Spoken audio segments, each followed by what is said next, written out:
of all shapes and sizes. So if you've got a plan, we've got a van. Search now schools 18 plus through our internet. Terms apply. 90 seconds and you're done. Yes, just 90 seconds. That's how long it takes to shave your head with the Pitbull from Skull Shaver. Shave your head, face or body, wet or dry. You're only seconds away from a super smooth shave. That's the power of Pitbull. Skull Shaver products have over 100,000 five-star reviews worldwide and 30 days money-back guarantee. 90 seconds and you're done. Try the Pitbull from skullshaver.co.uk. Skull Shaver, the time saver. With the biggest range of cars to buy entirely online, it's no wonder everyone's cinching it. I cinched it during spin class. I think I'm going to be sick. I cinched it in this coffee shop. What are you having? A 5-door hatchback. This is your captain speaking. I cinched it before takeoff with a 14-day money-back guarantee. With so many great reasons to buy, the nation aren't just nailing it, they're cinching it. Comparison against equivalent retailers. Visit cinch.co.uk/range claim. Mileage restrictions and terms apply. Get 3 pieces of original recipe chicken, fries, and your choice of side for just $4.49 at KFC. That's a serious size meal for a seriously small price. The original recipe deal for just $4.49. Do the deal until the 28th of April, only at KFC. Participating restaurants only. T's and C's apply. At B&Q and Trade Point, get 3 for 2 on interior paint and paint mixing, and 4 for 3 on laminate and luxury vinyl click flooring. That's a big spring refresh for less. Shop in-store or online. You can do it when you B&Q it. Exclusions apply. Ends 8th of April. See DIY.com. At BetMGM, we know how to put on a show. That's why they got me, Chris Rock, to tell you about BetMGM's golden offers. Sign up to BetMGM, bet £10, and get £40 in free bets. We're making every game an occasion. Get ready for the golden era in sports betting. BetMGM. It's showtime. New customers only. Wagering requirements and conditions apply. 18 plus. Please gamble responsibly. Sunday session on talkSPORT with Enterprise Rent-A-Car. Enterprise has vans of all shapes and sizes. So if you've got a plan, we've got a van. Sharpshooter, ball-beating radio. And it's in the post and got it! The Sunday Session with Sam Matterface and Barry Rhodes on talkSPORT.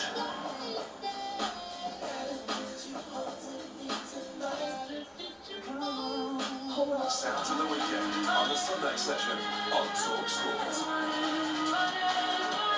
Sounds of the weekend this weekend, where we give you 2 big headlines and you give us the songs that fit the narrative. The Fox on the pitch are popular delayed play. That's why we had Foxy Brown, Get Me Home, Gary in Liverpool. Beyonce and Naughty Boy, Run In, for the Fox and Fran Park. Molly in Sussex, thank you very much. And Too Late, Too Soon, John Cicada from Roger in Crawley, about our second story, which was Munoz, the right back for Crystal Palace, running up to Haaland at half-time and going early with his shirt swap. Can I have it? Please, Erling, can I have it? He got it. 1889 on the sex if you want to give us any more, offer up any other suggestions. We'd love to hear So from you you. saw that running song, Erling Haaland running away from Munoz. You're thinking you're having a laugh, mate. Wait till we get in the tunnel. We've got something to do here.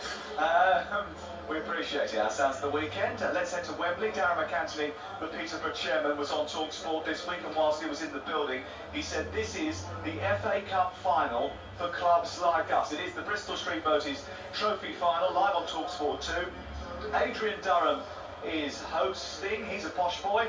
Joe Shannon is commentating. He's a chair boy. Afternoon, Adrian. Good afternoon, Sam. Good afternoon, Karen. Hello. This grudge match only works if you two have a scrap in the commentary box over a red card or a disallowed goal. Is there someone to separate you? Adrian Clark will be in between us. He's a neutral. We have a half and half scarf as well, so we're all kitted up. However, yeah, well, you've got to do it. That is a wind-up, mate. That's a wind-up. You're winding us up. If there's someone in the world that I would have thought would never, a football fan, go near a half and half scarf, it's you. Me and Joe are good mates, so why won't we get one? What's the point of you being good mates? We want a grudge match. Exactly. We want you to go head to head. Well, if there's a dodgy decision, thankfully there's no VAR here today, but if there's a dodgy decision, then it may well be the case that Joe and I fall out and never speak to each other again. And I burn the half and half scarf. But let's wait and see what happens. It's a beautiful sunny day. It's actually a bit windy as well. I'm not sure that's going to affect things too much because both clubs, I think, do like to keep it on the level, but certainly we do. But I just want it to be a good game. We've won this before, they haven't, so there's a little bit more pressure on them, I think. Yeah, I was going to ask you about that style of play thing, because Wickham actually have been a bit more positive in recent history, and they've had a good result recently against Posh. They don't play the anti-football, and you used to describe their football as exactly that, but under Matt Bloomfield they're a little bit more progressive, aren't they? How's that gone down? Yeah, he's taken his time making that happen, and fair play to him. I think he's done really well. He's kind of survived a little bit of a storm. When you lose a manager like Aaron Dainsworth, who's synonymous with the club and had taken them to unprecedented heights, it's going to be very difficult to follow that. But they've given him time, which I think is great to see. And listen, fundamentally, Wickham Wanderers is a great little football club. So, there's everything to love about Wickham Wanderers. So, I just don't love them today, that's all. But they are playing better football. But in terms of passing football, Peterborough have 4 of the top 5 passers in League One at the club. The only little issue they've got is they don't always finish off those passing moves. I actually hope that you batter Wickham Wanderers because Matt Bloomfield jumped ship, didn't he, from Colchester United when he sorted them out when they bottom of the league. He got managed them up into January and knocked it in February. So not that I've got any fight in the dog, but I have actually. I hope you do batter them. And you said about like Wickham have changed their style a little bit, which they have, and Matt Bloomfield's obviously taken his life into that. But Peterborough style, I saw you playing against Leeds at London Road in the FA Cup. And you know Leeds won 3-0, and it's all remembered from the Patrick Bamford wonder goal, wasn't it? Where it jumped over his shoulder. Yeah. But I was more impressed, even when you went behind and you scored obviously the first goal for Peterborough, for Leeds, you still start trying to play out from the back. You still split the centre halves. And one player that really impressed me was Harrison Burrows, your left back. Yeah, he's not an orthodox left back, that's for sure. Well, he's a wing back playing as a. In a 4, isn't it? Yeah, I mean, he's actually, I think he fancies himself as a number 10, and he's played there before. He pops up in a centre forward position sometimes, he's played on the wing, he's very versatile, but this season he's been normally playing at left back, but he always does that thing that's modern fashion, slipping into midfield, but he does it really effectively as well. And at times he's raiding down the wing, or he's getting into the box. And he's got 9 goals and 16 assists this season from that left-back position, which is just remarkable, really. And I've got no doubts, I'm sad to say, he will not be with us next season unless we get promoted. So I think he'll be going. The centre-back, Ronnie Edwards, will be going as well. So it's a chance for those two to do something with Posh here today. And listen, on that day, the pitch wasn't particularly good against Leeds. However, this pitch is perfect here. And I think both sides will be happy with that, but without passing, we should be very, very comfortable on this. Adrian, thank you very much. Live coverage on talkSPORT 2 this afternoon. Ian Abrahams is going to be our reporter of the game. He's been catching up with a former Wickham striker. Adebayo Akinfenwa. Peterborough have a 100% record here at Wembley, so what have Wickham got to do today to win this trophy? Oh, it's like, you're coming at me like that. Listen, you know what? When it comes to a final, it's a one-off game, isn't it? I chat to a couple of the boys and I chat to Matt. They're confident. And the last time they played Peterborough, they give them they give them a hiding. So yeah, man. Listen, I'm confident, and I just think that listen, it's easy to say play the game, not the occasion. Acknowledge the occasion because it's a big game. There's no getting around it. But do what they do, work on the prep, and hopefully they do enough to get the win.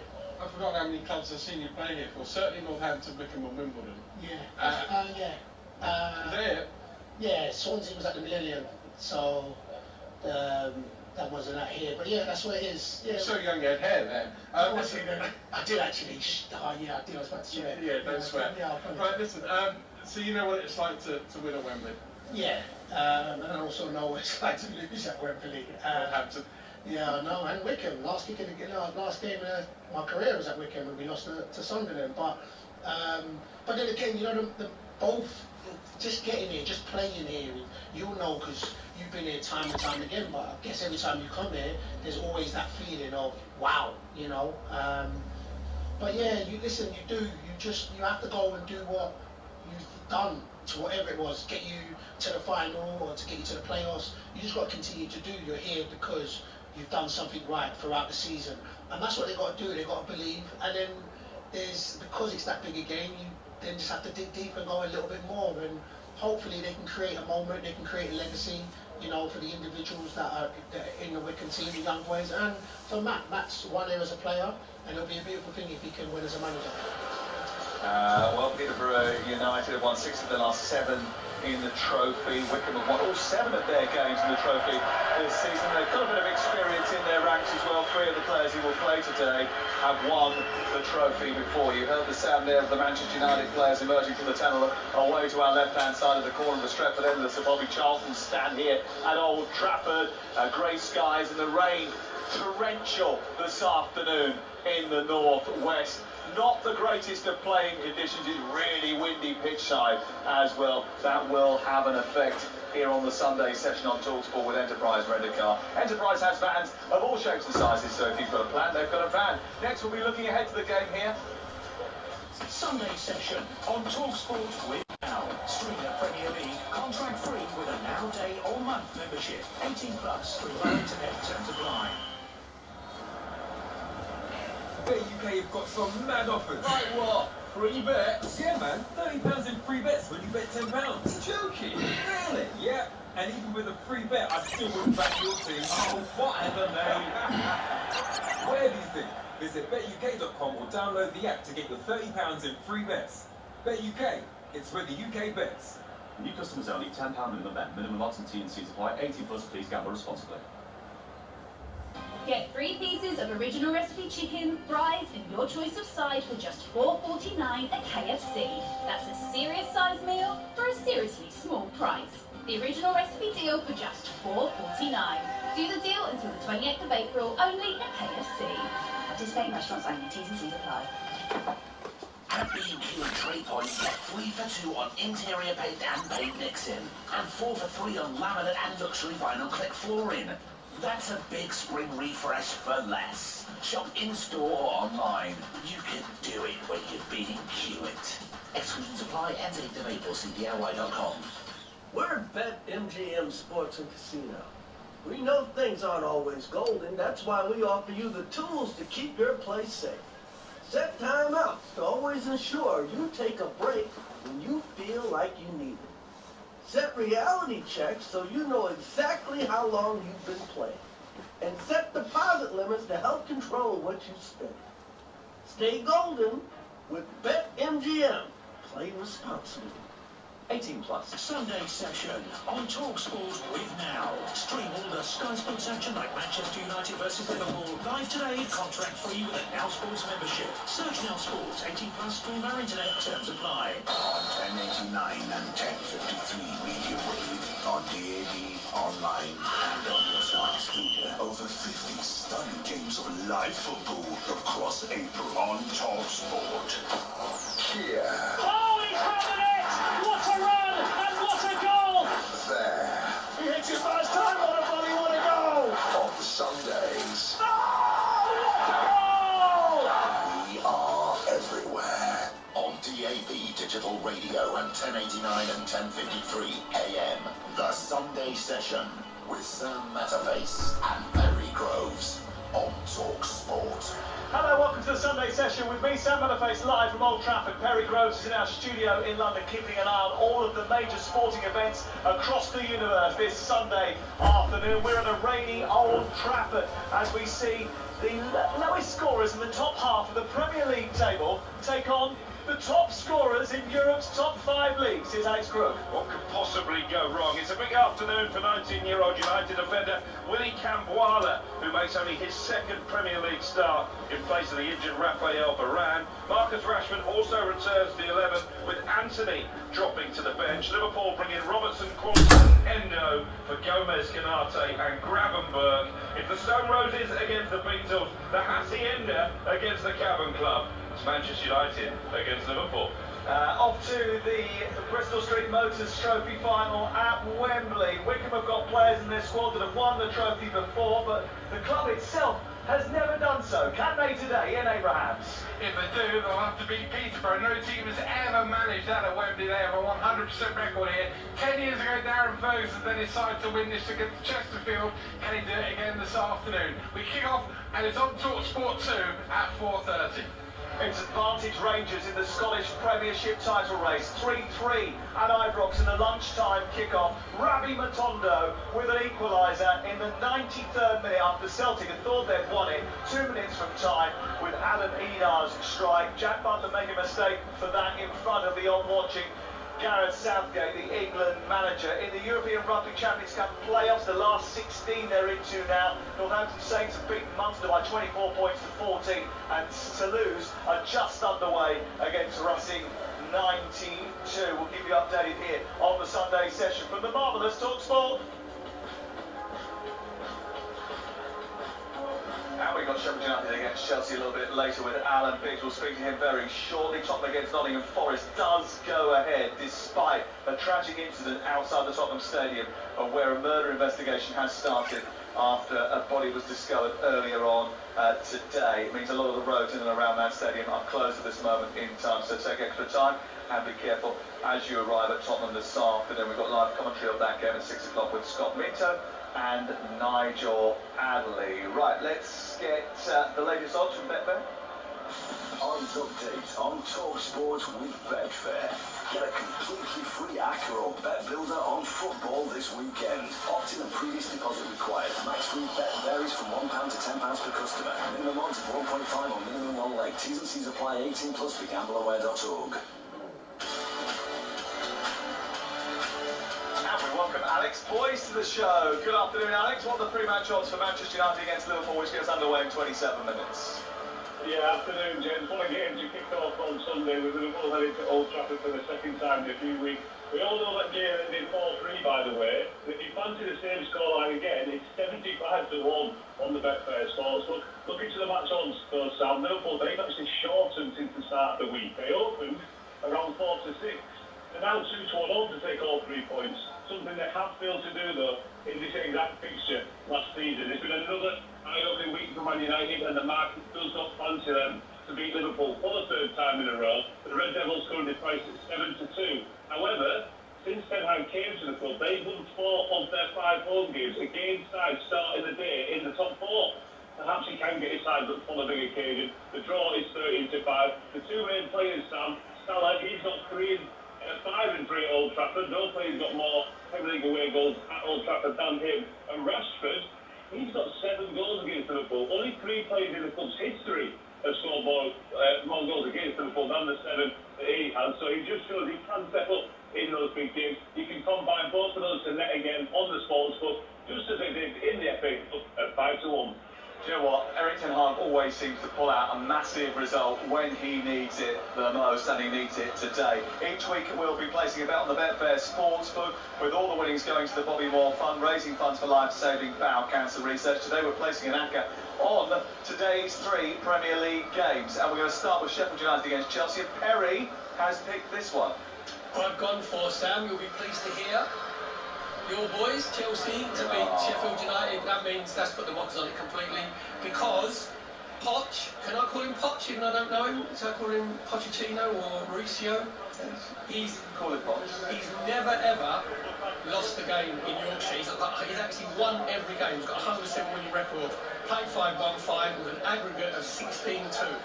Yeah, well, Chelsea's away form has been absolutely shocking. They won 2 of the last 9 in the away games in the Premier League this season.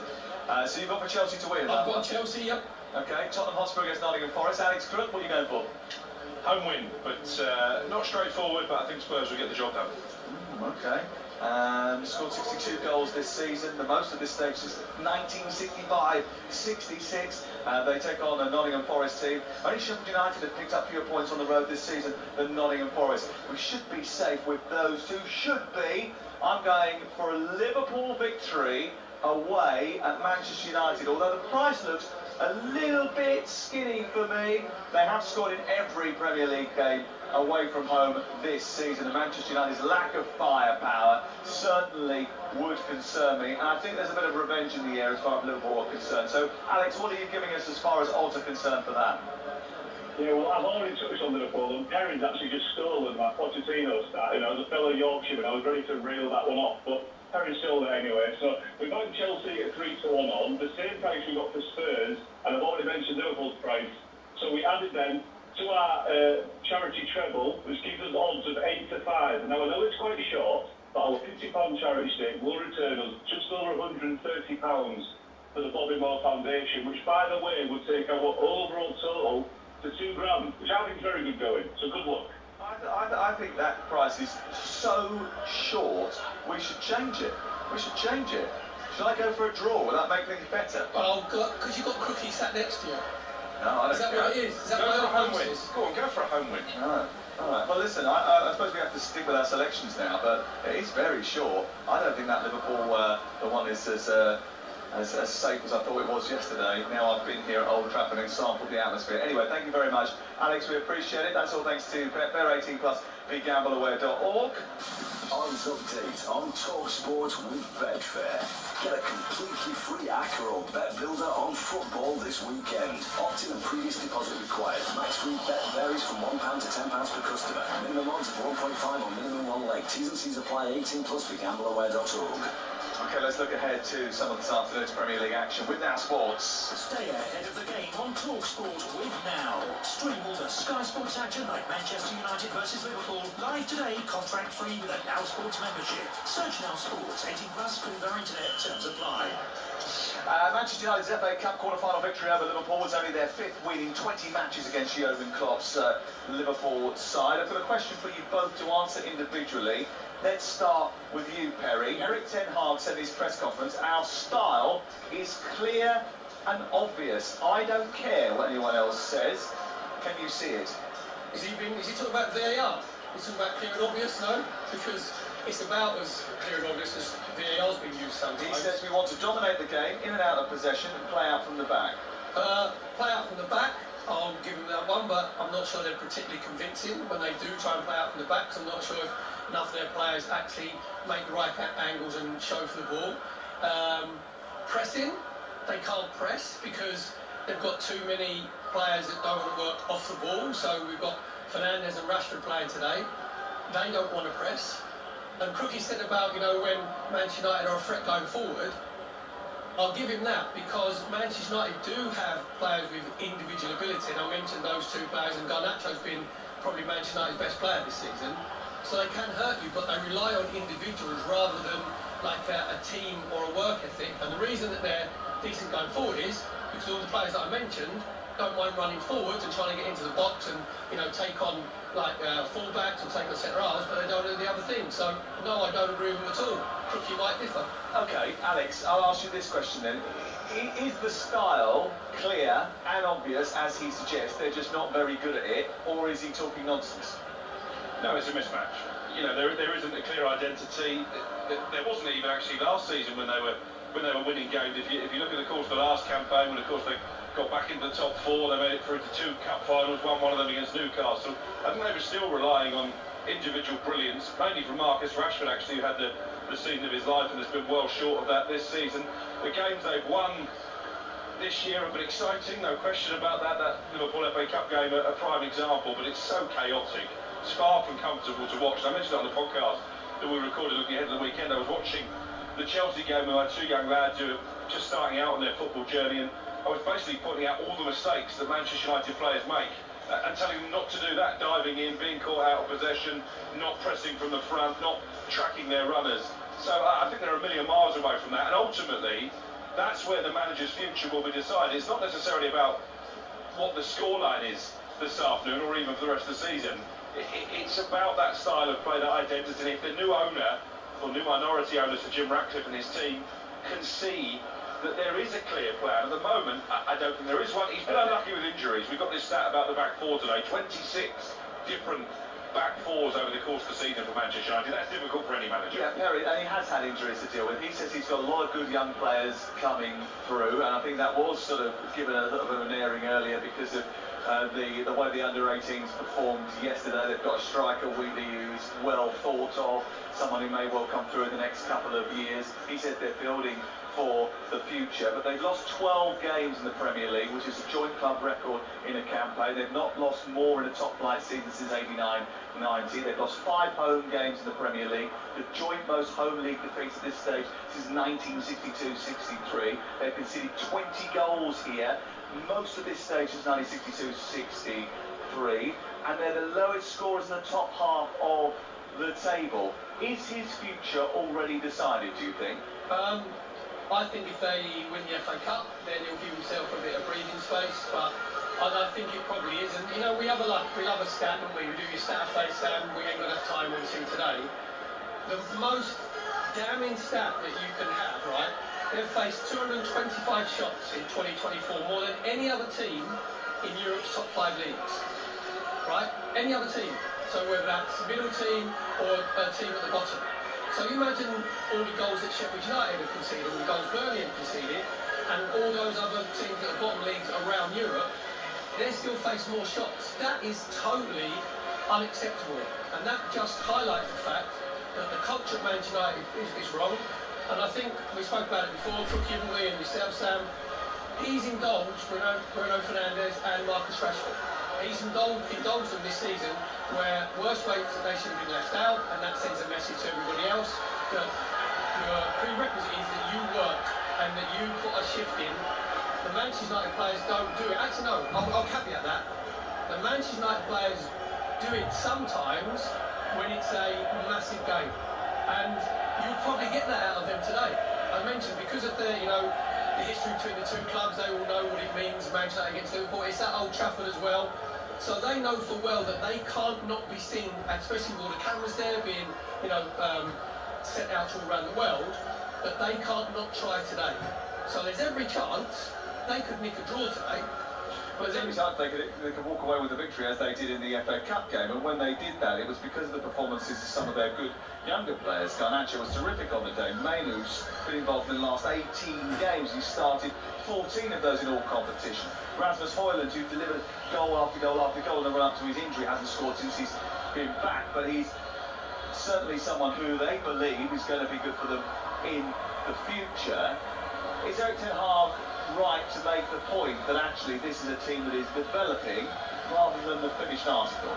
Yeah, absolutely. I think actually the way he's recruited and brought into the team those young players and helped develop them over the course of the season, I think is his saving grace, because that is the model from Sir Jim Ratcliffe. He said they can't go out and buy Kylian Mbappe, they need to develop the next Kylian Mbappe. So that might just earn him a stay of execution. I'm interested, Perry there saying that he's indulged Marcus Rashford. I make him right to a point, but I don't think he's got a choice, because Manchester United broke their own rule. They brought in this Ronaldo rule when he was at the club, that they wouldn't pay any one player significantly more wages than the rest of the team. They broke that rule to give Rashford this new long-term contract. There were rumours that Paris Saint-Germain were trying to prize him away. I'm not sure there was any great substance to that. And when you're paying somebody that much money, you sort of have to play him. No, you don't. No, you don't, Crookie. 100% you don't, because then as a manager, you lose your credibility. Because the credibility goes because other players in that squad will look at certain players, not saying just Marcus Rashford, and think he's getting away and taking liberties, and he's not committed fully, his attitude isn't right in training, his attitude right on the football pitch, he's not conducting himself right away from the football, so you lose your credibility. And the example I'll give you would be Arteta with Aubameyang at Arsenal. And Arteta said to Edu, when Aubameyang was being an idiot and turned up late and causing problems, basically it's me or him. But I'm sure that Erik ten Hag would have had those conversations with the powers that be at Old Trafford. And the fact is that at this moment in time, until they get Dan Ashworth in, until they get Jason Wilcox from Southampton, the structure above him is wrong.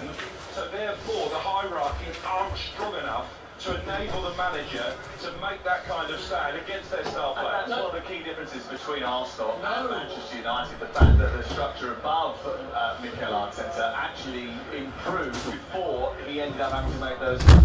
Yeah, but the manager has to be strong. You're talking about someone, you can only be strong if you think you're going to get the backing. You don't walk into the room and say, it's my way or the highway, if you think that someone's going to turn around to you and say, well, it's the highway then. But did you see when Erik ten Hag first went into Manchester United and they got battered 4-0 at Brentford? Yeah. And they didn't try, and they didn't run, and they didn't... What did he say to them then? Took them back the next day. The next day he said, right, you're not going to run to the game, I will run you. And I actually looked at that and thought, he's technically scored out here. And I don't think he's been consistent. I think he's... Well, he was consistent in getting Ronaldo out of the club. He was consistent in getting Sancho out of the club. So what about... Maybe he's decided that there's something else going on with Marcus Marcus Rashford that we don't know about that he thinks he has to deal with. Yeah, but Sancho's a young player, right? So it's easier to make examples of younger players. And if you want to make an example, and like, I can't believe Cookie's actually making a case of Marcus Rashford being in the team because I'm not. When did I say that? No, because you said about because he's on so much money, doesn't he necessarily have to be in the I team? think United again, as they've done for the last decade, have made a really bad decision when it comes to lavishing one player on the back of one good season with so much in his favour. Right, okay, so a manager, right, it's your job to pick the right team and select the right starting 11 for the games that you're playing. There's been games this season where Marcus Rashford has been in the team and Bruno Fernandes has been in the team where their performances and their effort hasn't warranted it. So you've got to look yourself in the mirror as a manager and say, right, I've got to go with my principles. And I think Erik ten Hag has actually compromised his own principles. So who replaces Fernandes today? McTominay's injured, not good enough anyway. He papers over, hit the cracks in his game, but he scored so many goals. Mason Mount hasn't been fit all season. Be a big risk to throw into this kind of game. You've got Sophie Amrabat, who's been a disastrous signing because he hasn't got the legs to get around the pitch. You just asked me, I would rather have now with Mason Mount than Bruno Fernandes. There you go. Well, we'll talk a little bit more about that throughout the course of the game when we discuss Liverpool's team as well in the next few minutes and talk about their season and what they could achieve. Are they the front runners for the title? It's a Sunday session with Now, and don't forget that with Now you can stream all the Sky Sports action like Manchester United against Liverpool and Spurs against Nottingham Forest live today and contract free with the Now membership. Search Now Sports. Stay ahead of the game on talkSPORT with Now. Stream all the Sky Sports action like Tottenham versus Nottingham Forest live today, contract free with a Now Sports membership. Search Now Sports, 18 plus, free via internet, terms apply. Alan Brazil presenting talkSPORT breakfast every single day this week. Is he? Oh, I put my do not disturb off so that I get the phone call at 5 o'clock if there's a problem. When are you going? Thursday? Thursday? Wednesday. He'll apparently be alongside Gabriel Bonderhall from 6 a.m. tomorrow morning. They'll have Peter Schmeichel, Dwight York, Phil Thompson and Neil Lennon on the show. Looking forward to that. 6 o'clock tomorrow morning. talkSPORT breakfast. Looking back on all the weekend's footballing action and sporting action from across the globe. On one, Jordan, Graham Souness will be alongside Jim and Simon from 10 a.m. On Drive tomorrow at 4, Andy Goldstein is joined by All Ins. That should be pretty good as well. On the way here, kick-off from Old Trafford. That comes next. Sunday session on talkSPORT with Enterprise Rent-A-Car. Enterprise has vans of all shapes and sizes. So if you've got a plan, we've got a van. Search Now Sports, 18 plus, free via internet, terms apply. Mark only visits Specsavers. No chance. No, my daughter doesn't go to Specsavers. You're having a laugh. My sister goes to Specsavers. Specsavers? For my mum, it's out of the question. Dad? Oh, he hasn't been to Specsavers in years. If your loved ones can't make it into a Specsavers store, it's easy to arrange home visits. Our opticians are caring and highly trained. To find out if your loved ones are eligible, visit our website. Looking for the right gift for the car lover in your life? Well, building the perfect present is like building the perfect car. You just need the right parts. MyMotorWorld.com makes it easy with our gift builder. Choose from over 50 products from our car care range at the car. And you'll even get a special video message from me, Mike Brewer. With free delivery, give them something they really love. Search MyMotorWorld Gift Builder online. MyMotorWorld.com. Get 3 pieces of original recipe chicken, fries, and your choice of side for just $4.49 at KFC. That's a serious size meal for a seriously small price. The original recipe deal for just $4.49. Do the deal until the 28th of April, only at KFC. Participating restaurants only, T's and C's apply. At B&Q and Trade Point, get 3 for 2 on interior paint and paint mixing, and 4 for 3 on laminate and luxury vinyl click flooring. That's a big spring refresh for less. Shop in-store or online. You can do it when you're B&Q it. Exclusions apply. End 8th of April. See DIY.com. At BetMGM, we know how to put on a show. That's why they got me, Chris Rock, to tell you about BetMGM's golden offers. Sign up to BetMGM, bet £10, and get £40 in free bets. We're making every game an occasion. Get ready for the golden era in sports betting. BetMGM, it's showtime. New customers only. Wagering requirements and conditions apply. 18 plus. Please gamble responsibly. Sunday session on talkSPORT with Enterprise Rent-A-Car. Whatever the mission, home or away, Enterprise helps over 120,000 people every day. Don't miss a nanosecond of all the thrilling live football. What a goal! Supersize your April with 50 live games on talkSPORT and talkSPORT 2. Gakpo is going to finish it off, and they are showing why they are Premier League leaders. Ruthless and unsettling. Man United on the break, yes! And it's Rasmus Højlund with the finish, and it's an absolutely outstanding finish. Plays it to the right. It's Nunez into Salah into the back of the net, attacking. His 150th Premier League goal for Liverpool. Back for Bruno, Alex in. And in the second, barely 6 minutes for Manchester United to find the lead. This is up there. One of the very greatest games in the Premier League. In the background you can hear the strains of the Stone Roses, and that means one thing. Kickoff is just around the corner at Old Trafford in the biggest game of the weekend. Let's take a look at it with Enterprise Rent-A-Car. The biggest game of the weekend on talkSPORT with Enterprise Rent-A-Car. Enterprise has vans of all shapes and sizes. So if you've got a plan, we've got a van. Perry Groves back in the studio in London. Alex Cook, our chief football correspondent, is here at Old Trafford alongside me. And Perry, bearing in mind where they were last season and the key departures of experienced players at the end of last campaign, what do you think Jurgen Klopp's biggest achievement is this season if they go on and win the league?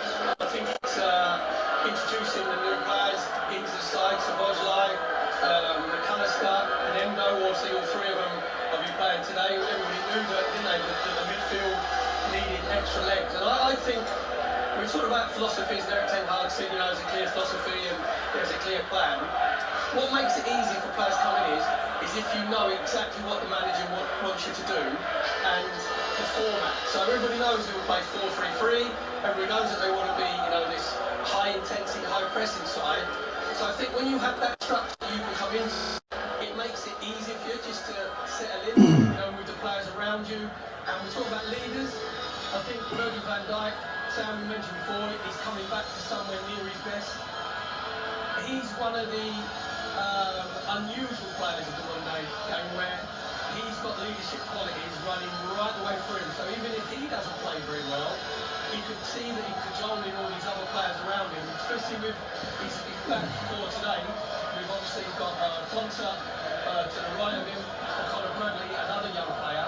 They'll feel safe and secure that they've got Virgil van Dijk not only number one for the position sense, but number two for the way that he talks to them and basically coaches them through games. So I think it's the recruitment that's been absolutely fantastic from Liverpool's point of view.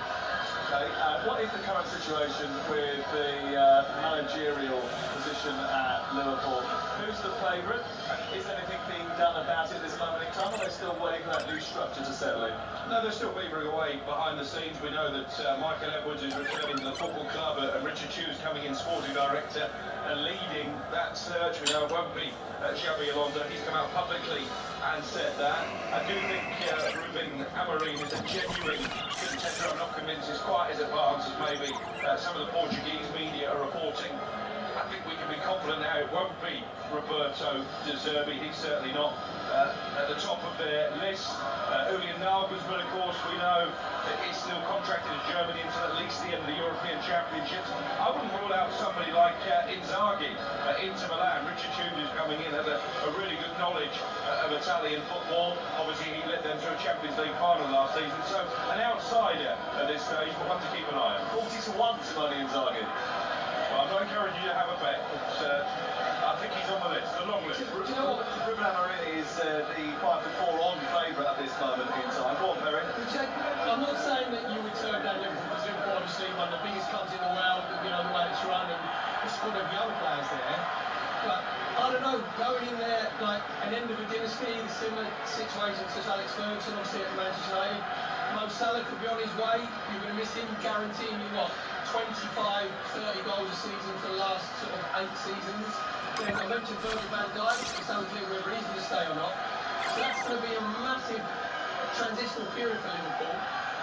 coming not just on the pitch, but obviously with the new manager as well. So I'm not sure if you want to let a manager go in first, then not go so well, then you be the next one in. Well, the rain is still teeming down at Old Trafford. The two sets of players have stormed out of the tunnel and marched onto the pitch down in front of us. That was a look at the biggest game of the weekend with Enterprise Rent-A-Car. The biggest game of the weekend on talkSPORT with Enterprise Rent-A-Car. Enterprise has vans of all shapes and sizes. So if you've got a plan, we've got a van. Atmosphere absolutely terrific as Mo Salah is the last Liverpool player to take his place in the lineup in front of the No Room for Racism banner, which is straddling the halfway line. Manchester United in those red shirts, white shorts, black socks. Liverpool going to be in those green and white half jersey again today. Manchester United currently 6th in the Premier League since they last won the title in 2013. They finished outside the top 4 as many times as they have finished in it. They're unlikely to get into the Champions League places this season, but certainly a win today would help them keep others at bay in terms of finishing in the top 6 and getting in the Europa League next campaign. But Liverpool know that Manchester City have already swatted aside one of their opponents this week. Arsenal made light work of a trip to the Amex Stadium, and they have to keep winning if they want to go back to the top of the Premier League. They're the only team to have scored in every away Premier League game this season. They won 6 of their last 7 away from home, and the atmosphere amongst those supporters away to our right is expectant. The atmosphere inside the stadium, Alex Brook, is deafening. And it was for that FA Cup game as well. I think Manchester United will lead their 12th man this afternoon. It feels like a huge occasion, as it always does when these two juggernauts of English football meet. And it does feel like a significant weekend in the title race. Manchester City have won with something to spare. Live on talkSPORT, Arsenal made very light work of Brighton and their impressive home record last night. It does just crank up the pressure on Liverpool that they're the last of the contenders to play. Yeah, quick reminder of the team is Willie Capuana starts the home defence for Manchester United alongside Harry Maguire.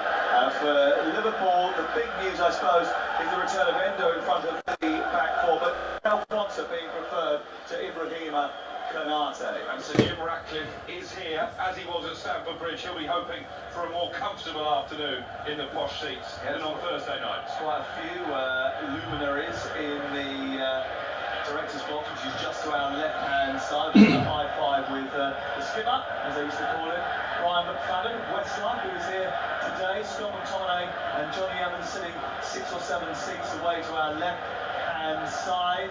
Gary Palliser is here, Brian Robson is here as well. Paddy Pereira sitting about 6 rows from the back. Ian Rush, Kenny Dalglish, all here to watch what is the biggest game of the season so far for both these two teams. It's the biggest game every week that they play because Liverpool have to keep winning if they want to win the title this season. It's the Sunday session with now. Don't forget that with now you can stream the Sky Sports action like Manchester United against Liverpool, Spurs against Nottingham Forest. Live today, contract free with Now Sports membership. Search Now Sports. And next, not only will we be focusing on this game, but we'll also be getting the very latest from the Bristol Street Motors Trophy Vinyl. Sunday session on talkSPORT with Now. Stream the Premier League contract free with a Now day or month membership. 18 plus through our internet terms apply.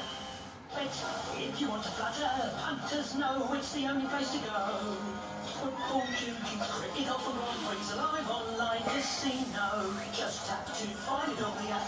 talkSPORT Bet, the broker bonus bookie, keeping you on track with all the sporting stats. Steeple chases, even title races, looking after sports fans. You know, cause talkSPORT Bet is the app that does all that. It's the only place to go. 18+begambleaware.org. So many small cars to choose from. This one looks like that one, which looks like, oh, the new Suzuki Swift. This is the one. Yep, standard reaction to the new Suzuki Swift, which comes with serious style, a choice of cool colours, and loads of tech as standard. Oh, and it's available with 0% APR for 2 years. Search Suzuki Swift event now to register for your local dealer launch and get set to feel good different. Participating dealers only. Suzuki Financial Services Limited. T's and C's apply. See cars.suzuki.co.uk/offers. If you leave your customers happier than Larry, if you always take your boots off at the door, if you tend to get given the good biscuits, you might have what it takes to join the Trusted Trader professionals. Millions of people use TrustedTrader.com to find reputable, recommended tradespeople like you. So if you're looking for more business and even more good biscuits, apply to join us at TrustedTrader.com. This Easter at McDonald's, get a Happy Meal for just $1.99. Consider afternoon play dates, post-swimming cravings, and sofa movie marathons sorted. Exclusively available in the McDonald's app until the 14th of April.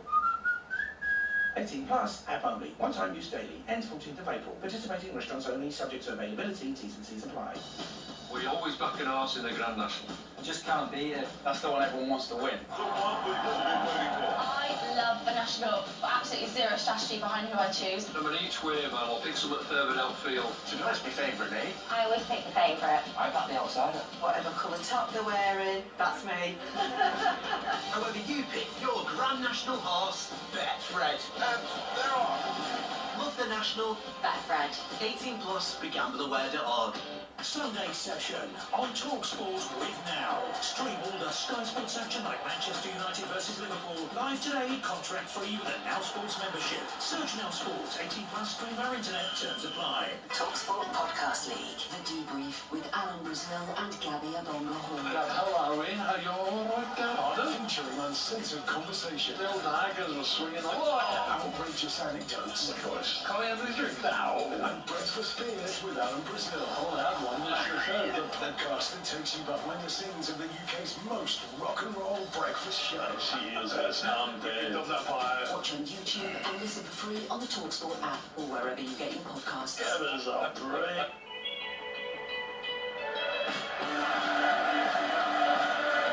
Old Trafford, where it's currently Manchester United 0, Liverpool 0. This is the Sunday session with Sam Allardyce, Perry Groves and Alex Truckers at Old Trafford.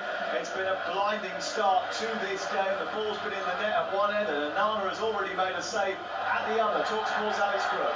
Manchester United 0, Liverpool 0, but a frantic opening 4 minutes. United have already had the ball in the back of the net. Alejandro Garnacho rounding the goalkeeper Kelleher and finishing confidently, but the pass by Bruno Fernandes was a fractionally delayed one, and Garnacho was just offside. He picked up possession, so an easy decision for the on-field officials. At the other end, Mo Salah released Dominic Szoboszlai down the left-hand side. It's a really good save, off balance from Onana, sticking out a big left hand to palm the shot away. Manchester United 0, Liverpool 0. Brilliant start, Perry Groves, but Manchester United should be in front because Bruno Fernandes should have played that pass earlier.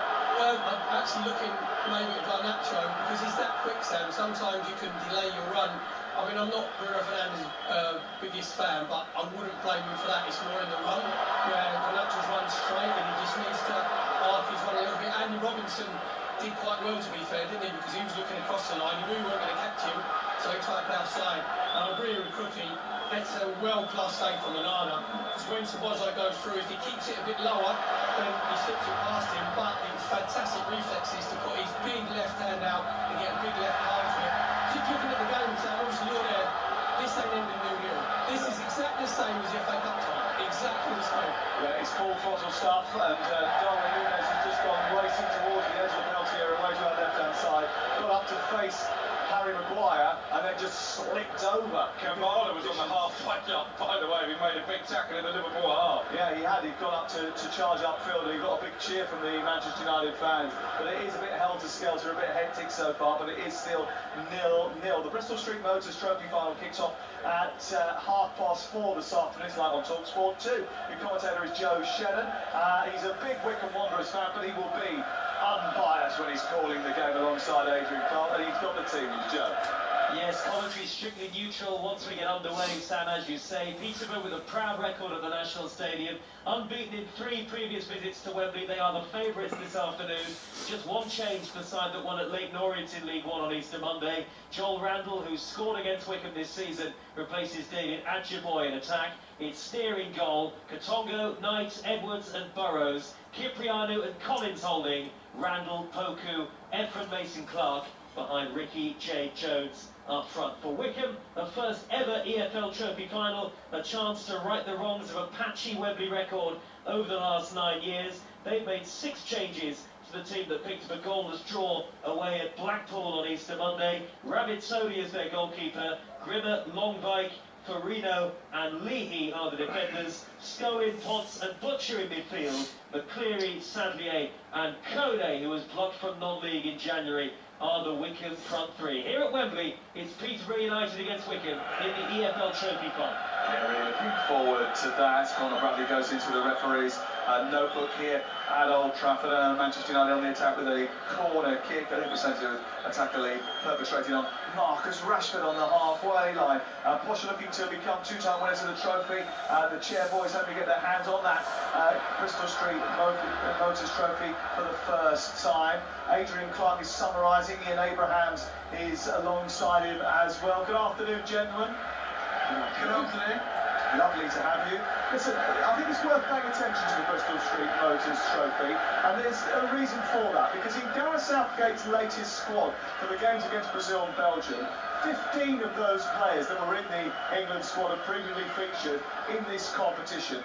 Rice, Saka and Mount all made their professional debuts in this competition.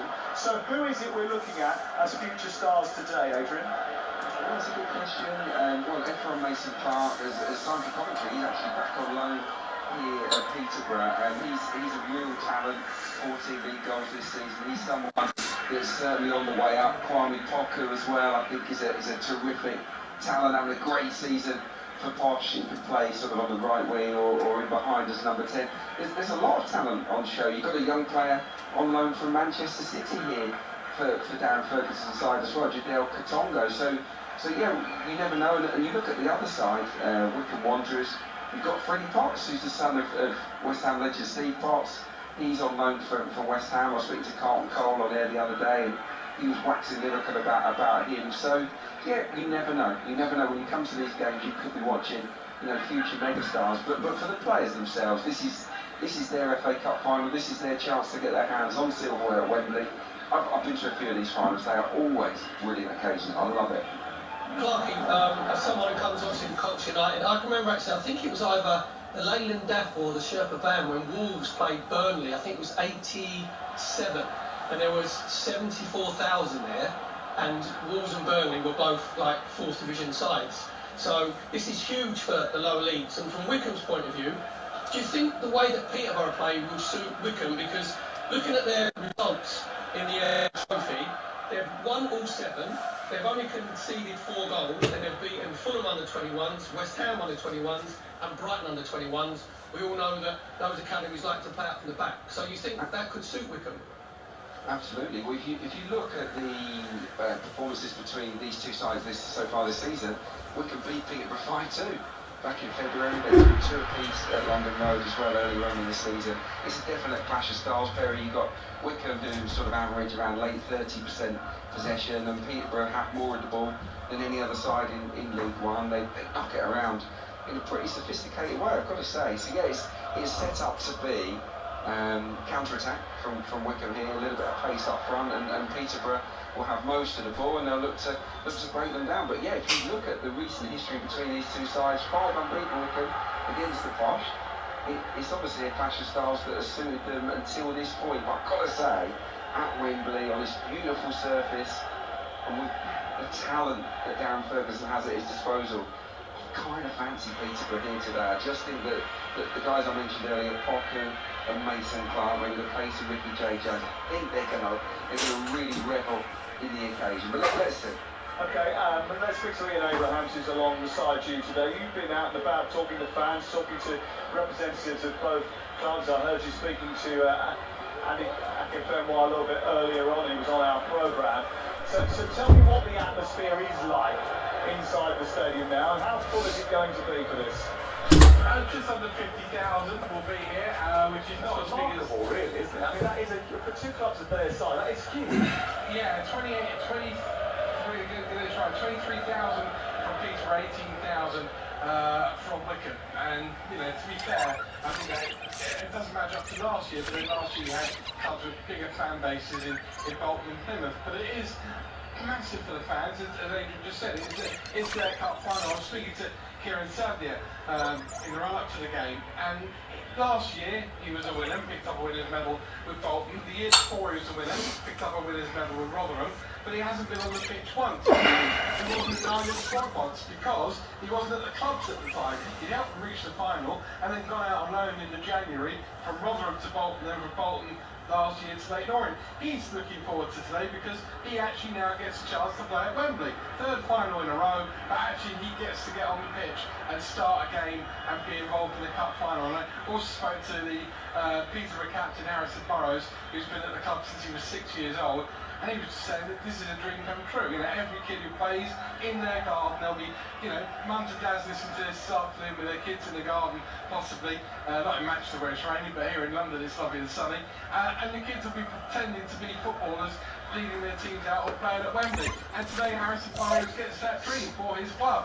Been there since he's 6 years old, and today he gets to fulfil what is everybody's dream. And hopefully for both those young men, for one it'll be a great dream, for the other it won't be, but hopefully both enjoy their days here. You mentioned Harrison Burrows there, Moose. So from the left back, obviously Leigh is Wycombe Wanderers' top scorer, who played at left back. And then we go into Peterborough with Randall and Kwame Poku, obviously an ex-Colchester United player. Alexa, talkSPORT 2, please. talkSPORT 2 from News Broadcasting. He was a player, manager, a player for 20 years, manager for about 17, 18. Alexa, talkSPORT, please. talkSPORT from News Broadcasting. Peterborough and Wycombe Wanderers players, some of these players will never ever get the chance to play at Wembley again. So what you've got to make sure is when you walk off that you leave everything out there, but it can be particularly energy sapping. And when you mentioned the crowd there as well, you know, they expect over 50,000. There's no other country or leagues in the world where a tier 3 final at the National Stadium would get over 50,000. It's back. Nowhere It's near. absolutely super. So we've got to make sure, sorry Sam, that we protect the EFL. You know, the money from the Premier League drifts down to those EFL clubs. Because that's why the Premier League is so great, because of the pyramid. Absolutely. Cheers, thank you very much. Perry, back with you in just a second. Back here at Old Trafford. The rain has stopped. Well, it's certainly slowed down a little bit. And, well, Liverpool weathered the storm, Alex Crook. Yeah, we've reached the 15-minute mark. It's still Manchester United 0, Liverpool 0. United have certainly tried to bring the chaos early in this game, but no doubt about it, Liverpool much the more composed of the two teams. They've started to carve opportunities as well. Mo Salah, who has that tremendous scoring record in this fixture, has had a shot deflected wide. Szoboszlai, who forced a good save from Onana early on, has put one effort over the crossbar. And they were 3-on-1 Liverpool a few moments ago, and in the end, Nunez played it straight against Dalot and behind for a goal kick as United break with Hoyland at the other end. They've definitely got the weapons, Manchester United, going forward when they get the quick turnover to really ask questions of this Liverpool back line, but defensively they look a little bit ragged. Yeah, Perry, it's all about getting that final ball right, isn't it? Yeah, very much so. We get into the final third, that's a little bit of quality.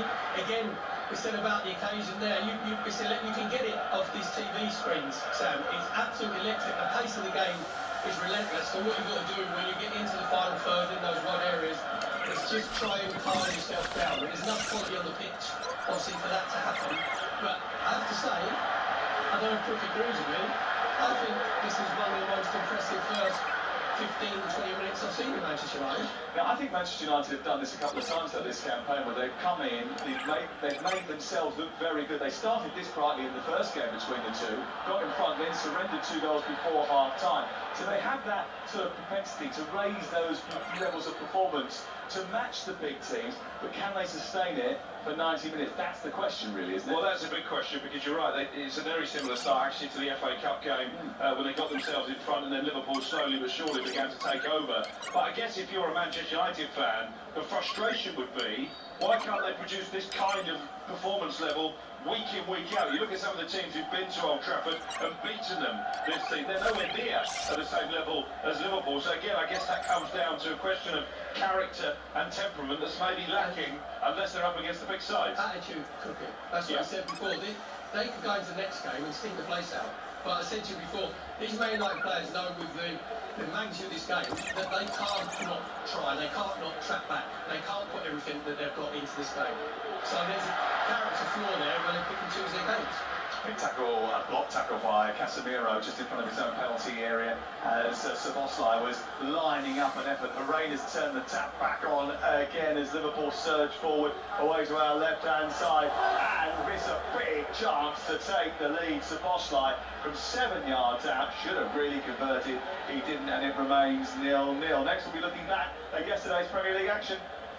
Sunday session on talkSPORT with Enterprise Rent-A-Car. Enterprise has vans of all shapes and sizes, so if you've got a plan, we've got a van. Sunday session on talkSPORT with Now. Stream all the Sky Sports action like Tottenham versus Nottingham Forest live today, contract free with a Now Sports membership. Search Now Sports, 18 plus, free via internet, terms apply. At Betfred, we want to support all our customers in keeping their gambling fun. My nephew bets with his mates and they do their accas and everything together. In his WhatsApp group, they all know how much they're betting. You can all keep an eye on each other that nobody's going silly like that. Similar to us, but I actually go into a shop and we all spend the same. That's the rule. Betting socially is just one of the ways that you can gamble safely. What do you stick to? 5. 5 for each. Yeah. 25 years ago, that 5. How do you keep it fun? Gamble safely with Betfred. 5 minutes and you're done. You can do your own simple haircut in 5 minutes or less with innovative Beast Clipper from Skull Shaver. No more driving, waiting and paying every time you cut your hair. None of that. Skull Shaver products have over 100,000 5-star reviews worldwide and 30 days money-back guarantee. 5 minutes and you're done. The Beast Clipper at skullshaver.co.uk can do it. Skull Shaver, the time saver. Watch your head when you go to Aldi. The prices are falling. In store now this week, Super 6 from as little as 69p each. Sugar snap peas, baby corn, seasonal bears and British chestnut mushrooms. Plus 5-pack of oranges just 89p and 6-pack of golden delicious apples only 99p. Cha-ching! So chop chop, get down to Aldi. Products may vary by region, subject to availability. At B&Q and Trade Point, get 3 for 2 on interior paint and paint mixing, and 4 for 3 on laminate and luxury vinyl click flooring. That's a big spring refresh for less. Shop in-store or online.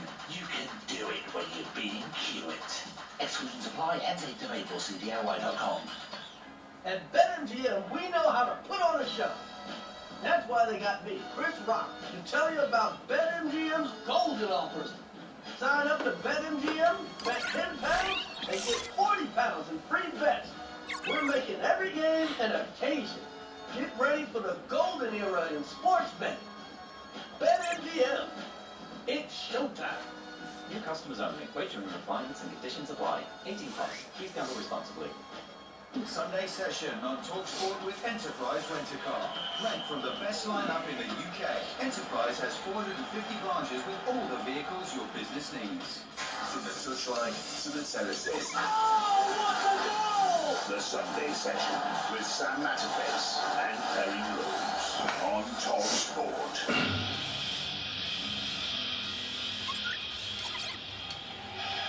90 minutes gone. Luton 2, Bournemouth 1, and cometh the hour, cometh the man.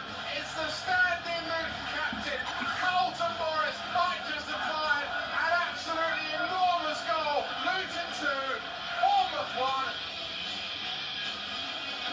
You may notice the theme in some of the music that we're using today for our packages. It was WrestleMania last night. I'm reliably informed that one of our assistant producers, Anil, stayed up late last night to watch it, and he looks like a dog's dinner today as a result of that.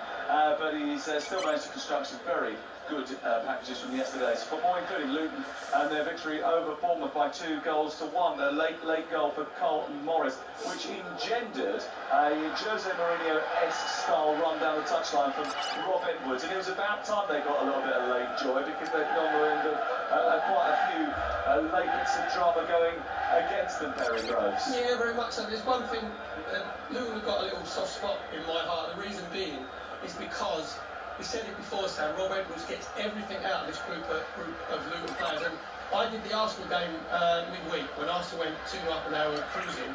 And Luton battle right until the end. You know, they knew that they were up against it. They knew that that Arsenal could have gone on maybe and won 4 or 5, but Luton didn't want that. Their players, that was over my dead body defending. Going to interrupt you because there's a goal at Old Trafford.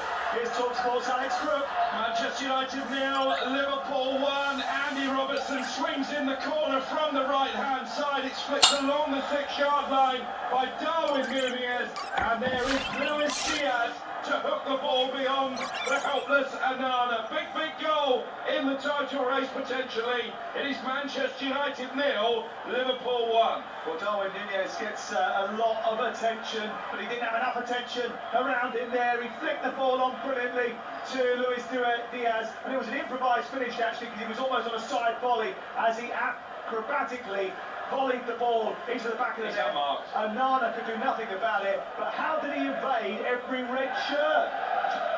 He's unmarked on the edge of the 6-yard box, and actually I remember speaking to David James in the Sunday session before the Manchester derby, and he said to me, the former England goalkeeper, pay attention to the number of goals that Manchester United concede from set pieces. There's another to add to the archive. Harry Groves, what was your verdict? You cannot be totally unmarked 6 yards out. It's a decent flick from Darwin Núñez at the near post, but no one is actually picking up Diaz anyway. You know, when sometimes you think, oh, he's lost his marker, everybody else is man for man, apart from Diaz. That just makes no sense whatsoever. And it's not as if the set piece coaches don't know what they're going to try and do, you know, you flick on. So you've got to make sure at first you win the first contact, which is the flick on, and Manchester United don't do that. Then they completely just go to sleep. There's a massive, what is it? He's in what? A square sort of 5 or 6 yards where there's nobody around him? It's really poor defending, because although Darwin Núñez has got up brilliantly, the fact is that someone should be keeping an eye on him. Diego Gallo was on the goal line trying to block anything that came towards the near post, but him and Anana didn't even manage to stop it anyway. So he was wasting his time standing there on that post. If you're not going to block it, he might as well have gone out and engaged with Luis Diaz. Yeah, really poor defending from Manchester United, and it undoes a lot of the good work they've done early in this game. The Liverpool fans in the corner of the scoreboard end away to our right in tremendous voice now. I said to you during that last break, United have to score the first goal if they're going to get anything from this afternoon. An uphill task has just been made that much more difficult. 56% possession for Liverpool in the opening start of the game, who I think controlled the game despite the fact that that early chaos to deal with. Manchester United didn't actually land a glove on them in any way. In fact, if you look at it so far statistically, goal attempts 9 for Liverpool, none for Manchester United. Off target 2, off target 7, none and none for Manchester United. That tells its own story at the start of the game, Harry Groves. Yeah, well, you have to say though, because we said about Manchester United individual quality they have, that they've still got that goal threat in them. But I agree with Crookie there. Man United made a decent start that first 15-20 minutes. You'll be looking at them to score to give them something to hang on to, because if you look at them defensively well, there's a few times that Liverpool bit them on the counter-attack and Man United have completely lost their shape. Well, they've always got the propensity to be able to do that. Liverpool, they can do that to anyone. They're the top scorers in top 5 European leagues. They're always going to trouble Manchester United at some point. Manchester United don't score enough goals. That's a big problem for them. They did score 4 the last time these two played, so that will fill them with confidence and on the counter-attack now. Going back to the game between Luton and Bournemouth, we mentioned about the fact that it was about time they got a late bit of luck, but they had to come from behind. I want to talk about Carlton Morris, because he has been terrific, I think, for them this season. He's got double figures in terms of goals this campaign. That sort of ability to slow things down in the penalty area and come up with a very calm, composed finish is an asset for anyone. Have you been surprised how well he's taken to the league? Because actually, at the beginning of the season, he wasn't starting every game. Well, Ali Waya was up front, wasn't he? So they've missed him, obviously, through injury. Carlton Morris has learnt his trade in the lower leagues, and he's a centre-forward, which is a bit of a throwback, Sam. You know, where he likes the physical side of it, he likes to engage his centre-halves, he holds the ball up, and his finish from Woodrow's cross was highest quality, because the ball comes, he lets it go across his body, and he just feathers it in, doesn't he, with the instep of his right foot. He doesn't try and hit the case off it, and that's someone who's playing with, like, the utmost confidence. And if you look at Luton, going forward, they're a go threat. I think it's only Spurs who've kept a clean sheet, isn't it, at Kenilworth Road this season in the Premier League, and they've scored in 9 of the last 20 Premier League games. So we mentioned about Ross Barkley, we mentioned about Aldous Townsend, and them getting that victory obviously will give them that little bit of belief, because it stops them getting adrift, doesn't it, in that bottom three. It still keeps them in touch with Nottingham Forest on 25 points. So psychologically that was huge. And Bournemouth have been in good form before they went to Kenilworth Road. And as I said, there's something that is endearing about a group of players and a club and a manager, it's all aligned, but that they drag every last ounce of effort out of each other, and that's why Luton won the game yesterday. Yeah, they did. They won it by 2-1 in the final few moments of that match. Manchester United had a terrific chance to equalise. And they didn't. And then there's a bit of a collision between Garnacho and Nunez, which goes in Nunez's favour. It remains 1-0 to Liverpool here at Old Trafford. 28 minutes gone. talkSPORT on the Sunday session with Enterprise Rent-A-Car. Enterprise has 450 branches with all the vehicles your business needs. Next, we'll continue to look back on more of yesterday's top flight action and more from here at Old Trafford, where it's spicy, it's dicey, it's on a knife edge, but at this moment in time, Liverpool are in front. Sunday session on talkSPORT with Enterprise Rent-A-Car. Whatever the mission, home or away, Enterprise helps over 120,000 people every day. Day session on talkSPORT with Enterprise Rent-A-Car. Whatever the mission, home or away, Enterprise helps over 120,000 people every day. talkSPORT Bet. If you want to flutter, punters know it's the only place to go. Cause you bet the form and the latest odds across your sync devices. Plus weekly bet boost prices with big jackpots from the classic and slots. talkSPORT Bet, the broadcast bonus bookie, keeping you on track with all the sporting stats. Steeple chases, either title races, looking after sports fans. You know, cause talkSPORT Bet is the app that does all that. It's the only place to go. 18+BeGambleAware.org. From the case files of Miss Maureen 118212. You know, the life of a telephone detective is never dull. 1 minute you might be called by a lady from Luton looking for a lighting shop. The next it might be a gent from Darrow who just needs a jeweller. Whatever the number you need is Maureen 118212. Maureen 18212. Calls cost $2.50 per call plus 75p a minute with a minimum 1 minute charge plus your phone company's access charge. This Easter at McDonald's, get a Happy Meal for just $1.99. Consider afternoon playdates, post-swimming cravings, and super movie marathons sorted. Exclusively available with the McDonald's app until the 14th of April. 18 plus, app only. One-time use daily. Ends 14th of April. Participating restaurants only, subject to availability. T's and C's apply.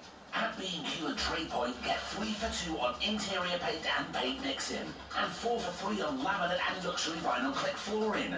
That's a big spring refresh for less. Shop in-store or online. You can do it when you're B&Q it. Exclusions apply. Ends 8th of April. See DIY.com. We always back an arse in the Grand National. Just can't beat it. That's the one everyone wants to win. I love the National, but absolutely zero strategy behind who I choose. I'm an each way man. I'll pick someone further downfield. So who has my favourite, me? I would pick the favourite. I got the outsider. Whatever colour top they're wearing, that's me. However you pick your Grand National horse, Betfred. Love the National, Betfred. 18 plus, begambleaware.org.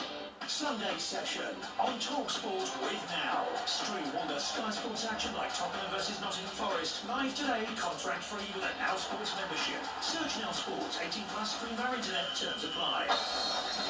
Online, on your mobile, on the app, and on your smart speaker. 50 great games of live football this April on talkSPORT. Yeah. Oh, he's found the net! What a run! And what a goal! There. He hits it first time, what a volley, what a goal! On Sundays. Oh, what a goal! We are everywhere. On DAB digital radio and 1089 and 1053 AM. The Sunday Session with Sam Metaface and Perry Groves. on talkSPORT. Good afternoon, this is the Sunday session live from Old Trafford as we bring you all the latest goals, scorelines and newslines from across the sporting universe in our special Sunday Star.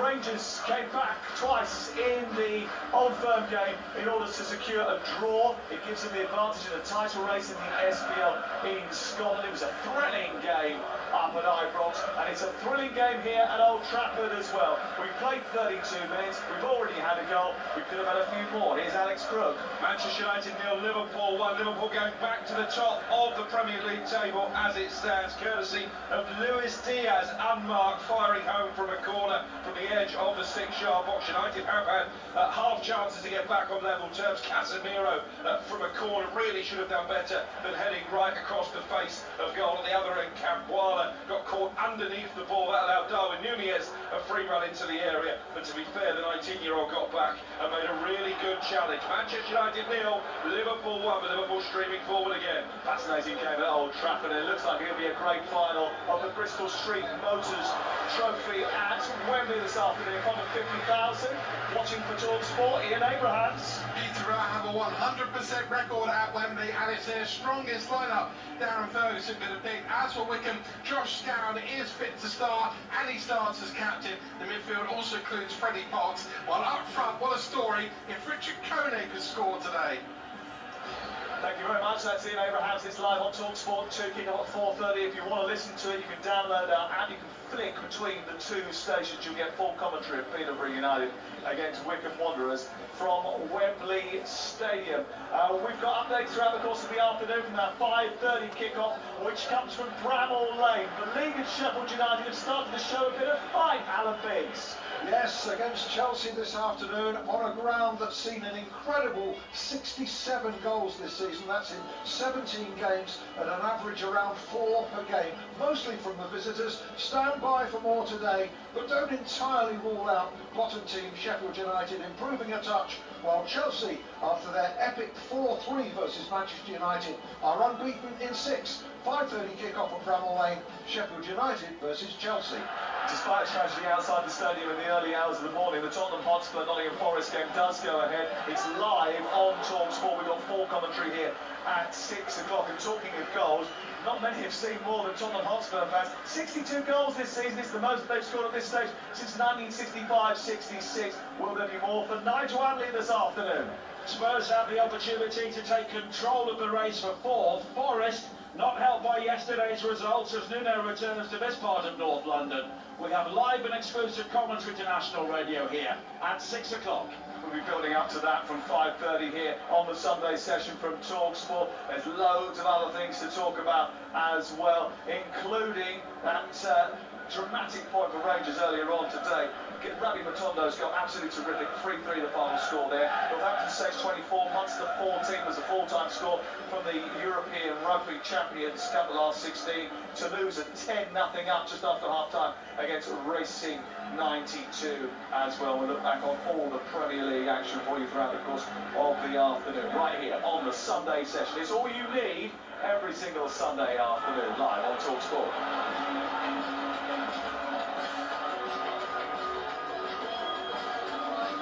Here at Old Trafford, another big chance for Mo Salah, goes a begging. It's such a good chance that Jurgen Klopp turns and ends up twisting into an almost impossible yoga pose in frustration, because he knows that that was a massive opportunity for Liverpool to go further in front, and the ease with which they got down the left-hand side, Perry Groves, a little give and go round Garnacho there, was just so apparent for everyone to see. Yes, obviously, just Andy Robertson, he's been really dangerous as he down that left-hand side, because Garnacho doesn't really want to do the tracking back. And when it comes to Mo Salah, was massively out of position as well. Exactly, yeah, because obviously Man United are committing men forward, but then when your fullback's out of position, as a wide man, you've got to think, right, I've got to go and fill in.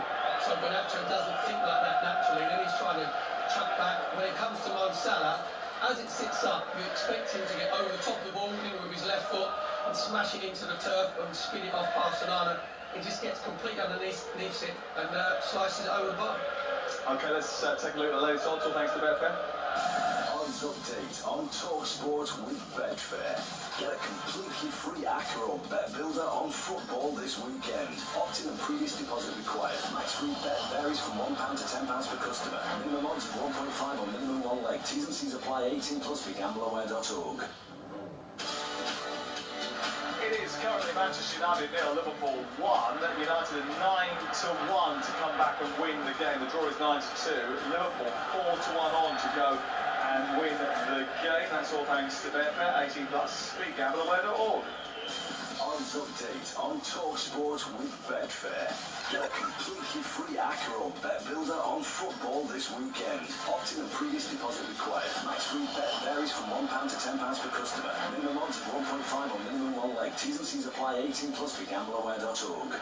So many big games to talk about today, not only from yesterday but from today as well. Peterborough against Wickham in the trophy final is live on talkSPORT 2 a little bit later on, and we've got full commentary this evening of Tottenham against Nottingham Forest. A lot of the games have been sort of rescheduled. So Sheffield United Chelsea was rescheduled because of the Sheffield Half Marathon, I think, which was taking place earlier in the day. They couldn't play yesterday because they both were playing on Thursday night, so they had to play on Sunday this week. So that game's been shifted to 5:30 in the evening, and the Tottenham-Nottingham Forest game's been shifted to 6 o'clock, and that is because of the fact that there was a scheduled tube strike tomorrow. It was supposed to be our Monday Night Football, but it got moved around as a result of that potential tube strike, which is now gone anyway. But Scott Minch, I'm delighted to say, has managed to get there. He's part of our commentary team, the FA Cup winner, and he joins us now. Hi, Scott. Good afternoon, chaps. How are we? Hello, Scott.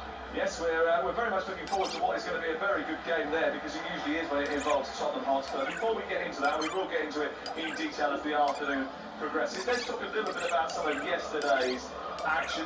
So many games that were so very, very important. Your former club, West Ham United, getting a vital win away at Wolverhampton Wanderers. I'm not necessarily sure that Gary O'Neill was happy about the outcome because of what happened right at the very end.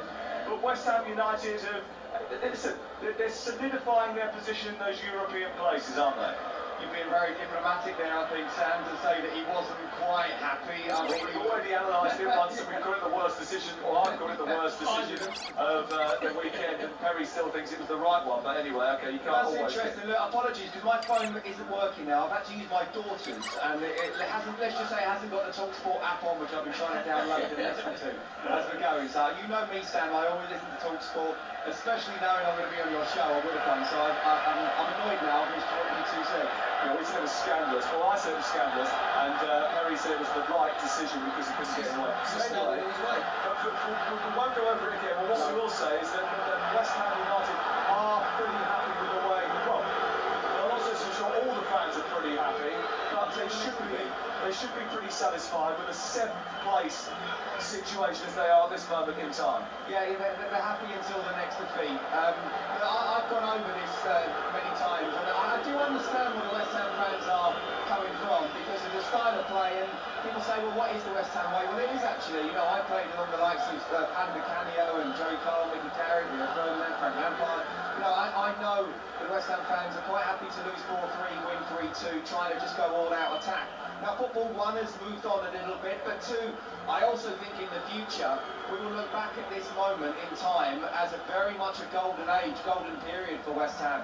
You know, 6th, 7th, we'll see where they finish this season in 4 seasons. Obviously last season wasn't as good in the Premier League, but the Europa League semi-final, winning the Europa League conference, who knows how far they'll get in the Europa League this year.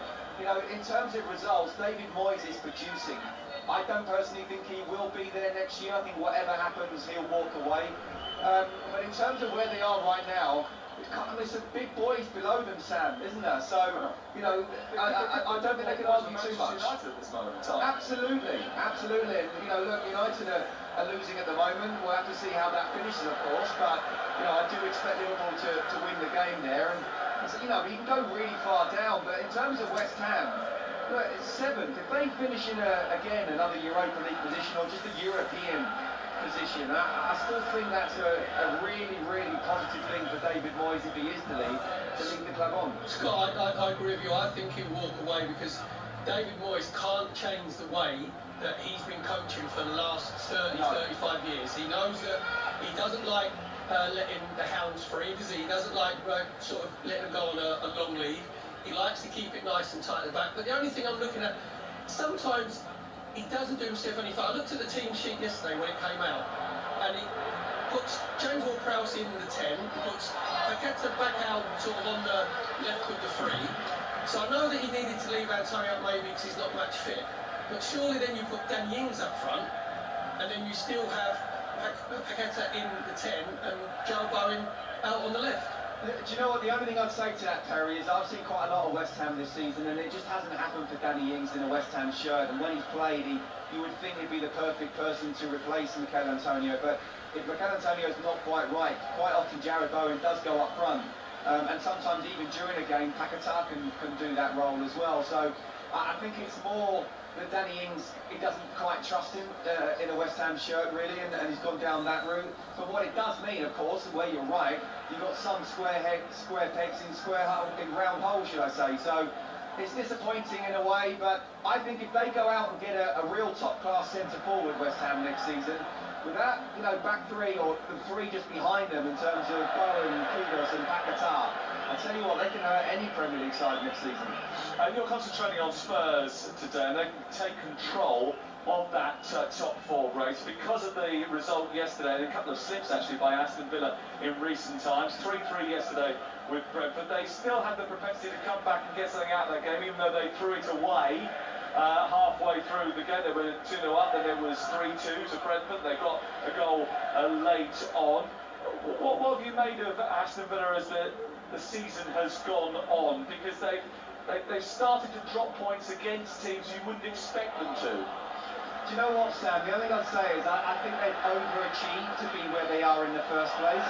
And I think over a season, you kind of do find your level, and that's why they say the table never lies. But wait till the end of the season to actually properly look at the table. I think the fact of what Emery has done since he's taken over has been sensational. I really do. And the fact that we're talking about them fighting for a Champions League spot is incredible. I've worked with you a lot on the Premier League All Access podcast this season, and I've always kind of said that I think, and you're right to sort of just curve it, you don't know about Finn. I've always thought 5th would be good enough. We'll have to wait and see whether that's the case. But even if they are picked by Tottenham Hotspur, then I still think 5th, even on its own, is a really good finish, a really good season for Aston Villa. And if they were to win the Europa Conference League as well, which I think they should, I do think they're the best team in the competition, then that would be seen as a wonderful season. It really would be. Terry, you were there yesterday, weren't you? What did you make of their overall performance? You know, when we say that football is, we all know football is mad and crazy, and you have these games which we saw the Man United 4-3, didn't we, and then the FA Cup, but that has a, it starts off like that, at a tempo. This game yesterday, Aston Villa were cruising. Basically, Brentford went there, and they went 5-3-2, they went very, very narrow, and they said, right, you can have possession, but you're going to have to try and break us down. They didn't leave any space in behind.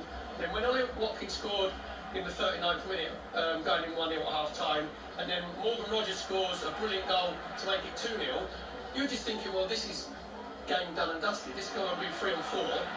Then Brentford get himself back into the game where it's a shanker from Damsgaard, goes on to Zanka, goes off his standing foot and goes in.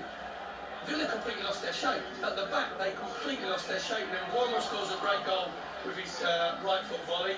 And then Vista obviously puts them in front because Reguilon was brilliant down that sort of left-hand side. Villa get himself back into it 3-3. We didn't see that coming. Perry, are you saying that Villa did a Chelsea? Yeah, they completely. You know in games, Scott, where you've seen Chelsea play and you think, God, I'll tell you what, we look well beat here for 15, 20 minutes. And then the next 15, 20 minutes, they completely lose all shape and there's no leadership on there. And it was like that Aston Villa, you know when there's a vampire film called True Blood, and you say you glam the people, you glam the vampires, you don't just go glazed over the eyes. That's exactly how Aston Villa looked yesterday, and in the end they got themselves back there at 3-3. I think there's a bit where they've been found out a little bit because everybody knows that they want to, press high and they keep the line across the 18-yard box. And Pau Torres is normally the one who masters everybody.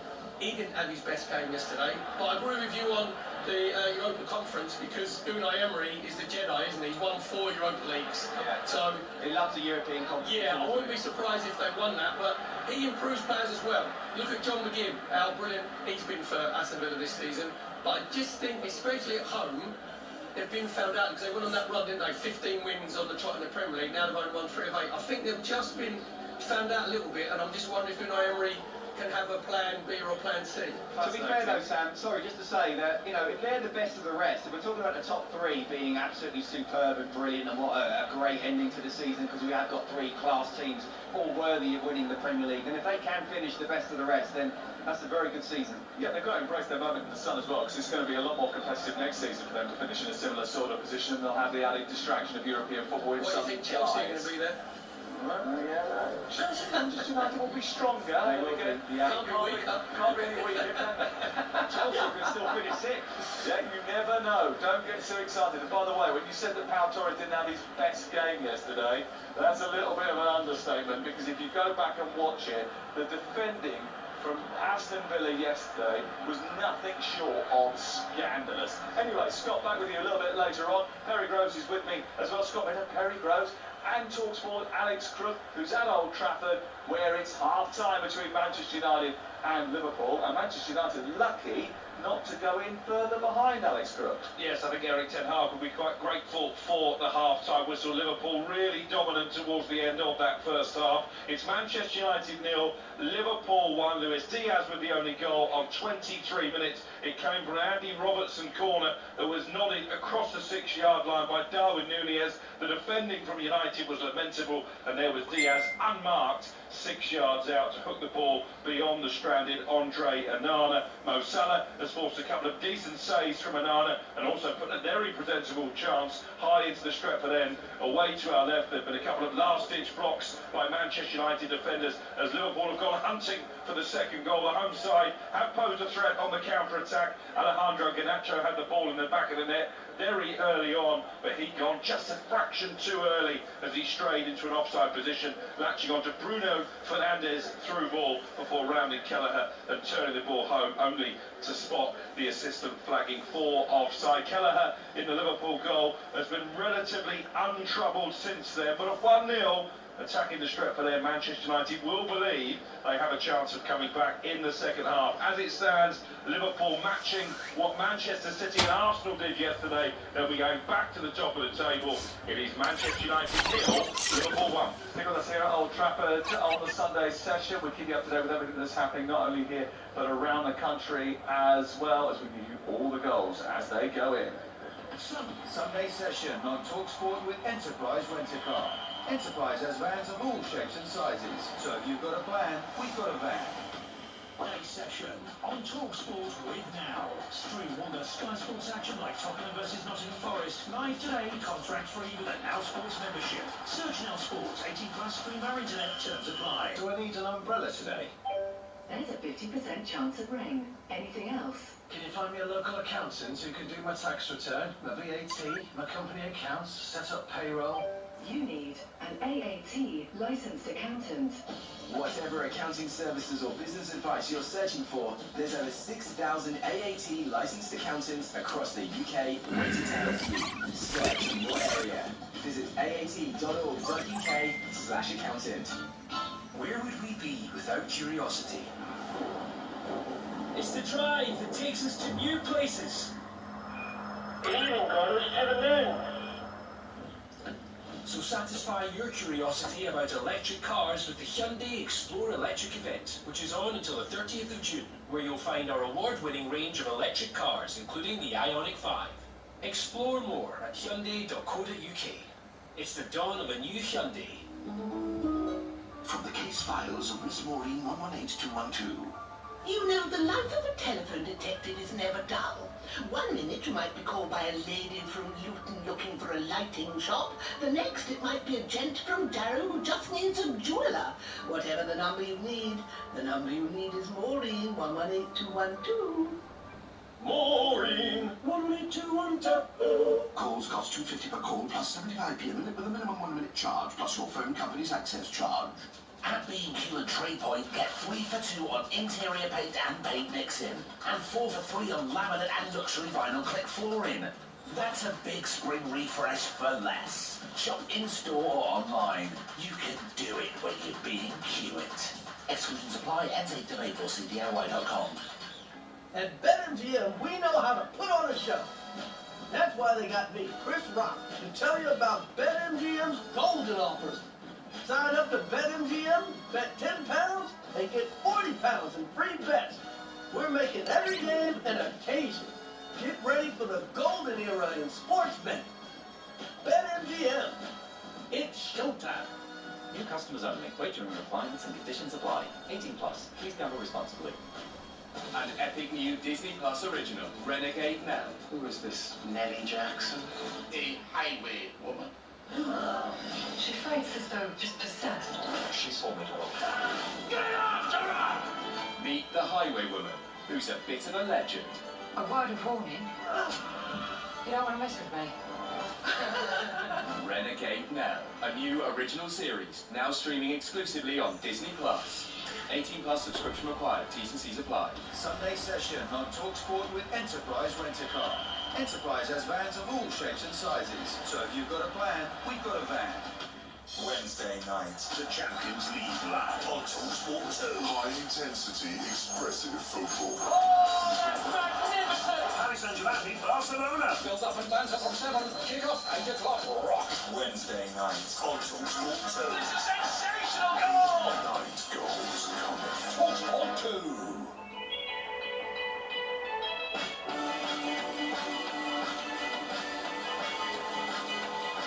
Very good afternoon to you. This is Sam on the Post live at Old Trafford, where it is Manchester United 0, Liverpool 1 at half-time. And the goal coming after 23 minutes. Luis Diaz with it. It's been an exciting first 45 minutes. Early start for Manchester United was pretty positive. Garnacho having a goal disallowed, and Arna making a save straight away. Good start from United overall before Liverpool weathered the storm, came back. Szoboszlai had a chance, probably should have scored. One saved by Anana, and then Luis Diaz did score. Nunez flick on, he was unmarked inside the area, and he acrobatically finished. It was really poor defending by Manchester United, with 3 or 4 players getting drawn towards the ball, the initial flick on, and no one remembering to look after the Colombian. Casemiro had a header which he should have steered into the path of someone, or he should have planted home himself. Salah had a couple of scuffed efforts. Nunez has had one opportunity on the stroke of half-time as well, which he should have converted, but it is just 1-0 at the break. And I wonder, Perry Grove, whether or not when they look back on this, Liverpool will think, actually, we should have done more damage in that first 45 minutes. Yeah, but you know, Sam, they'll be relentless. They won't change the way they play. They'll hope that as the game goes on in the second half, that the game will spread out even more than what it is, and they'd have to find that little bit of quality when they get into that final third, because it's not as if this Man United side are going to not concede any chances in the second half. You know, it's not one of those teams where you think we've got to work hard to try and break them down, especially down the left-hand side of Andy Robinson, who's been excellent, putting in decent crosses. So Liverpool will get more chances. I'm just looking more at Manchester United, where their creativity and where, you know, if they're going to be able to sort of fathom out any chances, because they're just starting sitting deeper and deeper in that end of that first half. Absolutely. Right, let's get the latest odds all from Betfair. Odds update on talkSPORT with Betfair. Get a completely free ACCA or bet builder on football this weekend. Opt-in and previous deposit required. Max free bet varies from £1 to £10 per customer. Minimum odds of 1.5 on minimum one leg. T's and C's apply. 18 plus. BeGambleAware.org. And we welcome back Alex Boyce to the show. Alex, I think for a neutral, that was compelling watching. There were chances at both ends. We've had the ball in the net twice, only one of them has counted. But how has it changed the half-time odds in the game between Manchester United and Liverpool? Well, the thing is, Sam, Manchester United were looking dangerous on those kind of fast counters, but because Garnacho's goal disallowed, they haven't actually had a shot in the game recorded. That's the first time they haven't had a shot in the first half of a Premier League game since April 2022, which was also against Liverpool. Well, it's the first time at Old Trafford, Sam, since 2015 they haven't managed a single shot in that first half. If you fancy them to come out all guns blazing and turn it around, they're 12-1 now to beat Liverpool, who are themselves 2-9. This looks like a foregone conclusion for the punters. The draw is currently 9-2. Looking at Liverpool's shot line, well, they've had 15 in the first half compared to Manchester United's 0. If you fancy them to hit 30 or more in the match, that can be back at 6-1. While some of the player stuff, Sam, Szoboszlai's had 5 shots himself, Salah's had 4. If you want to back one of those two to score in the second half, Salah is 7-4. That's already been cut from 9 to 5, while Szoboszlai himself is 11 to 2 to get on the score sheet in the second half. Interesting. Okay, thank you, Alex. Back with you a little bit later on. Our bet going well at this moment in time. It's all thanks to Betfair 18+. BigGambleAware.org. Odds update on talkSPORT with Betfair. Get a completely free ACCA or bet builder on football this weekend. Opt-in and previous deposit required. Max free bet varies from £1 to £10 per customer. Minimum odds of 1.5 or minimum one leg. T's and C's apply. 18+. BigGambleAware.org. Sunday afternoons on talkSPORT, always thrilling encounters because we have game after game and goal after goal. And tomorrow morning when you wake up, Alan Brazil will be there to look back on all of the weekend's action. In fact, this week he's presenting the breakfast show every single day, and he'll be alongside Gabby Aquan-Lahore tomorrow morning at 6 o'clock. They're going to have Peter Schmeichel on the show reflecting on this game. So will Dwight York, Phil Thompson at this moment in time, looking as if he's going to enjoy the conversations with Alan and Gabby a little bit more than most. And on White and Jordan, straight after that, 10 till 1, Graham Souness will be alongside Simon and Jim. And at 4 o'clock, Drive is co-hosted by Andy Goldstein. And all is looking forward to that big day on talkSPORT, as you would expect. It's the Sunday session with Now. And don't forget that with Now you can stream all the Sky Sports action, like Manchester United against Liverpool, Spurs against Forest later on today. Live today and contract free with a Now Sports membership. Search Now Sports. Next up, we're going to go to Alan Biggs, who's going to have team news in the next few minutes of Sheffield United against Chelsea. Sunday session on talkSPORT with Enterprise Rent-A-Car. Enterprise has vans of all shapes and sizes, so if you've got a plan, we've got a van. Sunday session on talkSPORT with Enterprise Rent-A-Car. Rent from the best lineup in the UK. Enterprise has 450 branches with all the vehicles your business needs. There's a place they call the Home Inspiration, where a family of 4 can feast for £15. Where free workshops bring kids' imaginations to life. And some of your favorite products now have even lower prices. Some say this place can be found at the end of a rainbow. We say it can be found at IKEA. IKEA, the wonderful everyday. Specsavers have asked me to tell you something important, so I've gone creative and dug out my old jack-in-the-box. It's about prices and how they jump up when you least expect them. I said, jump up when you least expect them. At Specsavers, glasses still start from £15. Not now, Jack, including standard single-vision lenses only. He's going to jump up now, isn't he? Oh well, you're better off with Specsavers. Oh, I knew it. Ask in store for details. From the case files of Miss Maureen 118212. You know, the life of a telephone detective is never dull. 1 minute you might be called by a lady from Luton looking for a lighting shop. The next it might be a gent from Darrow who just needs a jeweller. Whatever the number you need is Maureen 118212. Maureen 118212. Calls cost £2.50 per call plus 75p a minute with a minimum 1 minute charge plus your phone company's access charge. Do I need an umbrella today? There's a 50% chance of rain. Anything else? Can you find me a local accountant who can do my tax return, my VAT, my company accounts, set up payroll? You need an AAT licensed accountant. Whatever accounting services or business advice you're searching for, there's over 6,000 AAT licensed accountants across the UK waiting to help you. Search in your area. Visit aat.org.uk/accountant. Mind your head when you go to Aldi, the prices are falling. In store now this week's Super 6, from as little as 69p each. Sugar snap peas, baby corn, seasonal pears and British chestnut mushrooms. Plus a 5-pack of oranges just 89p and 6-pack of golden delicious apples only 99p. Cha-ching! So chop chop, get down to Aldi. Products may vary by region, subject to availability. Play Set for Life and you could.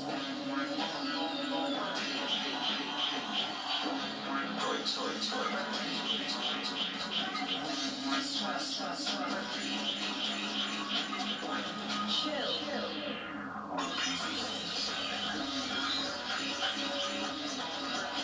£10,000 every month for 30 years. Set for Life. Play now on the National Lottery app. Terms, rules and procedures apply. Players must be 18 or over. At B&Q and Trade Point, get 3 for 2 on interior paint and paint mixing. And 4 for 3 on laminate and luxury vinyl click flooring. That's a big spring refresh for less. Shop in-store or online. You can do it when you're being cute. Exclusions apply. Ends 8th of April. See DIY.com. Sunday session on talkSPORT with Now. Stream all the Sky Sports action like Tottenham versus Nottingham Forest live today, contract free with a Now Sports membership. Search Now Sports, 18 plus, stream our internet, terms apply. talkSPORT Drive, tomorrow afternoon from 4 on talkSPORT. Hello, I'm Eddie Goldstein, and I'm Darren Bent. Fast and furious football talk for full-on fans. Under the bonnet, over the top, into the back of the net. Tower, sporting power in the afternoon. 100% nationwide coverage. talkSPORT Drive. Back tomorrow afternoon from 4 with Andy Goldstein and Darren Bent. The fastest football on the way home. Remember that.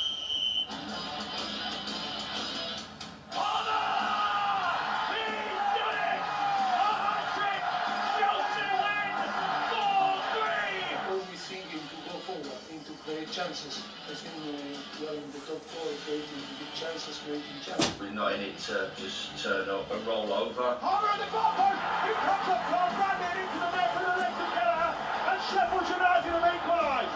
Listen, you can never call anything in the Premier League at the moment. Back again underway at the start of the second half, live on talkSPORT. Manchester United 0, Liverpool 1 at 5:30. Another Premier League kick-off today. Sheffield United against Chelsea. And team news comes from Alan Biggs. There are changes here at Bramall Lane to both teams, but they're fairly minimal. Sheffield United with 2 from their respectively close defeat at Liverpool. Ollie McBurney and Ben Osborne come in for James McAtee and Vinny Souza. It's Gervich in goal, a back 3 of Holgate, Ahmed Hodzic and Robinson. Flanking them, Bogle and Trusty. Often becomes a 5-man defence. Midfield, Arblaster, Osborne and Harmer, with McBurney in alongside Brereton Diaz up front. Chelsea make 3 changes coming in. Thiago Silva, Noni Madueke and Trevoh Chalobah for Gusto, Badiashile and Mudryk. So it's Petrovic in goal. We think that Chelsea will mirror Sheffield United with a back 3 centre-backs, Chalobah, Disasi and Silva.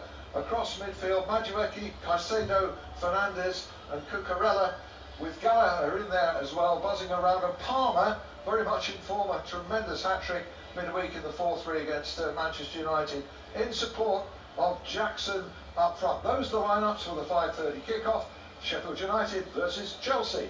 Stay there, Alan. We've got Scott Minto and Perry Groves with you as well. Cole Palmer, 19 goals this season, 7 in his last 4, the 3rd top scorer behind Watkins and Haaland. Problem with Chelsea is they're terrible defensively. I just wonder whether or not, Alan, you think that maybe the tight turnaround between both these two teams, they played on Thursday night and they were involved in quite intense games, will have any effect on the outcome? Yeah, I think ordinarily you'd have expected more changes, wouldn't you? Chelsea have made just 3, Sheffield United 2. I think it reflects, Sam, that by and large Chris Wilder likes to keep a settled team, likes to keep it unchanged if possible. That's been his trademark in his previous spell at Sheffield United, and their form at the moment is relatively very good. I mean, they've turned it around, you might say slightly, with 2 points from 3 games, but it's been more the performances that have turned around than the results. Respectable draws against both Bournemouth and Fulham, a very respectable 3-1 defeat at Liverpool. So I think that's in his mind, and he's also an old school manager in the sense that he doesn't think it's a hardship for professional sports people to play twice in a matter of 4 days. I agree with him 100%, Al, to be fair, because the days that, used to get kicked all over the place and the pitches weren't great, now with their recovery and their massages and their ice baths, so I agree with him in that you can play like 2 games in 3 days, maybe 4 days. And the big plus point as well for Sheffield United is Ollie McBurney coming back in. He's been really good, especially at Bramall Lane, enrolled in 7 goals in the last 7 home Premier League games. Yeah, I agree. There's a real physical presence there up top for Sheffield United today. McBurney alongside Brereton Diaz, who's been a terrific asset to Sheffield United since coming on loan. He's got 4 goals already, but he really does make his presence felt. And you do feel that Sheffield United can run Chelsea fairly close here today, but it'll be interesting how they start, because Chris Wilder made no apologies for going against his own character and against type. In the Fulham game most recently here, it was an extremely boring 0-0 at half-time, and he made no apologies for keeping his team in the game. He just wanted them to be in the game in the second half, rather than 3, 4 or 5 goals adrift, as they have been several times recently, and that worked. He was prepared to have a go in the second half, and I think we might see something like that today, where Chelsea have to work to unlock a fairly unambitious Sheffield United in the opening half, and they need to get ahead then, really. The second half could be quite challenging. Chelsea were trailing 3-2 to Manchester United after 99 minutes and 17 seconds live on talkSPORT on Thursday night. Scott Minto was there. He's the latest Premier League side has ever come back to win a Premier League game. They're unbeaten now in 6 Premier League matches. Are you starting to see a bit more development and more consistency from your former team, Scott? Don't ask that question, Sam. Don't ask that question. I've been asked that question all season, at least half a dozen times. You know, 2 or 3 games looking good. Is this the one now? This is 6. Well, there's been 6 as well. I know what you mean. We're late in the day now to say, you know, are they really turning it around? But look, all they can go is the next game, and that's what I'm saying now. Oh, hold on! We've just seen a marvellous goal at Old Trafford. talkSPORT's Alex Crook. Manchester United 1, Liverpool 1. What a finish from Bruno Fernandes. The Manchester United captain seized on an error from young Jarell Quansah. He gave the ball away around about halfway inside the Liverpool half. Fernandes looked up. He spotted that Kelleher was a long way off his line. He chipped the goalkeeper and he's found the bottom corner. Manchester United 1, Liverpool 1. A goal from the ages for Bruno Fernandes. Oh, it's a terrific goal. It's terrific opportunity for Bruno Fernandes, the captain. Jarell Quansah has been absolutely terrific in the game so far. Just moments ago, he dealt with Marcus Rashford, snuffed out an attack which was coming down the left-hand side. But he's given the ball away cheaply, right on the edge of the own centre circle, and he's inside the centre circle when he hits this Bruno Fernandes. He spots the fact that Kelleher is right on the perimeter of his box, and he takes full advantage. Very gross. Sam, it's fantastic technique from Bruno Fernandes in the centre circle, but that's Quansah, just lack of experience. He's played a blind pass, basically square, to try and roll it to Virgil van Dijk. He hasn't looked whatsoever, hasn't looked over his shoulder, and that's great technique from Bruno Fernandes. We said that Manchester United have the individual quality, you know, maybe had to fathom a goal from somewhere. That's exactly what's happened. Actually gave Kelleher no chance. What he did really well, Sam, normally you're in that position, you think, right, what I'm going to do is I'm going to loft it over the goalkeeper. But what Fernandes did really cleverly is he just came off the side of the ball, didn't he? He just, like, it was like a faded one-iron, wasn't it? Where he kept it a little bit lower and just faded away from Kelleher to give him absolutely no chance whatsoever. You've got to feel a little bit from Quansah, because this Premier League is a harsh league to learn your trade in. And this is exactly what Quansah's done, where he'll have to learn from that mistake and have to gather himself, because the last thing he needs to do is for his head to go a little bit fuzzy and lose complete concentration. And that's the key moment now, isn't it, for both these two teams, is for Manchester United to seize on a change of momentum, and for Liverpool to take their chances, Scott, because Darwin Núñez has had a couple of big ones that he has spurred. And I wrote down at the end of the first half, this is a miss that could cost them if they don't go on and win the game. He's had another one since then for the start of the second half, which he should have converted and didn't, and now they find themselves pegged back to 1-1. Yeah, I mean, look, you know, obviously that goal disallowed early on, but that's their first shot on or off target, and that's come from a mistake. Now, what I would say is, from United's point of view, brilliant for Fernandes. I know what Kerry's saying about the one-iron, and my slice is a lot wider than that, but there was a little bit of fade to go away from Kelleher. It was a wonderful strike, it really was, you know, with great technique. But from Liverpool's point of view, you're absolutely right, Sam, you can't afford to keep on missing those chances. Every point dropped could determine at the end of the season whether your team wins the title or not. The other thing I would say is, I was with you yesterday with Manchester City and they didn't panic, but it was very important for Liverpool not to panic. They know they're the better side, they know they can create chances. Now when they have that chance in front of goal, they need to make sure they stick it in the back of the net. But boy, this Premier League title race is really going from one end to the other.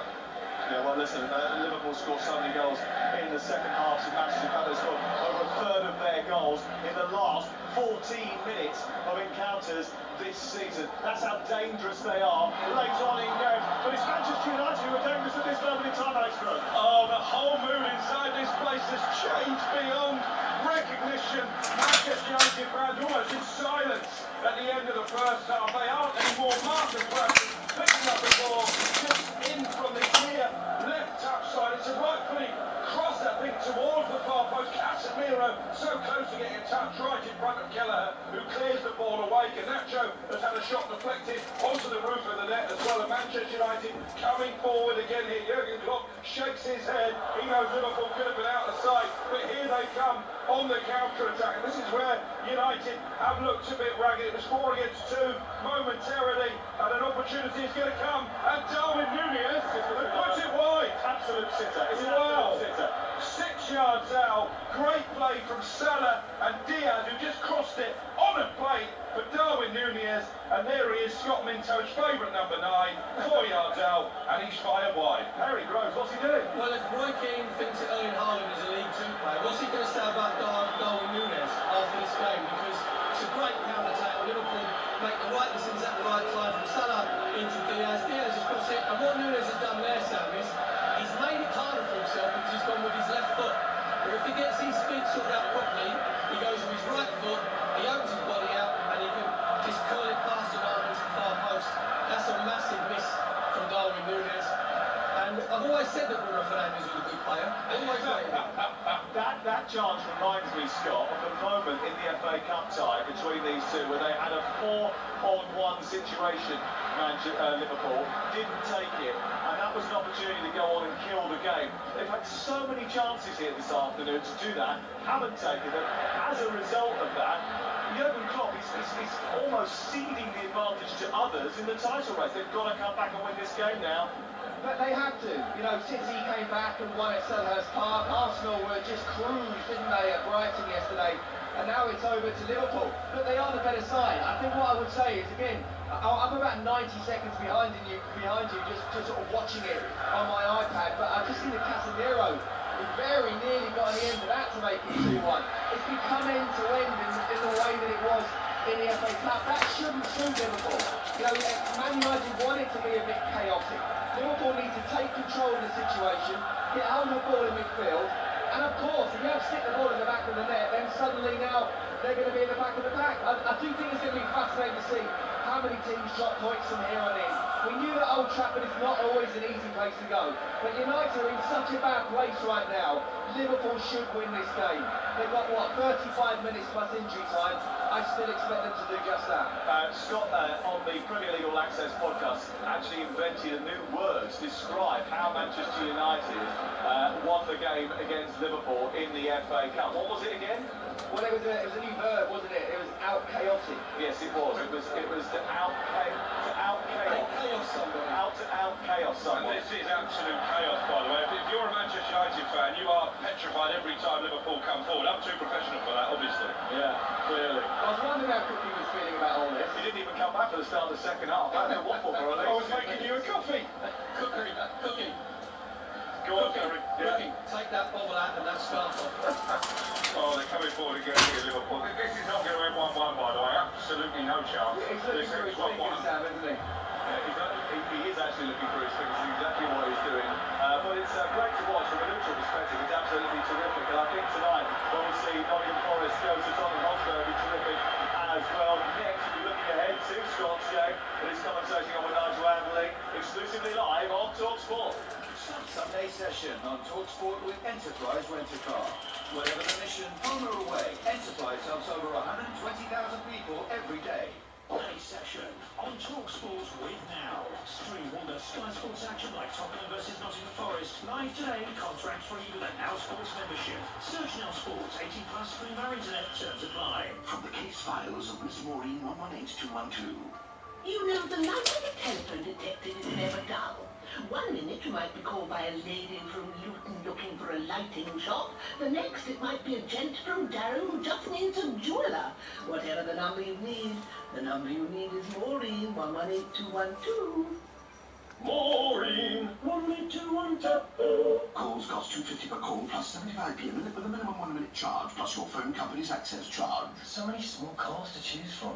This one looks like that one, which looks like... oh, the new Suzuki Swift. This is the one. Yep, standard reaction to the new Suzuki Swift, which comes with serious style, a choice of cool colours, and loads of tech as standard. Oh, and it's available with 0% APR for 2 years. Search Suzuki Swift event now to register for your local dealer launch and get set to feel good different. Participating dealers only. Suzuki Financial Services Limited. T's and C's apply. See cars.suzuki.co.uk/offers. Do I need an umbrella today? There's a 50% chance of rain. Anything else? Can you find me a local accountant who can do my tax return, my VAT, my company accounts, set up payroll? You need an AAT licensed accountant.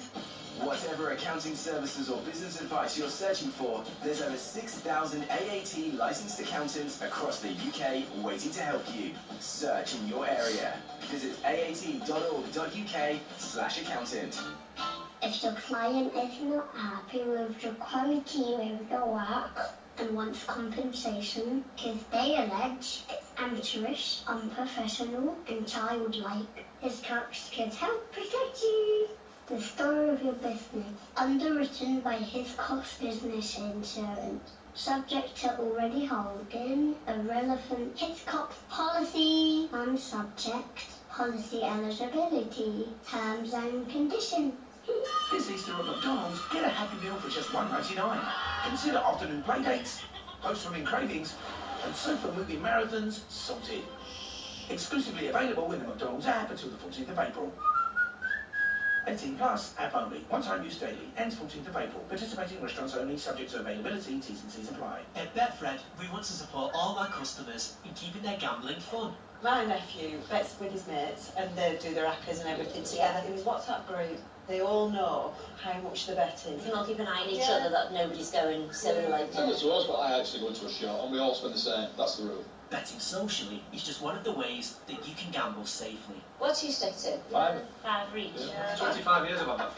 How do you keep it fun? Gamble safely with Betfred. Sunday session on talkSPORT with Enterprise Rent-A-Car. Whatever the mission, home or away, Enterprise helps over 120,000 people every day. Sharpshooting, ball-shooting radio. And it's in the post and gone in! The Sunday session with Sam Matterface and Perry Rose on talkSPORT.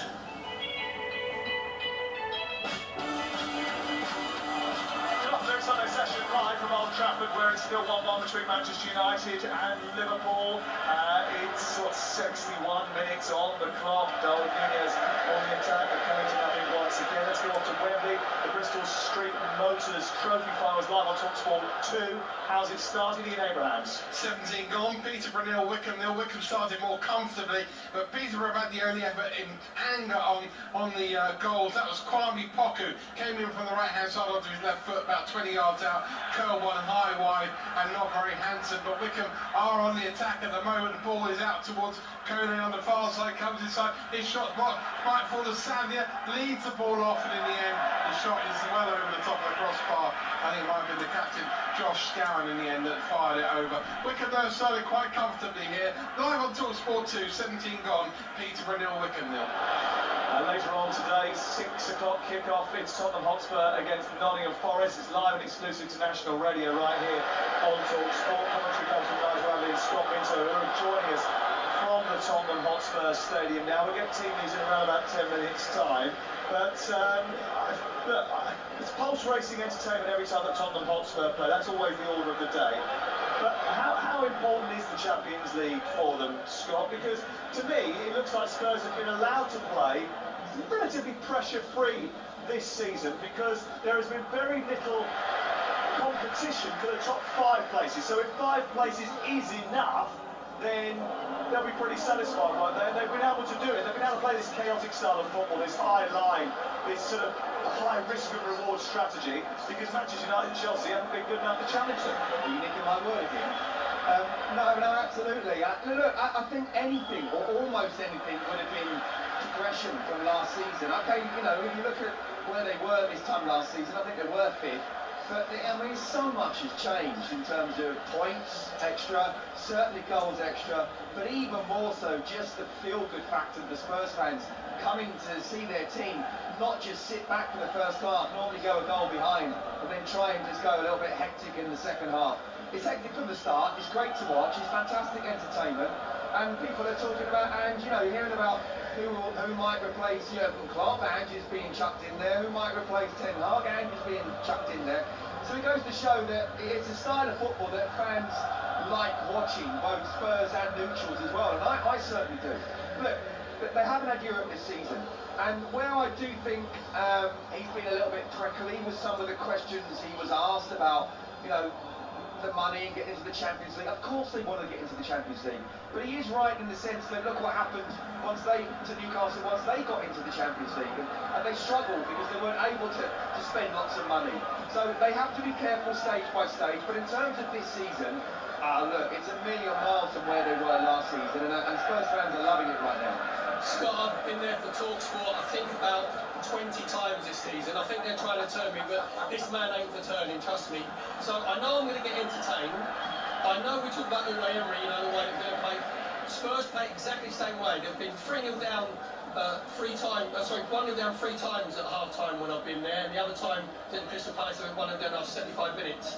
It doesn't change, but I actually think because Udogie comes in, doesn't he, from the left-back position, Porro comes in from the right, and they hold over midfield. I don't think it's doing James Maddison any favours, because everything gets really congested in there. Well, look, I think at the start of the season, before his injury, he was doing really, really well. I think since the injury, we haven't quite seen him at his very best, and maybe Spurs haven't been quite at their very, very best.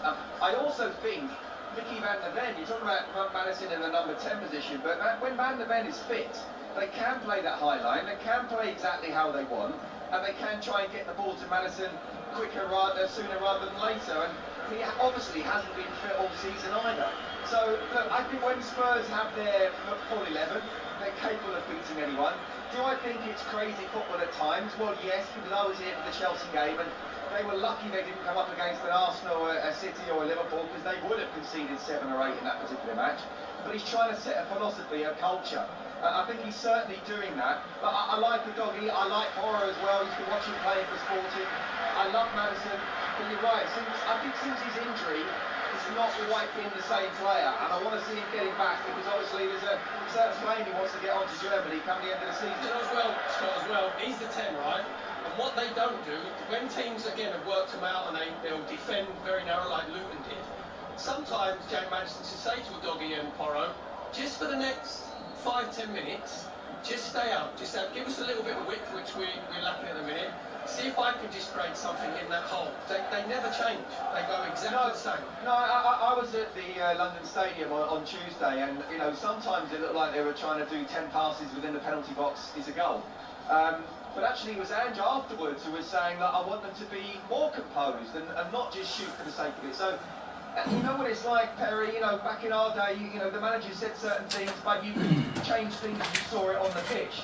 Nowadays, players are, I wouldn't say they're robots, but they're almost programmed to play a certain way. In fact, Ange even said it after, didn't he? He'd like to have a joystick and put his players exactly where he wants them to be. Is that healthy, Scott? Is that approach healthy? The fact that players don't have the freedom to make their own decisions as they see fit. This is a very movable game. Oh my God! Another wonderful goal for Manchester United, and it's come from a superstar in the making, Alex Crook. And what a story this is! Manchester United 2, Liverpool 1. Jacob Bell, Kobe Mainu, the academy graduate, has just curled one into the top corner from the edge of the penalty area in front of the Stretford end, and Liverpool's championship charge is in danger of being derailed by their arch rivals. It came from Casemiro, acrobatically hooking the ball into the Liverpool half. Mainu played it out to the left-hand side, continued his run into the area. He beckoned to get the ball back, and when he got the ball back, my word, what a finish! Manchester United 2, Liverpool 1. Bruno Fernandes, eat your heart out. Think Kevin De Bruyne, eat your heart out. This is one touch, turn, edge of the penalty area. curling the ball out of the reach of Kelleher and into the far corner, kissing the postage stamp as it goes in. It's top draw, it's top class. It could be the goal that causes Liverpool pain in their hunt for title supremacy. Perry Groves, what a finish. Sam, he's actually, when he receives the ball, he's actually facing his own goal. He's facing his own goal and lets the ball just roll across him with his left foot in one movement. He's bent it and started it about 1.5 yards outside Kelleher's far left down post. It is a goal of the highest quality. We said that Manchester United had plans, didn't we? Individual players, individual qualities, exactly what they've shown. It panned over to Jurgen Klopp. He was going apoplectic with rage because Curtis Jones has got to go and close the ball down. He's got to make sure that he stops Kobe Mainoo from shooting, and exactly what he doesn't do, and he makes him pay for it. This is a massive 25 minutes of normal time, probably 6 or 7 added on time for Liverpool now. This is huge because they score a lot of goals in the last 15 minutes of games.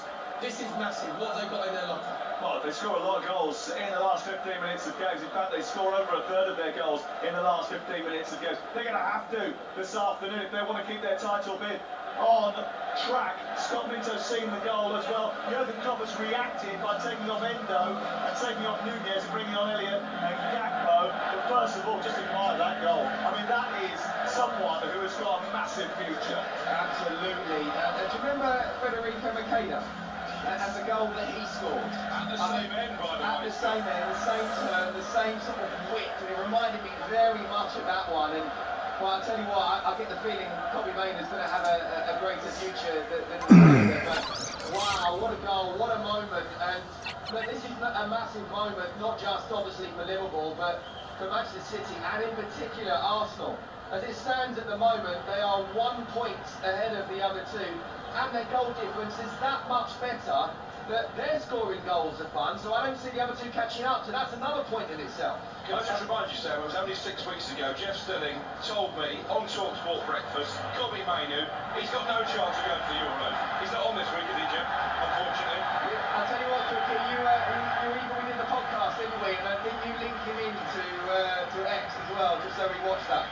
Yes, I think Alex, opportunist crook, will do that at any juncture that he possibly can do. He always remembers the big calls he gets right. He doesn't always remember the ones that fell flat on their face. It's Liverpool's title charge falling flat on its face at Old Trafford, the worst possible place for Jurgen Klopp to do so. It could be his last visit here. It will be his last visit here as Liverpool manager. They trail by 2 goals to 1. It means at this moment in time, the table looks like this. Manchester City third, 70 points from 31 games. Liverpool second, 70 points from 31 games. And Arsenal top of the pile, 71 points from 31 games. They'll be top at the end of the weekend if it stays like this. But there's still a long way to go at Old Trafford. Let's take a look at the latest odds from Betfair. Odds update on talkSPORT with Betfair. Get a completely free ACCA or bet builder on football this weekend. Opt-in and previous deposit required. Max free bet varies from £1 to £10 per customer. Minimum odds of 1.5 or minimum 1 leg. T's and C's apply. 18 plus. BeGambleAware.org. Let's take a look at the latest odds then. It's currently Manchester United leading by 2 goals to 1. They've come from behind to go in front. They were at one stage after conceding that first goal 9-1 to win the game. They're now 9-10 to win the match. The draw is 11-5 and Liverpool have come back and win is 7-2. That's all thanks to Betfair 18 plus. BeGambleAware.org. Odds update on talkSPORT with Betfair. Get a completely free ACCA or bet builder on football this weekend. Opt-in and previous deposit required. Max free bet varies from £1 to £10 per customer. Minimum odds of 1.5 or minimum 1 leg. T's and C's apply. 18 plus. BeGambleAware.org. Liverpool need to find a couple of goals if they want to keep the lead of the Premier League that they acquired on Thursday night. They've scored and managed to pick up 26 points from losing positions this season. There's every possibility that they can do that again, but it's a big 18 minutes. How has the first half of the Bristol Street Motors Trophy Final gone on talkSPORT 2? Ian Abrahams is watching. 29 minutes gone, still Peterborough 0, Wickham 0. Both sides have had chances though. Garrett McCleary with a couple for Wickham, one that landed on top of the net, one that was just saved by Jed Steer. At the other end, Hector Cipriano's had a header from a Harrison Burrows teasing cross from the right-hand side that went over the top of the crossbar. Both sides have had periods of possession and look dangerous. Neither has broken through yet. The game is live on talkSPORT 2. It's Peterborough 0, Wickham 0. Rasmus Højlund just trying to link with Garnacho inside the penalty area. His efforts straight at the goalkeeper is cleared away. Jurgen Klopp said in the build-up to this game that he hoped his team had learned a lesson from the 4-3 loss in the FA Cup just a few weeks ago, and he wanted his team to be more clinical. Well, they've had a hatful of chances and not been clinical here today, and I wonder just how costly that is going to be. It's the Sunday session on talkSPORT with Enterprise Rent-A-Car. Whatever the mission, home or away, Enterprise helps over 120,000 people every day. Stick with us as we come towards the final 15 minutes here at Old Trafford with Manchester United leading Liverpool by 2 goals to 1. Sunday session on talkSPORT with Enterprise Rent-A-Car. Enterprise has vans of all shapes and sizes, so if you've got a plan, we've got a van. And they're coming down the final furlong now. A long drive home is being chased down by I'm Tired. I wish I didn't have to drive home, it's losing ground. As better get a Travelodge is coming up fast. Long drive home is fading. As better get a Travelodge comes tearing up on the inside. And better get a Travelodge takes it! Sporting event coming up. Better get a Travelodge. Find king-size comforts up and down the country at travellodge.co.uk. Nice grooming. It must be great with Skull Shaver products. Smooth and fast head shaving experience with Pitbull Shaver. 90 seconds and done. For face shaving, one line shaver with innovative features. Do you need a simple haircut? Use Beast Clipper. 5 minutes and done. Do you need to shave your back or somewhere else? We have easy and fast solutions. For ladies, beautiful and fast butterfly face shaver. Skull Shaver products have over 100,000 5-star reviews worldwide. Find out what's new in grooming at skullshaver.co.uk. talkSPORT Bet. If you want to flutter, punters know it's the only place to go. Football, QQ, cricket, or the Grand Prix, live online casino. Just tap to find it on the app. talkSPORT Bet, the broadcast bonus bookie, keeping you on track with all the sporting stats.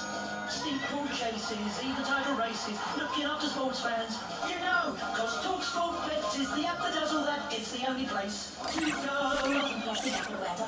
Uno is now available in McDonald's Happy Meal. So let's see who can shout Uno first. Bring it on. Yes, yes. Ooh, no! A wild card! Right, yes, back in the game. Yes. Ooh, no! Draw one card. Uno. Better luck next time. Have fun with your Uno cards. Does that one count? Nope. Oh, some fun, some food. It's all inside this Happy Meal. Until 7th of May from 11 a.m. Includes one pre-selected book or toy. Uno range comprises toys only, while stocks last. At B&Q and Trade Point, get 3 for 2 on interior paint and paint mixing. And 4 for 3 on laminate and luxury vinyl click flooring. That's a big spring refresh for less. Shop in-store or online. You can do it when you're B&Q it. Exclusions apply. Ends 8th of April. See DIY.com. With car insurance from LV, I know I'll have peace of mind because they pay out on 99% of claims. Nice one. And if I'm hit by an uninsured driver, I won't lose my no-claim discount because insurance is simple when it's me and LV. No wonder we're rated excellent on Trustpilot. Get your quote today at lv.com.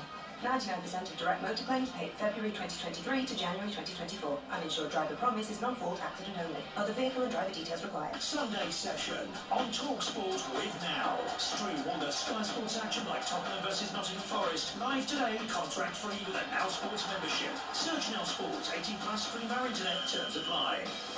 On 1089 and 1053 medium wave. Online, on your mobile, on the app, and on your smart speaker. talkSPORT. Here. Oh, he's had the net! What a run! And what a goal! There. He hits it first time, what a volley, what a goal! On Sundays. Oh, We are everywhere. On DAB digital radio and 1089 and 1053 AM. The Sunday Sunday Session with Sam Metaface and Perry Groves on talkSPORT. Hello, good afternoon. Welcome to talkSPORT Sunday Session, your Sunday afternoon thriller-minute ride around the sporting universe, where we bring you the goals as they go in, the action as it happens, and all the latest news from up and down the country on what is a thrilling day of football. Absolutely brilliant games in both countries, Scotland and England today. Earlier on today we saw a titanic battle between Rangers and Celtic. It finished 3-3. It means that the title is in Rangers' hands. They go to Dens Park in midweek. If they win that, they'll be top of the table. Liverpool could go top of the table if they win here today in the Premier League at Old Trafford.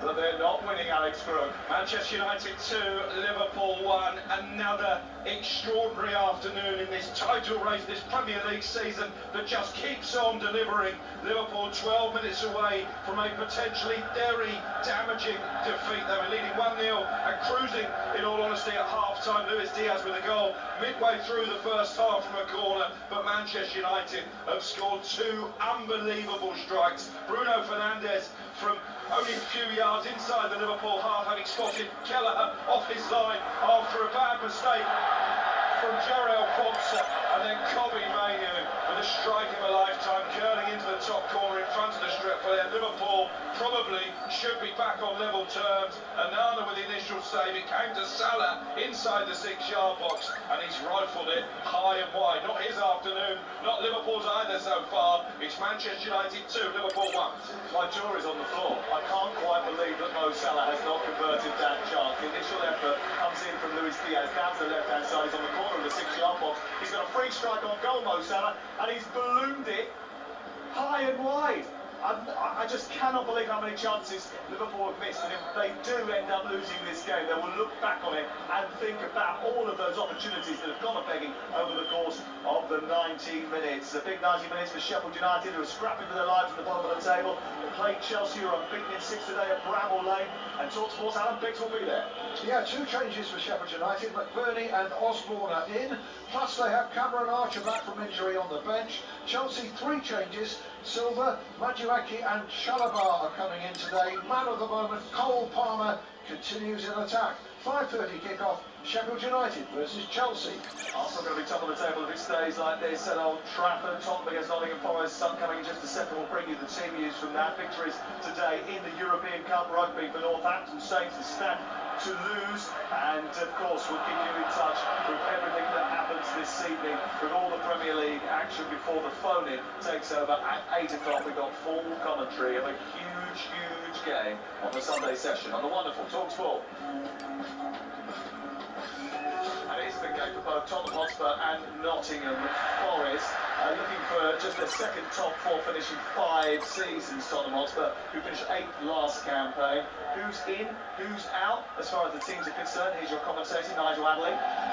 Yes, good afternoon, Sam. Once again, only one change for Tottenham from that draw at West Ham. Of course, following Villa's stumbles, they can take control of the race for the top 4 here today. Rodrigo Bentancur drops to the bench, and Pape Sarr comes back into the team. So it's Vicario in goal, Porro, Romero, Van der Ven and Udogie the back 4. Basuma and Sarr in midfield, with Johnson, Maddison and Werner behind Son in attack. Unsurprisingly, it's the same Forest team which beat Fulham 3-1 in midweek. Sells in goal, Williams, Omobabadeli, Murillo and Aina the back 4. Danilo, Yates and Elanga in midfield, with Gibbs White and Hudson-Odoi in support of Wood in attack. Thank you very much to Nigel Adley. Perry Groves reacting to those teams. That's Tottenham's best 11, isn't it? Yeah, very much so. I'm just pleased to see that Brendan Johnson's being given a chance, because I say I was at the Luton game where Spurs showed half time. He come on in the second half. Hold on. A penalty. Old Trafford. talkSPORT's Alex Crook. 8.5 minutes to go. Lifeline for Liverpool. Manchester United 2, Liverpool 1. I've got to say, this is a really clumsy challenge from Aaron Wan-Bissaka. He went right through Harvey Elliott, the referee Anthony Taylor, had an immaculate view of it. Absolutely no doubt in my mind this is a penalty. Salah with a through ball. He's just mistimed it, Wan-Bissaka. He doesn't do that very often. So good with those sliding tackles. But that's a really poor one, Sam. Oh, it's a terrible challenge. And at just the moment they couldn't afford to give away an opportunity like this, they've handed it to Liverpool. This is another big moment in the title race, Perry Groves. What was he thinking? Do you know what, Sam? Wan-Bissaka's normally quick, and he normally moves his feet really quickly. And obviously, we've got Scott at the Tottenham Hotspur Stadium, who's a fullback. He doesn't move his feet quick enough, and he's sort of on himself, and he's reaching to try and get his challenge in, and he just overreaches it completely slides down Harvey Elliott. Andy Taylor, bang on the spot, 100% right, penalty. What is Wan-Bissaka doing? What was Wan-Bissaka doing? He's handing Mo Salah the opportunity to score a 14th goal in 14 games against Liverpool. He scored 31 of his last 38 penalties for Liverpool. Can he score this at the scoreboard end? Where those Liverpool fans have housed. The wind is playing havoc with the placing of the ball on the spot, which is a bit of an issue for him. He's respotted it maybe 4 or 5 times. He cannot stop the ball from rolling because of the wind. But he's stepped up now, and this is a huge moment in the title race. Well, Onana didn't get anywhere near the 2 Cole Palmer penalties in the week. He did save one at his end against Copenhagen, I remember, in the last minute of a Champions League group game. Here comes Salah into the bottom corner.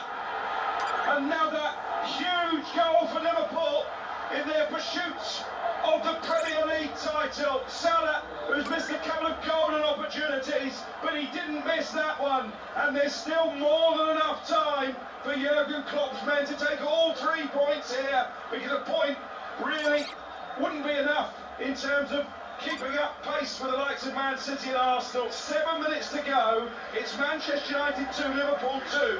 He made a change. Erik ten Hag, around about 4 or 5 minutes ago. He took off Alejandro Garnacho. He brought on Sofian Amrabat.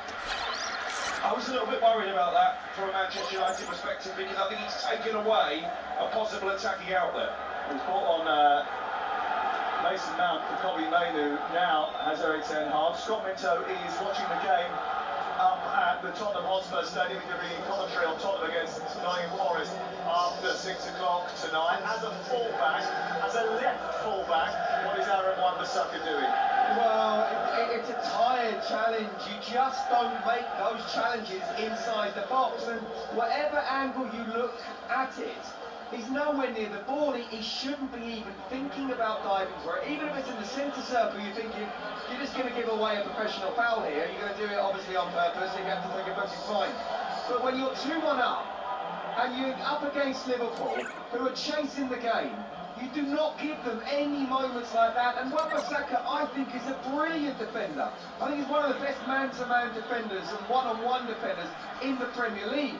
So to see him lunge in the way he did, Sam, I can tell you now, that's a very tired challenge where your mind is not thinking, you're half a yard short, and you're going for something that you just shouldn't. That's a big moment. Obviously, United want to try and push on if they can, but it's not really a big scoreline in terms of United, but it is in terms of Liverpool. And I agree with Crookie, in terms of the title race, you know, it's about winning this game for Liverpool, showing that wherever you go, whatever you do, we're going to carry on winning. And we're going to keep you at short arm's length, but it's going to be at an arm's length. So even a point here is not really a great result for Liverpool. Arsenal, we top of the table on goal difference. They have a plus 51 goal difference. Liverpool plus 42 goal difference. Well, I've got a feeling it might just be a huge, massive, dramatic, chaotic final 5 minutes plus stoppage time at Old Trafford. Let's get the latest odds from Betfair. Odds update on talkSPORT with Betfair.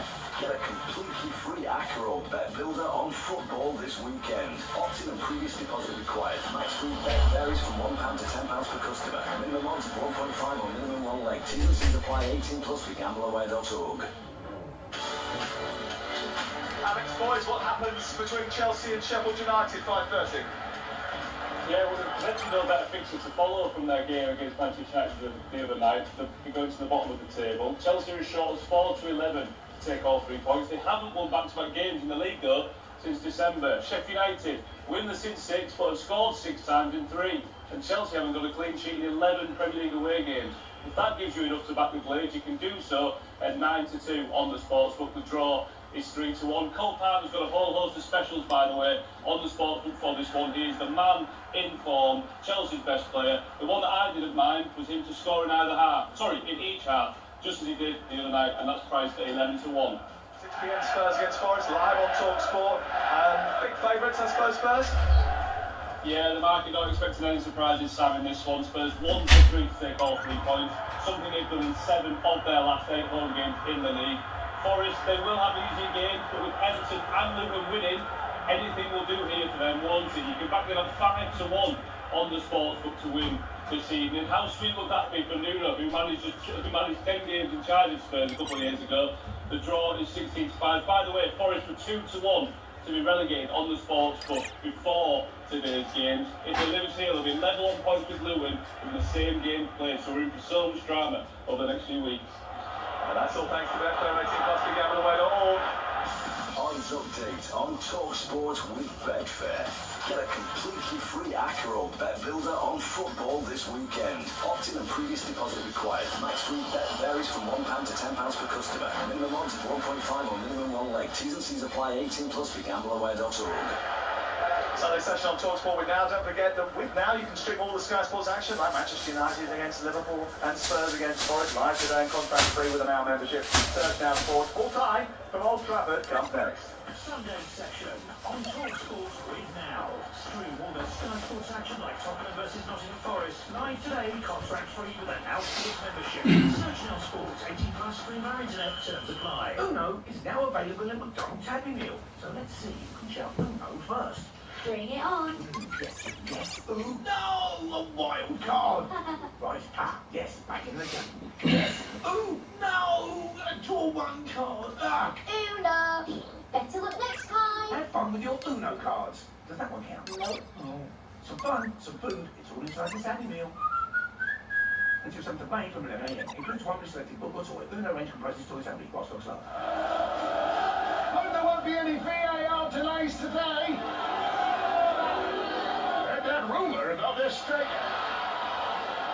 Can't wait to see what the pundits make of that booking. Looking forward to the match report on this one.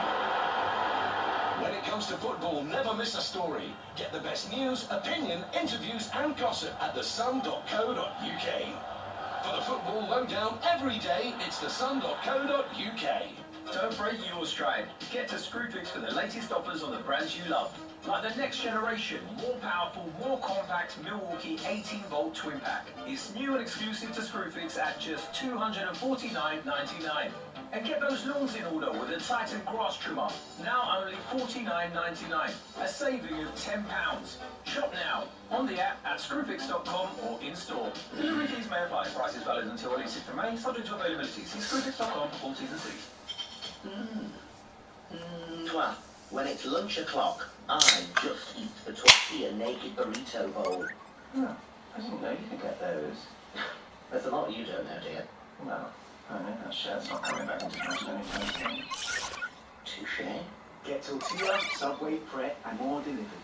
For lunch and everything else. It's somebody say just please. Charges apply. Check available restaurants in your area and opening times on justfood.co.uk. We all fantasize about our perfect home. Watching the big game, cooking up in the sun. Balmy summer nights with your kids playing on the lawn. But come on, this isn't real. Listen, if you're serious about making your fantasy a reality, find out what your home is worth instantly with a free online valuation estimate. Get real about moving. Get on the market. Most common time to obtain an online quote between 1st of June 2022 and 30th of September 2022 is under 3 minutes. Excludes Northern Ireland. In sport, what's just as important as the goals, the glory, the roar of the crowd? Yes, it's the half-time break. Time for a breather, a reset, to keep everything on track. In sports betting, Betfair's safer gambling tools help you do that too. Like timeouts, so you take that all-important half-time break. Or deposit limits, to help you keep count. Manage your play at safergambling.betfair.com. Simple ways to stay on top of your game with Betfair. 18+ BeGambleAware.org. Sunday session on talkSPORT with Enterprise Rent-A-Car. Rent from the best lineup in the UK. Enterprise has 450 branches with all the vehicles your business needs. Tuesday night, the Champions League lads on talkSPORT. High-intensity, expressive football. Magnificent! Arsenal versus Bayern Munich. Goes up and down from 7, kick-off 8 o'clock. Tuesday night on talkSPORT. That's a sensational goal! Night goals. talkSPORT.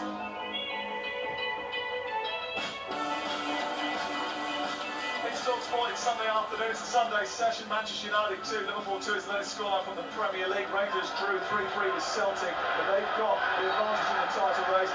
Mason Mount's just taken one for the team as Gakpo threatened to go well on the halfway line. He gets a massive cheer from the Manchester United fans because he just whipped the legs away of Gakpo and taken a yellow card. Half-time at Wembley in the trophy final, 3 in Abrahams. Peterborough 0, Wickham 0. Good first half. Peterborough finished it really strongly. Knight flashed a header wide. There was also an effort from quite a way out, about 25 yards out, by Katongo on loan from Manchester City that was well saved by Rabbit Sodi, who also did well to deny Will Randall at his feet on the 6-yard line just before half-time. Best chance really for Wickham. That fell to Gareth McCleary, but he couldn't keep his shot down. Josh Gareth for 35 yards. Very ambitious. Fired over the top. Been a good game so far. We're just missing goals. The second half we on talkSPORT 2. It's Peterborough 0, Wickham 0. Indeed it is. We're back on talkSPORT 2 in just a second. There's an opportunity again goes begging for Manchester, for Liverpool, and now Anthony has been booked for screaming at Anthony Taylor, and he's got to be really careful. And Amrabat is actually taking him away, pushing him in the chest and saying, keep your mouth shut, fella, otherwise you're going to get sent off. And we've still got 4 minutes of added time to play. Alex Crook. Yeah, 94 minutes on the clock. Manchester United 2, Liverpool 2. It was a deep cross to the far post, headed down by Andy Robertson. I think Anthony felt like he was being fouled by the Liverpool defender, and it was Luis Diaz, scorer of the opening goal for Liverpool. Seems an eternity ago now that he put the Reds in front, arriving 8 yards out. He gets underneath the ball. I think he shinned it high over the crossbar, but you just get the feeling that Liverpool will get one more big opportunity in these final, 3 and a bit minutes of time added on to score what could be a crucial goal in the title race. As it stands, they're going level with points, level on points with Arsenal at the top of the table, but of course Arsenal have a far superior goal difference. They will stay top 2-2. Keep your composure, don't get caught up in the occasion. 03717 4 is the number to call if you want to give us a call on full time. We'll take calls for 15 minutes straight as the final whistle is blown here at Old Trafford as Manchester United go on the counter-attack. Mary Groves is watching back in the studios in London. Luis Diaz over the top of the bar from inside the box. How many chances have they missed? When you look at the statistics, it's absolutely frightening the number of opportunities they've had. 27 opportunities on goal, 6 on target, and yet they still haven't been able to put this game to bed. Do you know what as well, Sam? It's not as if they're half chances. They are proper, full-blooded chances. That one from Diaz there, as the header comes back across, all he's got to do is make sure that he can take another little step, but he's sort of half leaning back, isn't he? And then he's sort of horizontal as the ball goes over the crossbar. I've got to say, mention from Mo Salah though for his penalty. He's missed 3 or 4 decent shots himself tonight, but he had ice in his veins because obviously that is a massive penalty at Old Trafford when your team's 1-0 down, and there was never any doubt that he wasn't going to score. He sent the line the wrong way, so that's a big penalty from Liverpool's point of view. And we said, Sam, there was 7 minutes added on time playing. We've probably got another 2 minutes. I think Liverpool still get one more chance to try and win this game. Is this what sets Arsenal apart, though, Perry? The fact that they're so good defensively. We spoke about William Saliba in particular before the game. He's come over to the Arsenal side now. Well, I've not fancied. The only team I've not tipped for the title have been Liverpool. Flip-flop. But Liverpool, because they concede goals, they have to work so hard to win games. They have to work really hard to beat Sheffield United in the week, whereas Arsenal are winning with something to spare at the moment. City are the same. They concede a lot of goals too, and that's a big problem for them. Manchester United got a big chance now to win it, and Anthony has missed that opportunity to win it after being fed by Højlund on the edge of the box. It was another golden chance to get all 3 points, but they didn't take it. And then when these two teams review this match, I think they will do so through the prism of chaos, because it's been an intoxicating match to watch. And I think one of the beauties of this Premier League season, Perry, is the sheer number of absolute belting games that we have seen over the course of this season. I mean, we've been lucky enough, because we work every single Sunday, to see so many of them. Yeah, very much so. And what it is, obviously when the bottom teams play the top teams, you can understand they go a bit defensive. But if you look at the way that Spurs play, they're on the front foot, aren't they, on the attack, want to go and take the game to teams. You know, you look at the way Aston Villa play, Arsenal the same, Liverpool the same, so Man City the same. So you're going to get entertaining games, and it's the pace and the power of the Premier League, because you don't see this in any other league around Europe. Now, these two games, Manchester United aren't in particularly great form, but we did say the biggest thing had in their favour was playing at Old Trafford. Okay, we've got a foul here by Casemiro. He picks up his fifth yellow card of the campaign for a rather strong and robust challenge on Luis Diaz. What it has done is generate a free kick over on the far side. Here's Alex Crook. Well, this is it, isn't it? Manchester United 2, Liverpool 2. One last chance for Liverpool. The title chasers, they put the ball into the area, and it came for Harvey Elliott on the edge of the box. He's fired straight at Anana, and there is the full-time whistle. Well, how damaging will this result be for Liverpool? Come the end of the season, they were 1-0 up and cruising at half-time when Luis Diaz converted from 6 yards out, unmarked in the 23rd minute after Robertson's corner had been flicked on by Darwin Núñez. Bruno Fernandes equalised in sensational style soon after half-time. It started with a misplaced pass from Jarrell Quansah. Fernandes spotted Kelleher off his line. He took aim from just on the edge of the centre circle inside the Liverpool half and managed to pick out the corner. Kobbie Mainoo put the hosts in front totally against the run of play. A brilliant curling shot into the far corner in front of the Stretford end from just inside the area, but Mo Salah from the penalty spot, at least salvaging a point for Liverpool after a clumsy challenge from Aaron Wan-Bissaka. Jurgen Klopp still can't get the better of Erik ten Hag here at Old Trafford. Advantage Arsenal and probably Manchester City as well. It finishes after an exhilarating afternoon between these two arch foes. Manchester United 2, Liverpool 2. Jurgen Klopp said earlier in the week that he wanted his team to learn a lesson from the FA Cup game here just 3 weeks ago, and that lesson was simple: be more clinical. 28 attempts, 7 on target. They still couldn't put Manchester United to bed. They drew with them at Anfield earlier in the season 0-0. They lost to them here 4-3 in the FA Cup, and they dropped points in the title race. This is what it means at the top of the table. Aston Villa, 60 points from 32 games, can be eclipsed by Tottenham when they kick off in just half an hour's time. Manchester City are third, 70 points from 31 games. Then come Liverpool, 71 points, 31 games, a goal difference of 42. But Arsenal are top of the pile at the end of this weekend as this thrilling, comforting, contorting Champions race continues in the Premier League. They've got a plus 51 goal difference, 71 points from 31 games, and Perry Grove, the Arsenal fans, will be delighted. So will Manchester City fans. The Liverpool fans, a little bit muted, I think, on their way back to Merseyside. Sam, football's a winner. Football's a winner by any stretch of the imagination. And I know that obviously this is a big result, but it's not as if Liverpool's title challenge has gone by the wayside. You said there, so at 71, 71 and 17, there's going to be other twists and turns. There's going to be other dramatic goals or penalties that have been scored. But this is like a roller coaster, with the 3 top teams in the country actually going over that roller coaster in Formula 1 cars. This is exactly what it's like, because none of these 3 teams are going to take a backward step. And we said before the game that Liverpool had a better structure, that had a better philosophy, you know, the way you want to play, but Manchester United might be able to cause a problem with individual brilliance. And that's exactly what's happened in Old Trafford today. She said Liverpool had, I'd love to see what their XG is, because they had really big chances, especially falling to Mo Salah and Szoboszlai. But then 2 brilliant bits of individual skill. First one from Bruno Fernandes, where he cuts across the ball when it's a really bad pass from Quansah, where he plays it blind and then he just bends it away from Kelleher to put Liverpool Man United back in at 1-1. And then Kobbie Mainoo, that's going to be up there, if not goal of the month, but one of the goals of the season, Sam, because he's facing his own goal in the 18-yard box of Liverpool, and he just lets it roll across his body, bends it in the top corner, in Kelleher's top left-hand corner, puts Man United 2-1 up. Then Liverpool, you knew full well that they was going to get the equaliser, Sam, because you said that's their 27th goal in the last 15 minutes of Premier League games. So, you know, they keep going to the end, and in the end they've saved themselves a point where really they should be winning it, but it's made it absolutely intriguing now at the top of the Premier League. Not that it wasn't already, but even more so now. Absolutely, it's been a fascinating title race, continues to be so. All the teams separated by just a point at the top of the table. The XG, you wanted to know the answer?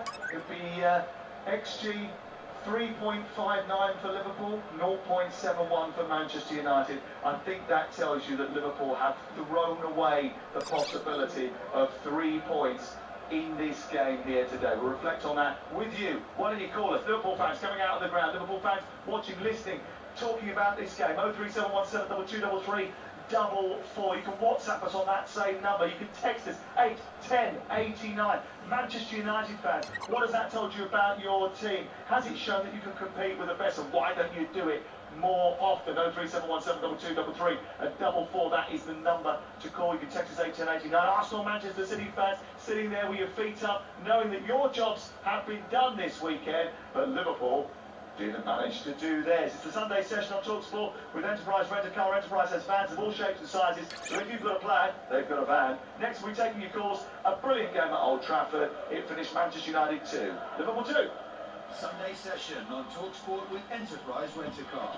Whatever the mission, home or away, Enterprise helps over 120,000 people every day. Don't break your stride. Get to Screwfix for the latest offers on the brands you love. Like the new and exclusive limited edition DeWalt 100-year 18-volt combi drill with 4 amp-hour battery for just $119.99. And keep everything stacked and packed with a DeWalt T-Stack organizer at a great price of only $19.99. Shop now on the app at screwfix.com or in store. Delivery fees may apply. Prices valid until at least 6 May, subject to availability. See screwfix.com for full T's and C's. When the kids eat us out of house and home, we just eat groceries from Sainsbury's. Yeah, shopping's here! Here we are!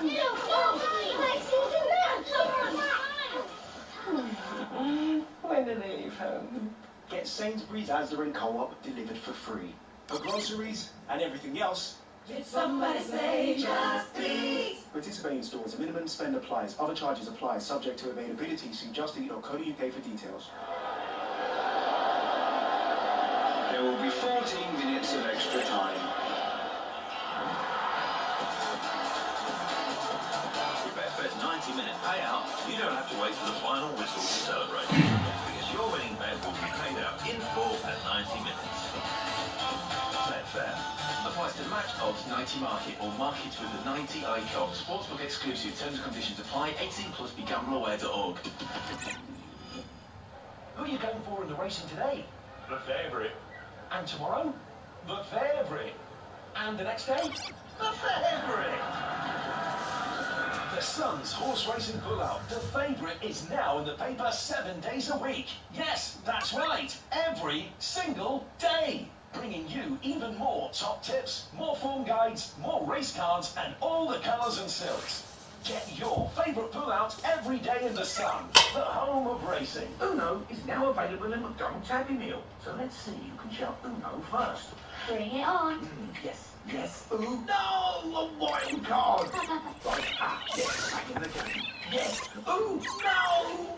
Draw one card. Uno. Better luck next time. Have fun with your Uno cards. Does that one count? Nope. Oh, some fun, some food. It's all inside this Happy Meal. Until 7th of May from 11 AM. Includes one pre-selected book or toy. Uno range comprises toys only, while stocks last. We all fantasize about our perfect home. Sipping a morning coffee out on the terrace. Good morning, Mr. Squirrel. Morning. The kids building a treehouse in the garden. I'm living my perfect childhood. But come on, this isn't real. Listen, if you're serious about making your fantasy a reality, find out what your home is worth instantly with a free online valuation estimate. Get real about moving. Get on the market. Most common time to obtain an online quote between 1st of June 2022 and 30th of September 2022 is under 3 minutes. Excludes Northern Ireland. Sunday session on talkSPORT with Now. Stream all the Sky Sports action like Tottenham versus Nottingham Forest. Live today, contract free with a Now Sports membership. Search Now Sports, 18 plus, free via internet, terms apply. talkSPORT News. Good evening with your headlines. I'm Steve Forbes. Israeli forces have withdrawn from southern Gaza with only one brigade left on the ground. Peace talks are taking place in Cairo today, with negotiators working on deals for a ceasefire and the release of hostages still held by Hamas. Israel's Prime Minister says there'll be no deal until those captives are freed. I made it clear to the international community there will be no ceasefire without the return of hostages. It just won't happen. This is the policy of the Israeli government. A British man has become the first person ever to run the length of Africa. Harness geezer Russ Cook from Worthing has reached the tip of Tunisia after running around 10,000 miles, raising more than £600,000 for charity. And a single ticket holder has won the equivalent of more than £1 billion on the Powerball lottery in the US.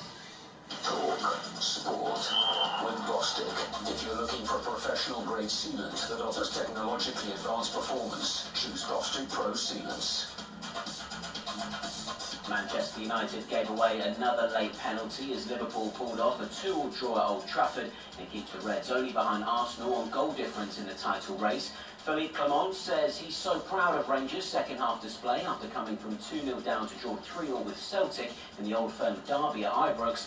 And it's one change for Spurs, but none for Forest as the pair go head-to-head at the Tottenham Hotspur Stadium shortly, live right here on talkSPORT. Previously on White and Jordan. You sat on a show with me when I first started doing these shows with you 2 or 3 years ago, when we sat here talking about 20 years ago. Mate, tell me about it. Comments, conflict, and confrontation. That's quite an image there. Where did that come from? Well, getting drunk in the bath with only 2 quid vodka in it. I might tell you my activities when I'm at home. Disagree to disagree. My gift to the world is me in short-sleeved shirts. That's all right. Suits you. Jim White and Simon Jordan continues tomorrow morning from 10 on talkSPORT. And what a story this is! Manchester United 2, Liverpool 1. Take a bow. Kobe Mainu, the academy graduate, has just caught one into the top corner. Here comes Salah into the bottom corner. Another huge goal for Liverpool in their pursuit of the Premier League title. It's Manchester United 2, Liverpool 2.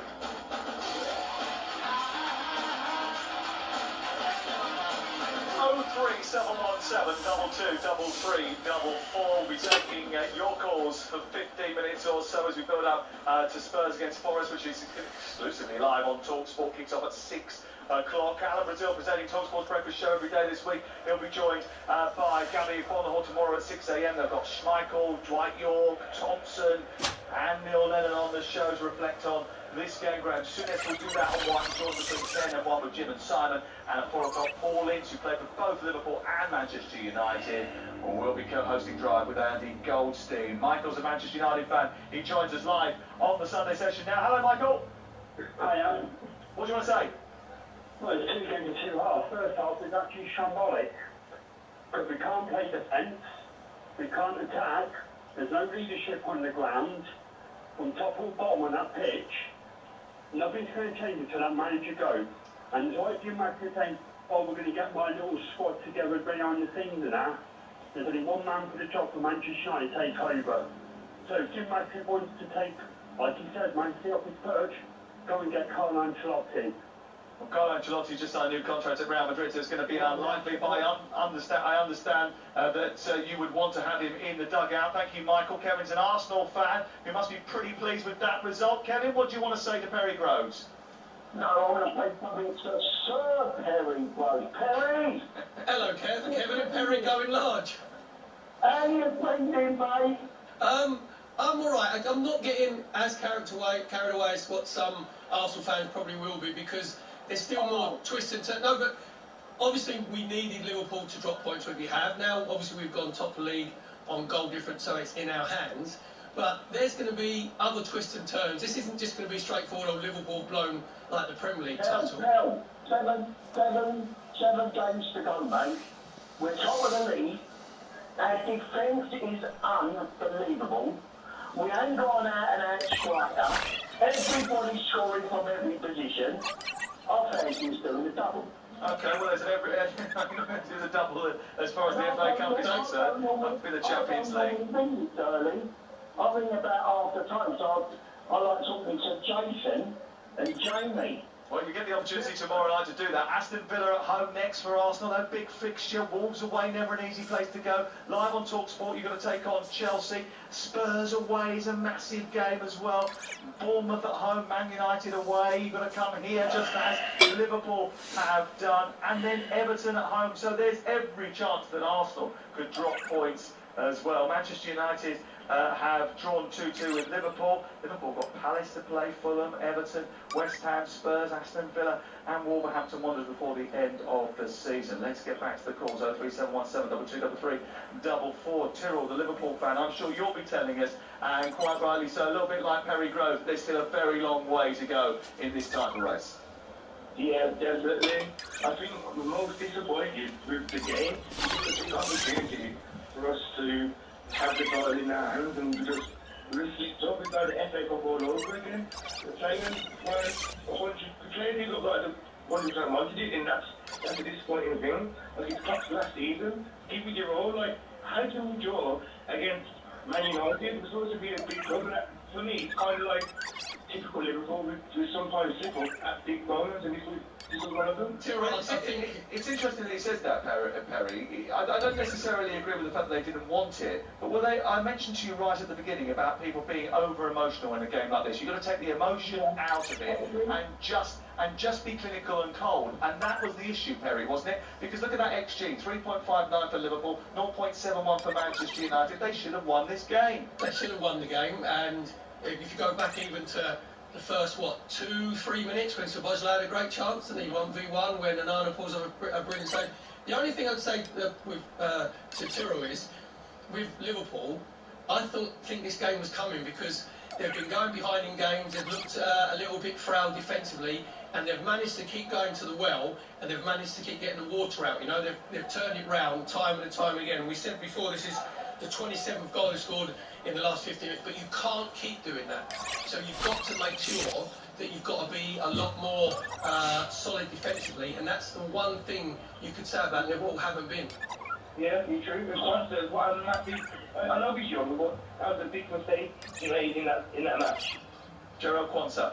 Yeah, that pass he tried to make up, was it Virgil van Dijk? Yeah, he's played it blind. He's actually, again, we said as well with Liverpool's back four today, with the sort of the inexperience of Quansah and Conor Bradley. That was inexperience because Quansah hasn't looked. He's just played it blind completely. It's a brilliant finish from Bruno Fernandes, but. Great finish, unfortunately, for Liverpool. Tyrrell, I'm going to have to stop you there, and I'm going to stop you, Perry Groves, as well, because already we've had a breakthrough in the game at Bramall Lane. talkSPORT's Alan Biggs. Sheffield United 0, Chelsea 1. It's one of Sheffield United's horror starts from recent weeks. Thiago Silva with the goal. Oh, it's such a simple affair. Came from a corner taken by the tipper Conor Gallagher, and there he emerged around the penalty spot to side foot gently into the bottom of the net. Nobody on Silva at all, and that's the worst possible start and an ominous start for Sheffield United, who began this 10-point drift of a very improbable safety line for them in the Premier League. But Chelsea continuing their impressive form of late. They've got themselves ahead in the first half, in which I think Chris Wilder's intention was to keep it tight, stay competitive until the second half. Well, I'm afraid that plan has been blown apart. Sheffield United 0, Chelsea 1. Now we're going to stay competitive if you concede 81 goals over the course of a season that hasn't even finished yet. Drew is a Manchester United fan. Hello, Drew. Hello. How are you doing? You okay? What did you think of the game? Good. I thought Man United definitely should have taken it at the end, especially with Anthony Sam. He looked like a safety. I think it was a very lucky penalty for Liverpool. I think it was very, very soft, and United should have definitely taken the win. You think it was a soft penalty? Absolutely, mate. I don't think there was any contact on Harvey Elliott from our Wan-Bissaka. I've been watching it back in the car. Drew, trust me, yeah. I'm not sure whether he sided his left leg or his right leg down first. It was 100%. You ain't going to see a more clear-cut penalty in the Premier League this season. He got nowhere near the ball, he didn't move his feet, it was a lazy challenge. Andy Taylor got that absolutely spot on. That you've got that with your Manchester United glasses on, mate. That's 100% penalty. I disagree, mate, to be honest. What wasn't it? What about it wasn't a penalty?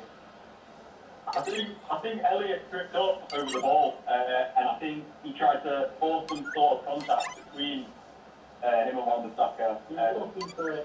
Harvey Elliott actually pushed the ball away with his left foot. The ball was nowhere near him. And that's making it an even worse challenge.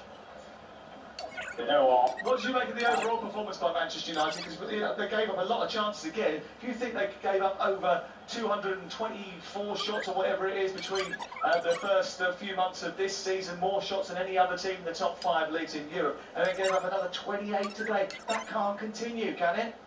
No, I completely agree with you there. We need more credit to striker. Rasmus Højlund did not have one shot today. Absolutely pathetic.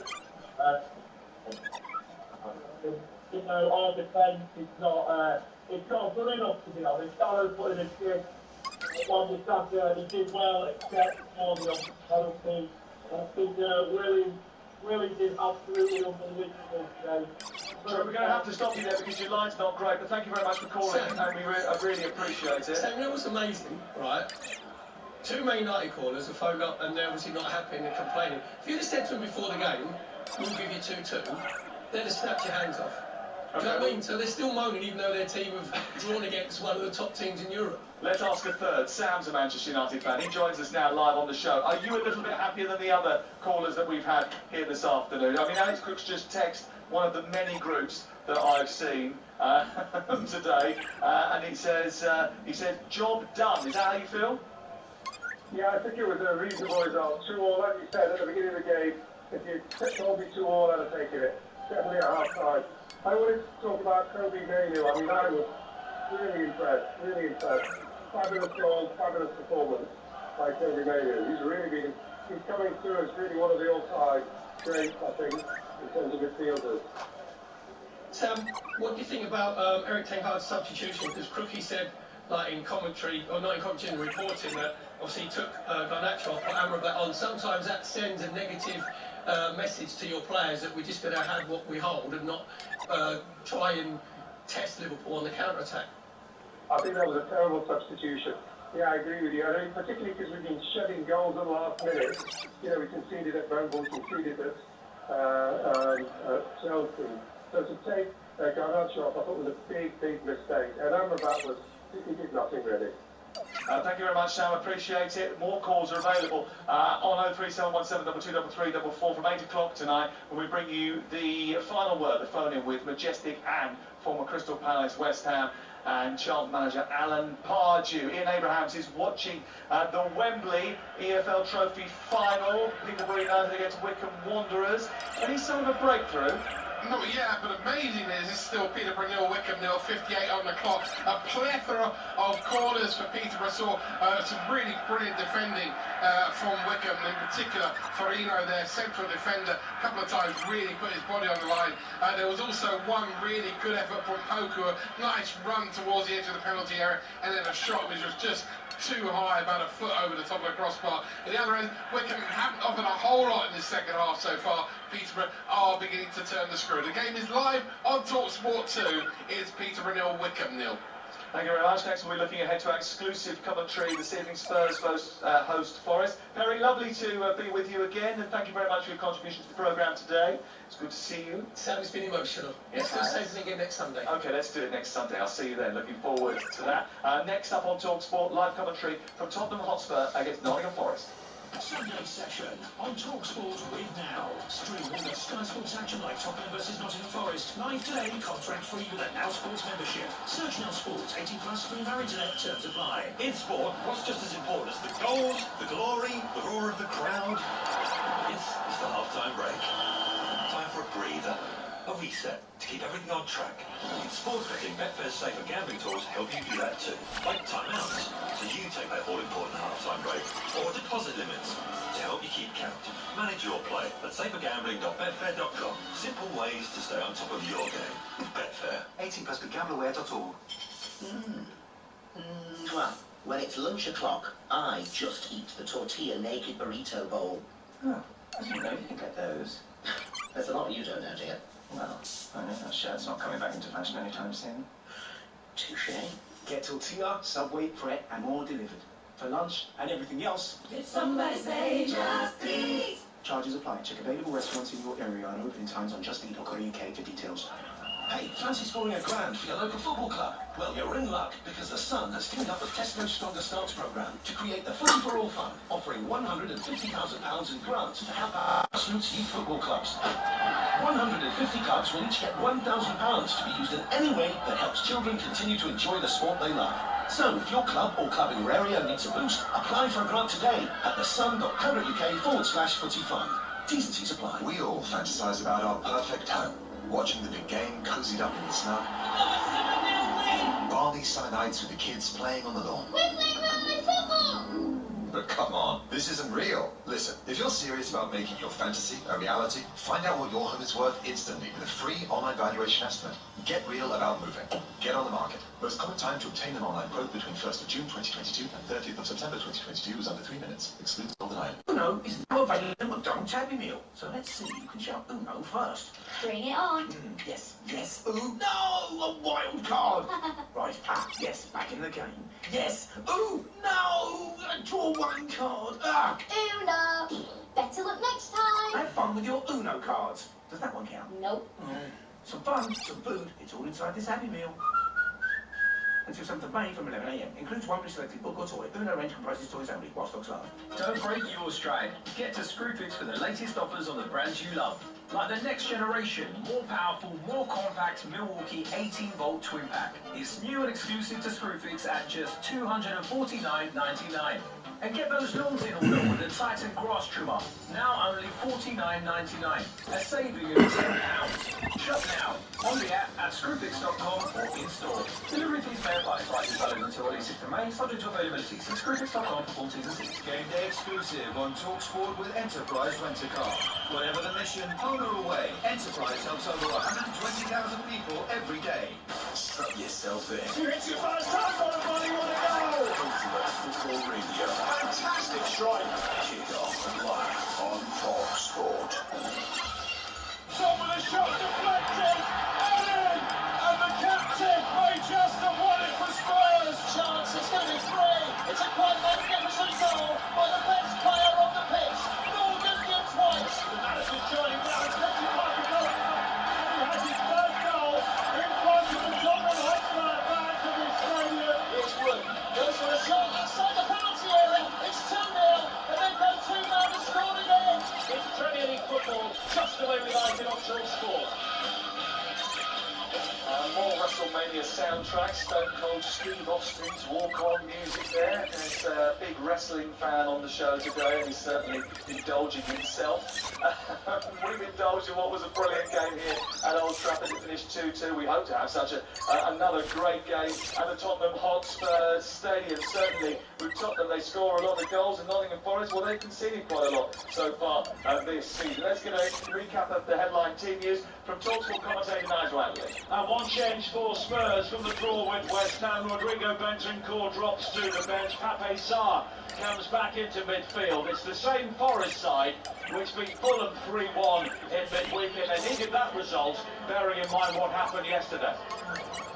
Thank you very much, Nigel. Scott Nixon is alongside you. They're looking for just a second top four finish in 5 seasons. I mentioned that earlier on. They're very reliable at home, aren't they? Tottenham Hotspur. 7 of their last 8 Premier League home games have ended in victory. How does Forest hurt that wobbly Spurs defence, though? Because they can concede goals. Yeah, no, they can, absolutely. And I mean, I'm looking forward to the goals in this game, because that's what you get with Spurs, as you mentioned earlier. But I think Forest have got a system now under Nuno where they're very good counter-attacking side. I think Morgan Gibbs White is a fantastic player in great form right now. You know, they've got the likes of Langer and Hudson-Odoi with that kind of pace. And Chris Wood is on absolute fire at the moment under Nuno. You know, it's 8 goals in 9 appearances, so he's scoring for fun. He's holding the ball up really well. He's allowing those pacey wingers and wide players and midfielders to get in behind. So I think Forest will look to try and do, that's what Spurs used to do this time last year under Conte, and try and counter-attack really. Keep it tight, counter-attack. Don't forget, they absolutely blitzed Fulham in the first half of their game, didn't they? So I'm not suggesting they're going to do something like that here, but what they want to try and keep it tight as much as possible and counter. How important is this for Nottingham Forest? Because if you look at the table yesterday, Luton Town putting 3 points on the board, that adds extra pressure, doesn't it? And we talk about the tightness of that title race, it's still very tight at the bottom of the table. With tomorrow, we're probably going to find out if Everton will get another points deduction. This is just about as huge for Nottingham Forest as it was as big for Liverpool this afternoon, isn't it? Absolutely, Sam. This is a massive game for both sides. Obviously, Spurs trying to get that 4th place in the Champions League and, you know, trying to capitalise on Villa slipping up, and they did slip up, even though they got a late equaliser. That's 2 points off playing Brentford at home. But for Nottingham Forest, with Luton winning and Everton winning and Brentford getting that point, you know, they're only above that dotted line on goal difference now. We'll have to wait and see what happens with Everton. We'll have to wait and see what happens with the appeal with Forest. But they need to get something out of this game. I'm not suggesting it's a must-win game, but I do think that every point counts from here on in. And the fact that Luton, and I was listening with Adrian Durham yesterday, and the way the game went, you know, it sounded like Bournemouth were absolutely on top, but then somehow Luton found a way to win the game. And that sort of change of one game that could change the psychology and the mentality of a relegation scrap really does change things. So now the pressure's back on Forest. Can they respond with at least the points? And what's the psychology like amongst this Spurs group now? Because for so many years they've had that tag of being Spursy, giving up opportunities to achieve things when others would have made it sit over the line. This is one of those games where if you don't win, that tag's coming back to haunt you. Yeah, it is. They've got now to the end of the season. I think we've seen, not just with Liverpool, but certainly with Villa and their little battle, that points will be dropped here and in. You know, Villa have the Europa Conference League, of course. Spurs have very difficult games, playing the top 3 still from now to the end of the season. So this is one of those games that they will look at and say we need to come away with all 3 points. The only thing is, you never quite know what happens with Spurs. They've won the 2nd most points from losing positions, and they've got the 4th most points from winning positions. So, you know, a goal either way, you still don't know which way it's going to go. They are the perfect Premier League team. Already this afternoon we've seen wins for Northampton and Toulouse in Rugby Union's European Champions Cup. Rangers have the advantage in the title race in Scotland after a topsy-turvy 3-3 draw with Celtic. Posh and Wickham are no closer to working out who's going to lift the Bristol Street Motors Trophy. That commentary continues on talkSPORT 2. And Manchester United drew 2-2 with Liverpool as Jurgen Klopp's team missed key opportunities that would have taken the top of the Premier League. We've got the phone in to cover 8 o'clock, but now Ange may eventually want more. But win today and Tottenham will be top 4 and push Forest closer to the drop. This is talkSPORT, where the live football never stops. So let's get it on. At the City Ground, FA Cup winner Scott Minto is alongside talkSPORT's Nigel Adley. Thank you, Sam. Good evening once again. Ange Postecoglou has played down the impact of the Champions League on his recruitment for next season, but there's no doubt it would be progress and would be something tangible to add to the feel-good factor. Of course, Forest won the European Cup twice back in the day, but survival is Karen's ambition, and yesterday's drama did not help them out one bit. A reminder of the 2 teams once again, 1 change for Spurs. Bentancur drops to the bench, Pape Sarr comes back into midfield, Vicario in goal, Porro, Romero, Van de Ven and Udogi at the back four, Basuma and Sarr in midfield, Johnson, Maddison and Werner behind Son in attack. And of course he celebrated 400 Tottenham appearances against West Ham in midweek, and there was a great tribute to him before the game here today. It's the same Forest side which beat Fulham by 3-1 in midweek. 3 points, much needed considering that teams around them picked up points yesterday. Sells in goal, Williams, Omobabadele, Murillo and Aina the back four, Danilo and Yates in midfield, Elanga, Gibbs-White and Hudson-Odoi behind Wood in attack. And Scott Minto, fantastic atmosphere inside the ground despite the police incident outside. Everybody appears to have got in on time. And we've had some massive games today, both sides of the England and Scotland border, but this is huge for Tottenham and maybe, in many ways, even bigger for Forest. I don't disagree with you, Nigel. I think you're absolutely right. You know, as I say, we've seen with Villa dropping points, and I think they will drop points, more points, as the rest of the season goes on, with them going deep into Europe, a competition I do believe that they will win. that Spurs maybe could drop points themselves. Although having said that, as I just mentioned about, they've still got the top 3 to play, so this is a game where they've got to come away, I feel, with all 3 points. But in terms of, you're looking at the table, the relegation, I mean, Forest have to come away with something, because Luton winning yesterday has got them really breathing down their necks. And it's Forest in their change kit, predominantly a very dark blue with pinky orange stripes. Spurs, of course, wearing all white. Forest only outside the relegation places on goal difference. And the Premier League football never stops on talkSPORT, and we are underway here at the Tottenham Hotspur Stadium. An unusual kick-off time, but this will have an impact at both ends of the table. And it's Spurs defending the South Stand away to our right in the first half. And here is Van de Ven, wide towards Werner, and it could be the attacking trio behind the 2 strikers which hold the key to this game. Maddison with the bright orange boots, wide to a doggy on this near side, the Spurs left.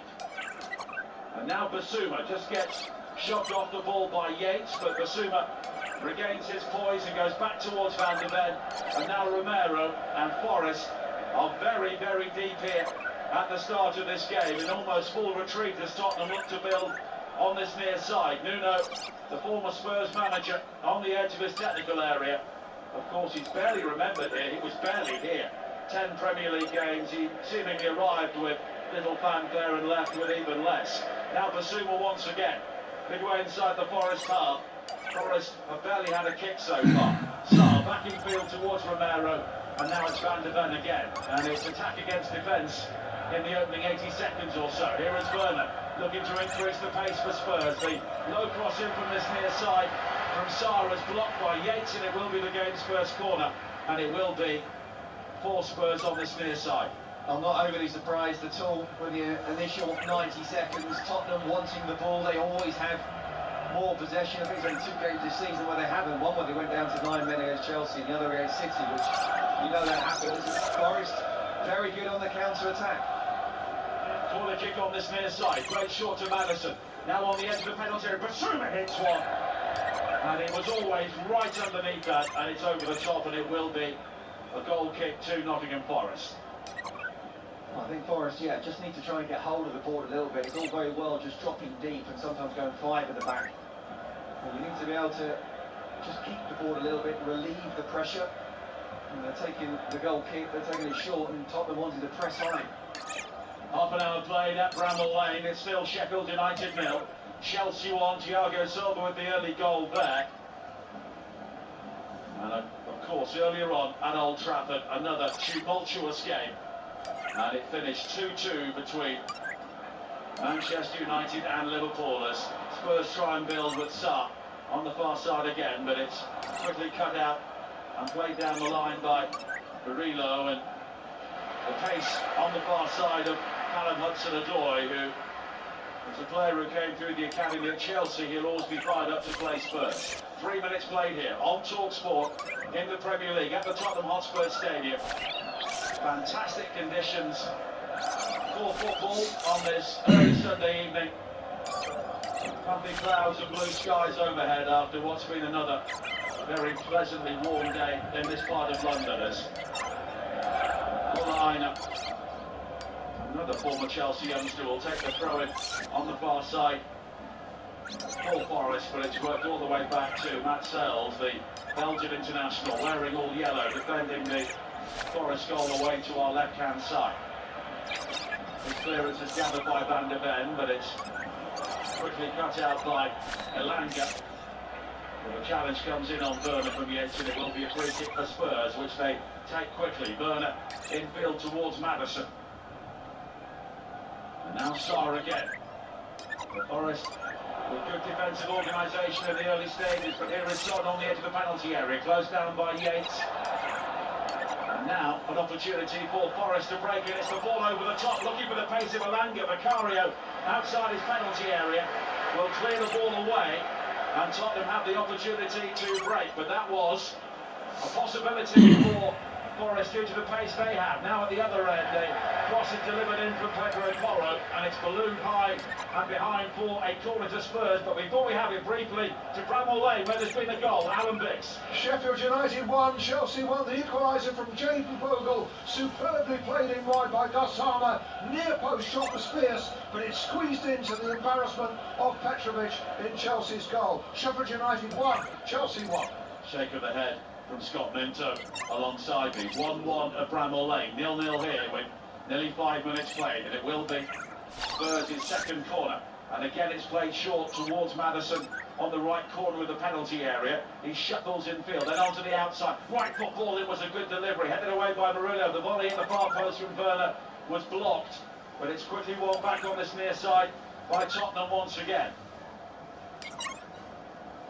Sarr finding Udogie, and now back towards Werner. Werner with a cross in, and it's blocked at the near post by Yates. And at the moment, Scott Minto and his attack against defence. No, it is, but Forest won't mind that. They know this is going to happen. They know that Spurs will want to have possession. They're quite happy to sit back. We've just seen a warning already, haven't we, with that ball over the top and Alanga. He would have got to it first out of all the outfield players, but well read by Vicario. I think him reading the situation is going to be absolutely key, especially with that high line that Spurs always hold. Now Basuma coming in field from the left-hand side, 25 yards out for Spurs, slipped into the area, looking for Johnson, but Forest will clear, and now Wood lifts it wide towards the far side, and here is Hudson-Odoi once again. Danilo with the peroxide rinse makes the run up towards the edge of the halfway line, but Spurs will eventually clear. A good lead from Basuma to head the ball into the path of Maddison, who's challenged by Yates, and now Maddison has gone down, and that's always a concern for Tottenham, just clutching the back of his right Achilles, and it will be a free kick for Spurs midway inside the Forest half, given by Simon Hooper. Yeah, the ball just went to the side of Yates, and I think there was a danger if Maddison had nicked the ball past him, then they would have been on the attack. So I think he made sure that, okay, you may get the ball past me, but you're not coming past me. 6.5 minutes played on talkSPORT. Spurs 0, Forest 0 here, as Maddison from the free kick plays it wide towards Pedro Porro. Johnson. Again, Spurs are having to work very hard to try and break Forest down. Basuma. And here is Van der Ven. All of the outfield players are at least midway inside the Forest half here. Werner with a low cross into the near post. It's gathered by Son, who looks to Terouette. Plays it back to Maddison, who goes for the curler. Blocked by Gibbs-White. There's a miss kick at the far post. Then another miss kick from Basuma on the edge of the penalty area. Udogie tries to win it back, but Wood does well to hold him off. And it's wide towards the far side. And Hudson-Odoi drives it forward. He nearly found Alanga. It would have been clean through, but an important intervention from Van der Ven, and Tottenham have it back again. Maddison back towards Basuma, and here is Sarr. Spreads it wide to this near side, looking for Werner, but it's cut out well by Williams. And Forest will try and break forward with Alanga. He's been caught by Udogie, and it will be a free kick to Forest on halfway. And that's one of those that's just short of a yellow card, actually. He was past him, he knew he wasn't going to get the ball, really, and he's brought him down completely.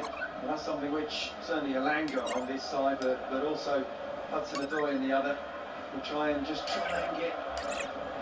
in behind the full-backs of Spurs, who always try and push on. Now the Brazilian Murillo on the far side, infield towards Sells, who drills the ball wide towards the right, where it's gathered by Williams and slipped forward by Yates. A good ball. Alanga's quick and he gets there first, but the cross in is scraped away 6 yards out by Romero. Only Wood was inside the penalty area, so any ball in has to be one of high precision. He's got to do better there, though. We could see what it was. Wood was at the far post. It got in behind Udogie. Udogie's not going to catch him, because Alanga is that quick. And it was the right to play it first time, but yeah, it did need to be a very precise pass. You're not going to get lots of opportunities at Spurs. And Wood was on his own at the far post. 9 minutes played. You're listening to Spurs against Forest on talkSPORT with Now. And don't forget, with Now, you can stream all the Sky Sports action like this game live right now. Contract free with a Now Sports membership. A low ball in from Werner towards the near post. Maddison tries to win it back, and they will scrape it clear. And you can search Now Sports. It's Werner has it back again, finding Udogie. Now Basuma. Square towards Sarr. And Basuma again as Forest resume their defensive vigil. Everybody back within 10 or 15 yards of their penalty area without the ball in this sort of area, looking to make it incredibly congested. Son looks to wriggle through. Here is Basuma again. I would love to see the passing stats so far in the opening 10 minutes, about 100 to 15, I would imagine, something similar as Marino clears the ball away, and now Danilo will play it long downfield. Forest with a free kick for a challenge on Wood. Nothing is given. Madison, who has a former Leicester player, will get some stick from the Forest fans. Now it's been given away cheaply by Aino on the far side. Sarr back in field again, but Gibbs White does well to win it.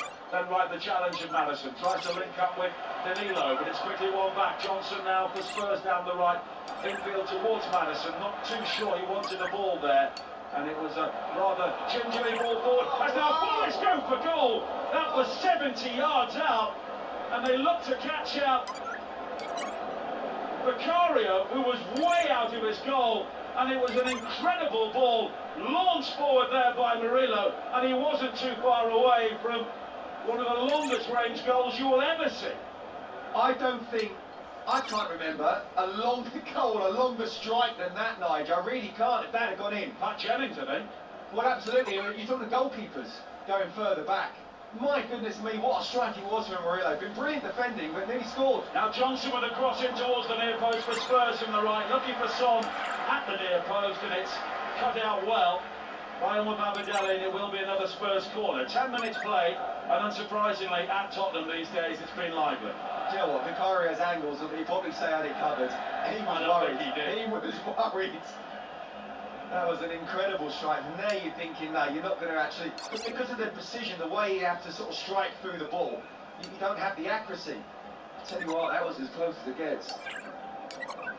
Again, Spurs go short from the corner. Johnson, former Forest player, of course, finding Madison. Wide towards Porro, slipped in towards Johnson, and back out towards Basuma. The shot in takes 2 deflections, and the second one from Chris Wood sent it looping high over the crossbar, and it will be another Spurs corner. I know what I would say. It's a great game of football, it really is. Yes, Forest are defending deep, but they're looking to counter when they possibly can, and Spurs trying to dominate with their possession. Little intricate passing as well. Still not quite able to get Sells to make a really good save and create a chance. Good defending from the away side at the moment, but Tottenham having all the possession. Pedro Porro will take the corner on this near side, so it will be a potential in-swinger. Johnson, though, comes short, and that's the ball. Now Johnson back out towards the edge of the penalty area, and Basuma. Madison back towards Pedro Porro again, right-footed ball into the box, fisted clear by Sells, and then volleyed clear by Williams, high up towards the halfway line where it's gathered by Udogi. 12 minutes played, Tottenham 0, Nottingham Forest 0. The situation at both ends of the table. Spurs 3 points behind Villa. This one of their 2 games in hand. They also have a better goal difference. If they win today, they will go up into 4th place. Forest outside the relegation zone on goal difference after Luton's late comeback with it home to Bournemouth yesterday.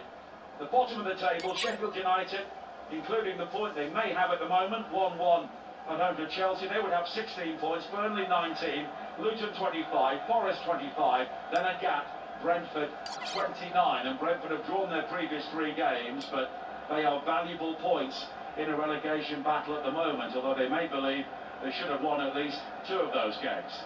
Certainly the one we saw last week against United. Absolutely. They actually dominated the game. If that had been 5-1, that probably would have been a fair result. But I mean, you look at the games that Spurs do have, and you know, Newcastle away, Arsenal at home, Chelsea away, Man City at home, Liverpool away. Some tough games in there. They could do with 3 points today. And that Newcastle game will be live on talkSPORT in game day, 12:30 next Saturday. Madison now caught on the turn by Yates on the centre circle. And it will be at least a talking to here from Simon Hooper, but he gives him a totting up process and shows the Forest captain a yellow card. I think that's a yellow by itself, to be honest with you. I mean, he's just rolled in Madison, he's come round the back of him. He knows exactly what he's doing, Ryan Yates. I don't really think he needed to. But still, Forest was set defensively. Yes, they would have been running at them, but he hasn't got the pace to beat these central defenders. And now he's just got to be careful with his tackles. Evening sunshine here now at the Tottenham Hotspur Stadium, but It is quite blustery at pitch level. The corner flags are moving around quite a bit as Romero strides forward now, tips it over the top, looking for Johnson. Cleared away though by Danilo. Now Hudson-Odoi, and it's down the line from Aina down the left-hand side, and he's done well to pick up the run of Gibbs-White, but Romero just gets a foot in and Spurs win it back.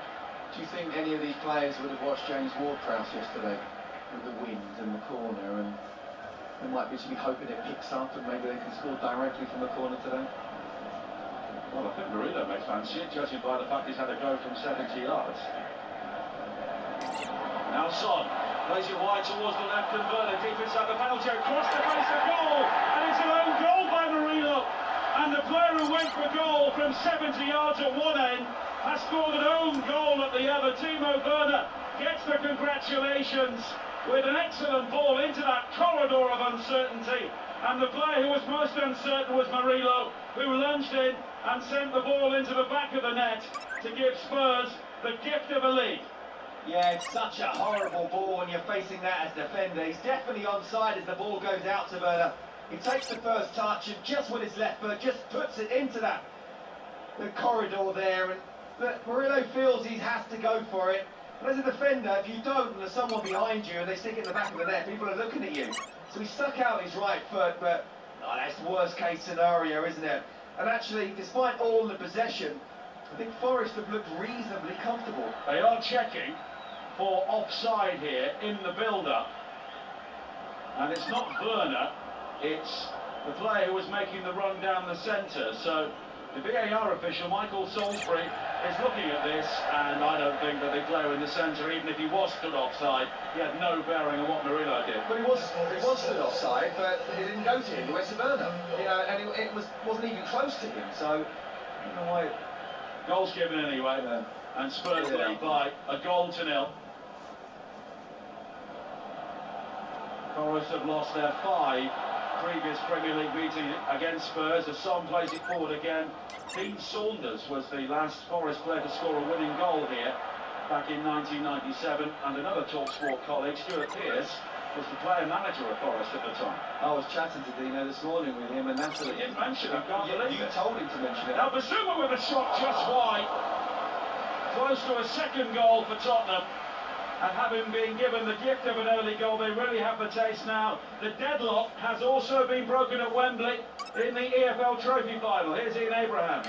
6 minutes to go. Peterborough 1, Wickham 0. Harrison Burrows, the skipper. He's been with the club since he was 6 years old. Ball played out to him on the left-hand side of the penalty area. Put his foot on the ball, took a touch, and then fired it beyond the goalkeeper. Peterborough 3 minutes away from winning this one. It's live on talkSPORT 2. It's Peterborough 1, Wickham 0. Harrison Burrows, one of the best defenders in League One this season, and he scored the goal which could maintain Peterborough's 100% record at the National Stadium, both of them. Still 1-1, approaching half-time at Bramall Lane between Sheffield United and Chelsea. Thiago Silva with the opening goal there, Jayden Bogle with the equaliser for the Blades.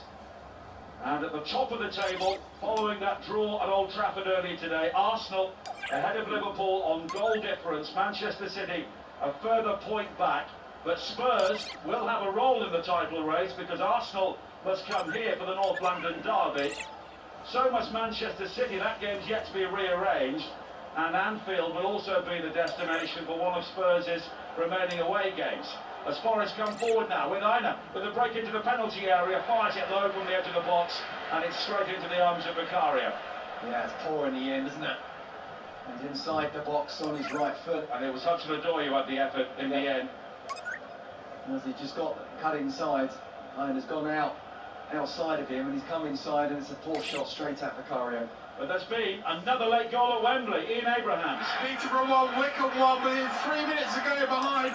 Wickham have equalised, and just come on as a substitute as well, Dale Taylor, but he's fired home on the volley from outside the penalty area. And Peterborough, who had the lead through Harrison Burrows, have been pegged back. Extra time is beckoning. It will be on talkSPORT 2. Peterborough 1, Wickham 1. I hope that the Wickham fan Joe Shannon managed to maintain his composure on the commentary there over on talkSPORT 2. Alongside posh fan Adrian Durham. Yeah, I'm sure he didn't maintain his composure. As Yates brings it forward now for Forest. A goal down here, and you can Download the app and swipe between the two games currently ongoing on the talkSPORT network, and that will be invaluable in the closing weeks of the season. So many games from the Premier League will be on talkSPORT, and of course talkSPORT 2, the home of the EFL, will be covering the drama at both ends of the championship, and of course the playoffs coming up as well, which always guarantee drama, glory and tears. Half-time at Bramall Lane, the 5:30 kick-off in the Premier League. Here's Alan Biggs. Sheffield United 1, Chelsea 1, 2 soft goals but stirring stuff from the bottom team to get level after Thiago Silva's opener. A simple side foot on the volley from Gallagher's corner. Vogel's equaliser owed to Petrovic, failing to save at the near post, but also a great pass in from Harmer. Sheffield United 1, Chelsea 1. Thanks, Alan. Don't forget talkSPORT Breakfast with Alan Brazil and Gabby Ogbonlahor tomorrow. Phil Thompson, Peter Schmeichel and Dwight York will all be guests on the programme, looking back on that incredible game. Another incredible game at Old Trafford this season involving Manchester United and Liverpool. United dominated in the first half, then leading late on before the penalty from Mohamed Salah, but it's dropped points for Liverpool in the title race. And now it's in Arsenal's hands. Absolutely. But Tottenham could ultimately be the kingmakers, but they'll be more concerned about finishing in the top four as Son comes forward now on this near side, leading here by a goal to nil. The own goal from Murillo, yet to score for Nottingham Forest, but he has now scored for Tottenham. Now Johnson, wide on the far side, the right for Spurs. Has support from Pedro Porro. Maddison takes over. And there have been some talk that he may have been rested for this game, but Maddison at least starting. Well, there's been a flurry of late goals at Wembley. Here's in Abrahams once again. A minute to 5, added on time. Peterborough 2, Wickham 1. Harrison Burrows has done it again. If his first was a sublime strike that he meant, his second just as sublime. This one he definitely doesn't mean it's a cross. Ball played in from a corner by Burrows.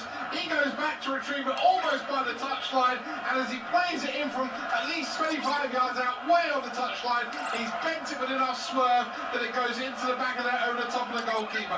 4 minutes of added on time left on talkSPORT 2. It's Peterborough 2, Wickham 1. Great finish there. Good game here as well. 21 minutes played. Spurs leading Forest by a goal to nil and heading back into the top four as it stands. Now Werner, who made the goal, put into his own net by Murillo. Wide towards Son again, who comes in field from the left. Maddison in support. Maddison now receives on the left corner of the penalty area, and he's challenged by Danilo, who has just a couple of nibbles, but Maddison manages to stay on his feet, slipped in low towards Son. Porro back towards Son again, who goes down on the edge of the penalty area as he tangled with Yates. Son looks imploringly towards Simon Hooper, the referee, but he waves away any appeals. Well, I'll tell you what, Yates is dropping in to make it a 5 at times. As the ball's played from Maddison, he lays it off Son. It's a 1-2. When Yates brings his arm up, he definitely makes contact. It's just not quite enough, I think, to justify a penalty, but on another day it could have been given. Maybe the referee thought that Son was trying to initiate the contact. The leg was dangled though by Yates. Yeah, and the arm was out. And he definitely sort of just pulled at him a little bit. As I say, I don't think there was enough, but he did get away with that one. You're listening to Spurs against Forest on talkSPORT with Enterprise Rent a Car. Enterprise has 450 branches with all the vehicles your business needs. Tottenham dominating since the goal hit. Maddison, and now Basuma with another strike. This time it was on target, but it was saved by Sells at the second attempt. Yeah, and Forest are dropping too deep, really. As I say, Yates is dropping into the back four to make it a back five. And then the rest of the midfielders are having to drop really deep. Look, they've got the pace to counter-attack, but I also think they're allowing these shots to come in. It just takes one really good strike from Maddison, a Basuma, or a Pape Sarr. Suddenly 2-0, and that's going to be difficult to come back from. Werner coming forward again now. Hitting the byline, another ball whipped into the near post, and Johnson somehow fails to score from 4 yards out. Now Maddison inside the penalty area, square towards Son. Left foot shot from him is also blocked, and Forest will try and break. Woods looking to pick up Hudson-Odoi. It breaks kindly for Gibbs-White, who hammers the ball forward to encourage Hudson-Odoi to chase, but Van der Ven is quick, and he knocks it in the end into a safer area before finding Vicario and gets warm applause from the Tottenham supporters. Brilliant. Absolutely brilliant. And I liken him to a Forest player back in the day. It was almost Des Walker-like, the way he just opened his legs up and just said, nah, you're not beating me for pace. I'm going to get there first. You'll never beat Des Walker. Absolutely. Now Werner slips it forward again, looking for Udogie, but Yates covers well. Ryan Yates, the Forest captain, the only player left in their team from the one which won the playoffs less than 2 years ago. But Werner will receive a yellow card here. It was an untidy challenge on Anthony Elanga. And Werner went to ground very early on before Elanga had even looked to go beyond him. And there's no doubt he caught the former Manchester United youngster. And it will be a yellow card for Werner. Well, I think we can safely say it's a forward tackle. And it's one that he doesn't need to make because Elanga's not really going anywhere. Yes, he's got that pace, but he didn't need to do that. Well, just watching on the monitor here in the commentary position, the opportunity for Johnson. Not a fantastic ball in from Werner, who's already provided one assist today. Johnson had to score, really, but Sells with a brilliant save. Do you know what, you're right, but he does everything right, and that's a fantastic save from Sells. He makes himself really big. Brilliant play from Werner, going down the outside again. Gibbs White now with a high ball towards the far post. Murillo controls for Forest on their left. A high ball driven in. Vicario, almost like a superhero, takes flight there to fist the ball away. There was no one near him, though. He did think he was Superman there, didn't he? But there's no one within 3 or 4 yards of him. Tottenham, though, looking to break now on the far side there, right with Johnson. He comes in, Phil, beyond Danilo.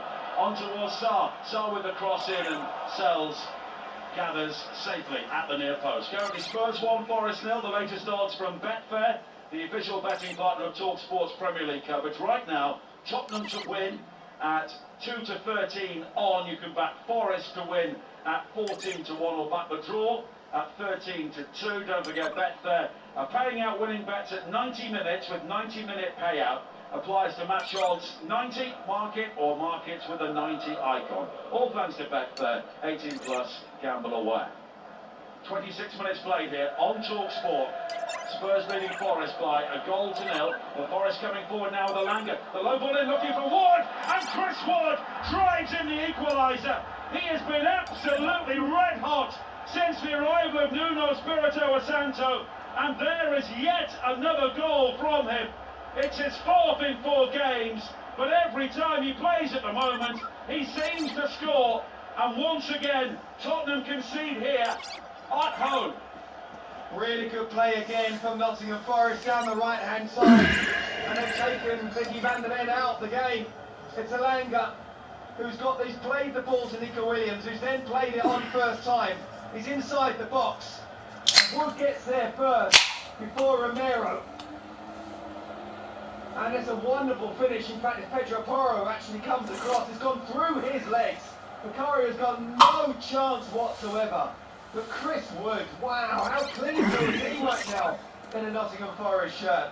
They are dangerous on the counter-attack. You have to say, don't look at the possession stats when you play against Nottingham Forest. You watch out for them, because they have pace, and they've got a striker at the moment, despite Awoniyi being injured, who is on fire. 9 goals in 10 games since Nuno's arrival for Chris Wood.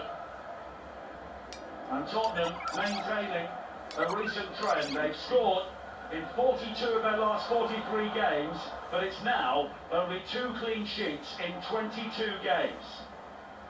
Goals guaranteed at both ends. They get the money worth here, don't they? Absolutely. 1-1, 28 minutes played. And that goal coming at a time when Tottenham were looking pretty good for more in this first half.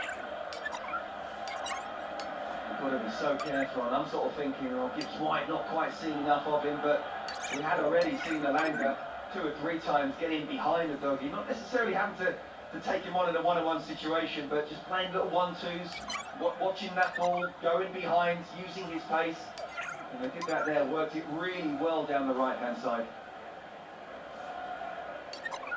Here is Madison, midway inside the Forest half. 1-1 here with 29 minutes played on talkSPORT. It's been another dramatic day in the Premier League, and there's been drama here already in the opening half hour. Romero finding Porro once again. And the cross in was just deflected, which gave Wood time to really set himself and drive in that finish. He didn't have to clip it, did he? Because it sat up absolutely perfectly for a strike. Yeah, absolutely, but you've got a striker there in complete form at the moment and not having to think. When you're in the zone, you don't think. He just realised he knew what he had to do instinctively, and again, the connection was brilliant. Through Porro's legs. How often do you see that through a defender's legs? And keep them no chance. We will be back at the Tottenham Hotspur Stadium next week. On Sunday, Tottenham Hotspur women make history, their first ever FA Cup semi-final. They'll be facing Leicester City here. There'll be commentary on talkSPORT 2 at midday. But if you want to be at the game, tickets are available at tottenhamhotspur.com. £15 for adults, £5 for children, with the Lionesses Beth England and Grace Clinton among those who should be playing. You can get your tickets from tottenhamhotspur.com, and talkSPORT 2 is the place next Sunday for both Women's FA Cup semi-finals. I'll be here alongside Courtney Sweetman-Kirk for Spurs against Leicester, and Joe Shannon and Remy Allen will be bringing you Manchester United against Chelsea, which could be Emma Hayes' final trip to Wembley if they win that game. Now Nico Williams for Forest. Alanga again, gets it back from Williams, challenged though by Udogie. He won the ball. Alanga throws up his arms, wants a free kick, but he was out of possession there and out of position. But the ball forward for Maddison doesn't find Song, and it's a throw-in. You know what's really interesting about the philosophy of Ange Postecoglou, and he wants to play the same way, whatever. You know, again, I was here early in the season where they were down to 9 men and still playing that extremely high line. Lucky didn't play against Liverpool or City, because that could have been 8 or 9, to be totally honest with you. But Alanga is the main threat, and Udogie is still moving into midfield, and there's still that counter-attack issue. You know, Mickey van der Ven has to come across and watch out more, or maybe Udogie has to sit in, but clearly Ange says this is the way we play. Now Son on the edge of the penalty area, could open up from here, driven wide, finding Burner on the left, but the cross balloons high over the top into those delighted Forest fans behind the goal. 31 minutes played, 1-1 here. It's full time at Wembley. Here's talkSPORT Ian Abrahams. Finished Peterborough 2, Wickham 1. Harrison Burrows, the skipper, is the hero for Peterborough. 4 minutes from the end, he fired home the first from the left-hand side of the penalty, and that looked like being the winner until 2 minutes later. Wickham sucked ill. Taylor volleyed home from 22 yards out. With extra time looming though, Burrows on the touchline, whipped in a cross-come shot that deceived the goalkeeper and won the cup for Peterborough. It finished Peterborough 2, Wickham 1. When they played at Wembley, Peterborough, they have never lost. It's a goal kick for Forest. It's hammered downfield by Sells. 32 minutes played. 1-1 here on talkSPORT. Another high ball played forward again for Forest. That high line is being ruthlessly exposed at times by the pace of Hudson-Odoi and Alanga, and that's what created the goal. And now Spurs have given the ball away, and it's Aina coming forward. Great pace from him down the left-hand side. The crossing though was blocked by Porro, and it's behind for a Forest corner. Amazing how the atmosphere changes, isn't it?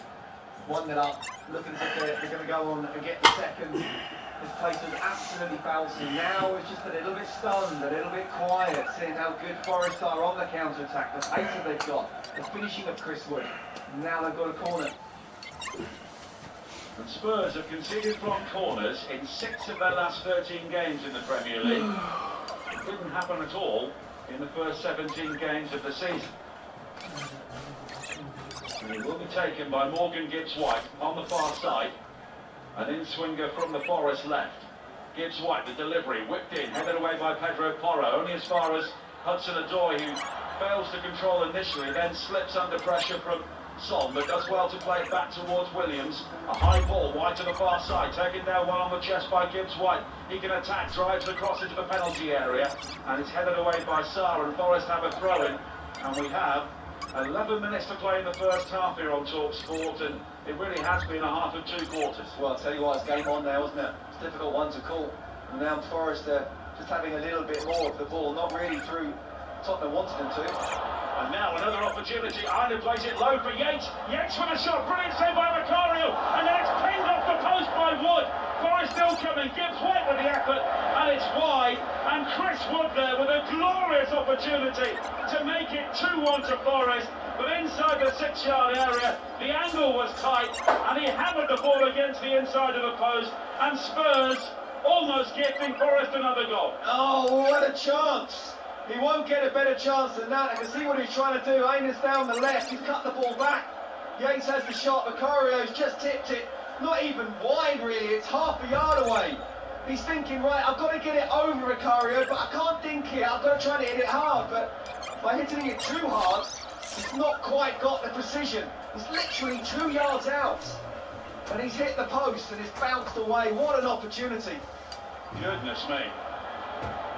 35 minutes play, 1-1. Now it's Werner for Spurs on this near side, looking for Madison. But the ball is shepherded behind by Yates, and it will be a goal kick. 61,098, the crowd here this evening. It was a good save by Vicario, a really good save looking at the monitor here in the stadium, but Wood tried to burst the net when really he just had to play the ball over the goalkeeper who was on the ground, and Nuno in the technical area left exasperated. And Nuno's looking up at the stars and thinking, what on earth happened there? The guy that has been so clinical since he's come in, you wouldn't want it to fall to anyone else. And he's just tried to hit it too hard. Vicario was a good save, you have to say, and because it's gone just a little bit outside of the stick, out between the two sticks, it's not as if he could just simply pass it.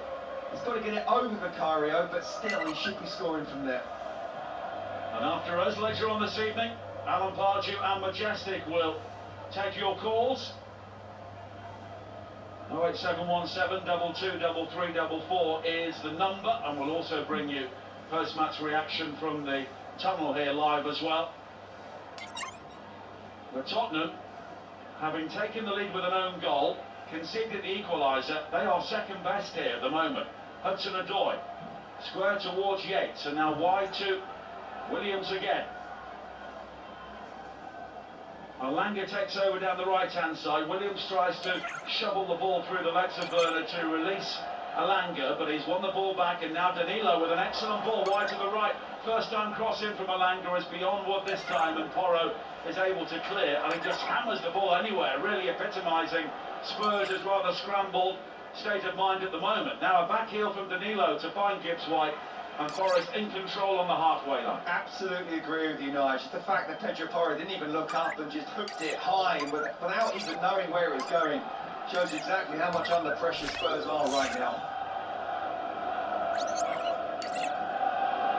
Credit to Forest, sorry Nigel, credit to Forest for the way that, how much under pressure they were in the first 10-15 minutes. They conceded the first goal.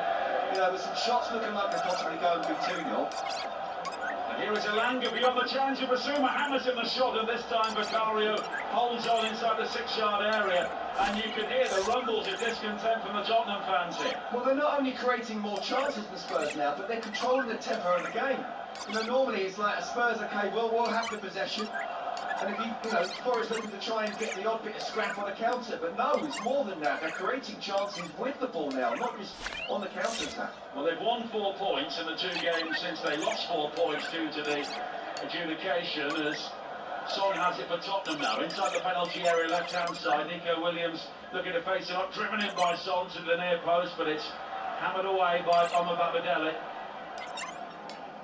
And now Werner with the fair hair, looking to take on Williams. He's gone beyond it, manages to deliver the cross in, which is sliced up in the air by Yates, but it will be a throw-in on this near side for Spurs, with 7 minutes to play in the first half here. And we'll be joining Majestic in the talkSPORT studios during half-time. A reminder, earlier on today, Rangers 3, Celtic 3. Rangers coming from 2 goals down. They also equalised in the closing seconds, and the title race is in their hands in Scotland. Manchester United 2, Liverpool 2. Arsenal top of the table after the weekend on goal difference, and it's currently 1-1 between Sheffield United and Chelsea. As Udogie looks to try and bring the ball forward here on this near side, but he's challenged by Babadeli, and the final touch was of Udogie, and it will be a goal kick for Nottingham Forest, who have had more clear-cut chances in this game as the away team, and overall their record under Nuno not particularly impressive. 15 points in 14 games and only 2 points in 5 games away from home since they won at Newcastle with that hat-trick from Chris Wood back on Boxing Day. Yeah, they've not won this calendar year yet away from home, have they? Well, I'll tell you what, they'll probably still take a point right now, but the way they're playing at the moment, they look the most likely to get the next goal.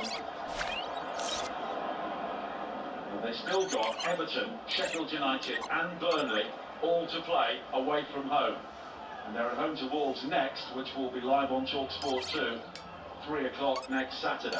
You know what, anyone who says they know what's going to happen with the title race, with the race to top 4, Championship, and relegation, and Championship, they're either a bluffer or they can tell me the 6 numbers. Well, they've got a time machine because we've got absolutely no idea, but you'll be able to follow it on the talkSPORT network over the next month or so. Eimer now plays it wide to the far side for Forest. And Hudson-Odoi. He picks out Wood on the edge of the penalty area and holds it up. He was just looking to flick it wide towards Danilo to his left, but the challenge comes in from Brennan Johnson, who was back there defending. Now Vicario inside the 6-yard area tries to play the ball out to Van der Ven, and eventually Romero just hammers the ball straight out of play on this near side. There's a time and place, and that wasn't it. Well, do you know what? It was the right idea to do it first time. It was just the fact that they are under pressure. He overplayed it. Because Vicario actually put Van der Ven under pressure, and then he's then played the ball to Romero inside the box. He was absolutely right to try and do it first time and bring it out to Udogie. But again, just because he is under pressure, he overplayed it. Well, Udogie does well to clear the ball away under pressure inside the penalty area here to find Werner. He strides away from Elanga initially, back towards Udogie, and he's been caught by Wood, and it will be a free kick. Don't forget the Champions League is back this week on talkSPORT. We're live at the Emirates Stadium on Tuesday night for commentary of Arsenal against Bayern Munich with Adrian Durham, Jim Proudfoot and Andy Townsend. As Spurs come forward now on the far side with Johnson, cuts infield across to the far post, doesn't find a white shirt, and it will be a goal kick. Then on talkSPORT 2 on Tuesday, it is Real Madrid against Manchester City with Sam Matterface and Stuart Pearce. On Wednesday night we will have PSG against Barcelona on talkSPORT 2 at 8 o'clock. We'll be around the grounds on a big night in the Championship, the Champions League and the Scottish Premiership from 7 o'clock on talkSPORT. Thursday night it's the Europa League on talkSPORT at 8 o'clock. Liverpool against Atalanta with Sam and Dean Ashton. And on talkSPORT 2, Jim and Ray Houghton will bring you Bayer Leverkusen against West Ham.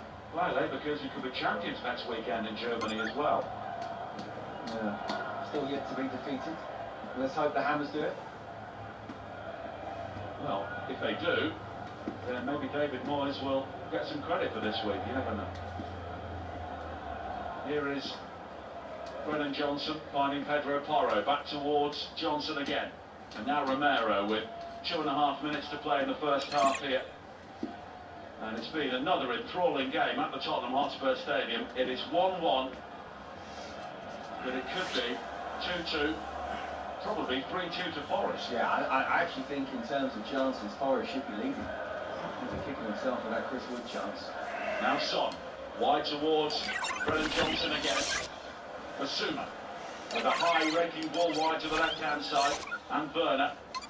And now Maddison again, and Basuma takes over in a central area, 25 yards out. Maddison to his left. And now Werner again. And Spurs looking to pull Forest apart, but they are incredibly disciplined without the ball. And it's significant that the one goal so far came as a result of an own goal. As Romero comes forward now, there's a Forest play down inside the penalty area, but Tottenham entitled to play on. Here is Romero, wide towards Johnson. Johnson finding Son on the edge of the penalty area.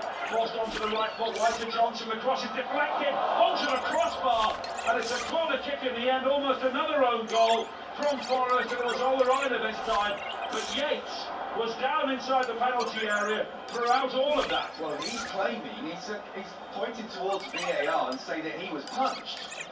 Well, I didn't see that, but it'd be interesting to have a look at the replay. He believes that VAR should be looking at this and seeing what happens. And Romero's the first one up, and you never know when it's him. Well, we're watching here. Well, there was certainly contact on the edge of the penalty area. It's Maddison, isn't it? Maddison. Was there a rabbit punch? Wow. From Yates. There was a half a rabbit punch from Maddison, and I'm not in any way condoning that, but not enough to go down. Well, Yates was down there, and he stayed down throughout the entirety of that Tottenham attack, which ended with Aina slicing the ball onto his own crossbar. And he's still talking to Simon Hooper, and Simon Hooper is clearly being talked to by Michael Salisbury as well. It was a punch, whether you call it a half punch, proper punch, whatever. It's something that Maddison shouldn't have been doing. Yates got really tight to him. It just depends how they want to manage this situation. Well, Maddison is now being called over by Simon Hooper. He and Yates are both having words on the edge of the penalty area. And we're into a minimum of 3 more minutes while this is going on. Well, I actually think this is good refereeing, but to the letter of the law, he would have been entitled to send James Maddison off. Because he has clearly had a very weak punch, and he's gone, whether he's gone down or not, he shouldn't be doing that, Maddison, but you really want to be seeing players sent off for that. Well, there was a word and a handshake, and it's dealt with. The corner from Tottenham into the near post. Marilla is there to head the ball away. Maddison wins it back, boots for him, and now Porro with a high ball in, and Sells wasn't too sure where that was going, but in the end waves it behind, and it will be a goal kick for Tottenham. Boos, of course, from the Forest fans on the far side for James Maddison, who was a former Leicester player, was always going to get it anyway. Well, we didn't really sort of touch on the fact that they did hit the crossbar with that deflected cross. Sells had gone down. It was almost, you could see as he went down, it's almost like, oh, please, no, don't go in. He's hit the crossbar and just gone over. A reminder, Rangers 3, Celtic 3. Manchester United 2, Liverpool 2 in the Premier League earlier on. It is 1-1 behind, 1-1 between Sheffield United and Chelsea, and Peterborough have beaten Wycombe late on to take the EFL trophy as Basuma comes forward now for Tottenham late in the first half here. Looks to pick out Maddison, but it's quickly cut out by Omababadele. Now Wood holds it up again, and here is Nico Williams. Alanga back in field towards Williams, who can stride forward. He was caught there by Udogie as Williams looked to try and play the ball into the central area where Wood was waiting, and it will be a free kick here for Forest, and there may just be time to take it. Yeah, again, really good play down the right-hand side from Forest. Nico Williams and Alanga, they work together so well, don't they? Just able to play a little 1-2 around Udogie, who felt that he got back, but Nico Williams just looked up just about to try and play a crossfield ball. He's caught Udogie's leg. It's a definite foul, but so impressed with Forest after that first initial 10-15 minutes where they were really under pressure and conceded that first goal. And now they're coming forward from that free kick. Alanga down the right, the cross into the penalty area, tipped over his own crossbar by Vicario, and Vicario bawling out his defenders who allowed that free kick to be taken quickly on this near side, and nobody stopped the cross, and Vicario there was scrambling to stop it from just dropping under the crossbar. Well, Alanga has been absolutely superb in this first half. Quick free kick with the outside of the boot. Alanga gets to the byline, not many would have been in the first place. To the far post, and Vicario does the right thing and just sort of moves around the stadium now, realising this is under pressure. For Forest, right at the end of added time in the first half. Gibbs White with the in-swinger. High to the far post, and it's glanced away by Udogie, and it will be a throw into Forest if there is time to take it here. Fascinating first half here with the prospect of more to come at the Tottenham Hotspur Stadium. Spurs usually have to come from behind to win games here. They've been doing that with regularity in recent weeks, but a different story here so far today. The early lead gifted to them, quickly pegged back, and Forest have been the better team since. A long throw for Miner, deep into the penalty area, claimed by Vicario, and that is half-time. And the Forest supporters on the far side rise to applaud their team, because Forest ending the first half on top, falling a goal behind. Timo Werner's excellent cross in diverted into his own net by Murillo, but Forest level with Alanga's ball in down the right-hand side. Took a crucial deflection and it sat up perfectly for Chris Wood to slam the ball low beyond Vicario. Wood has also hit the post from incredibly close range after Vicario turned aside an initial shot, and Tottenham at the moment heading in slightly relieved not to be behind against a side who are fighting relegation. Half-time here at the Tottenham Hotspur Stadium. It is Spurs 1, Forest 1 on talkSPORT. Thank you, Nigel. Yeah, you're always guaranteed goals at the Tottenham Hotspur Stadium. Scott, Spurs finally get the first goal in the game, but they've allowed Forest back into this game. They've grown, and I think Spurs can be relieved at half-time. Scott, as a defender, Adogi allowed Alanga so much space and time on that overlap into Woods. How poor was that from him? Yeah, I had match. Absolutely. Look, I think it's the way that Ange wants his fullbacks to play, and he's kind of just following what the gaffer's saying.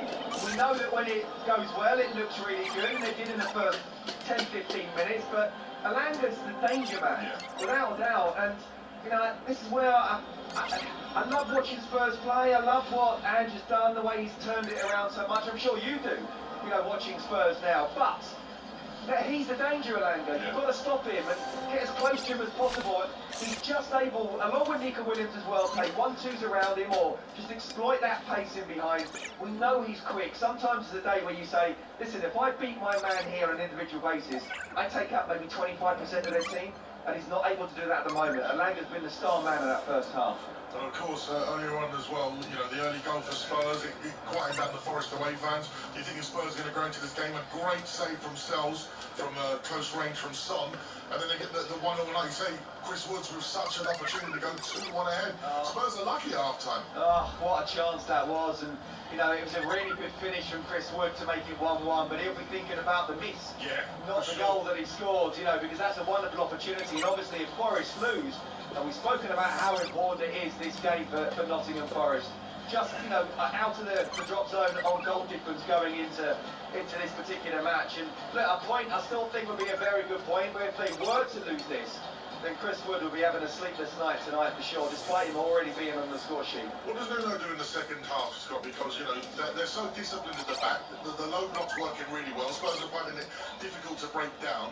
But as you say, they could go and get 3 points from this game, which they could do, because, as we've mentioned, Alanga's really been a danger man. Is it stick or twist for Nuno? Oh, he does not do a thing. He didn't want half-time.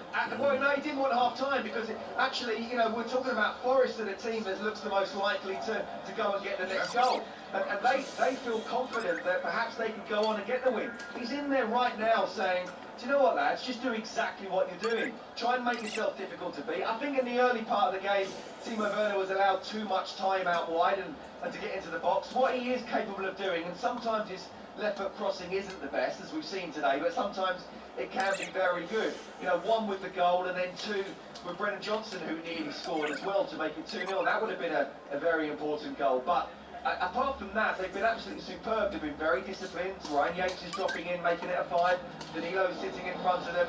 The sort of flair players are working really hard defensively, but they're counter-attacking really good. And what's really impressed me is it's not just about their counter-attack in the last 20 minutes of the game.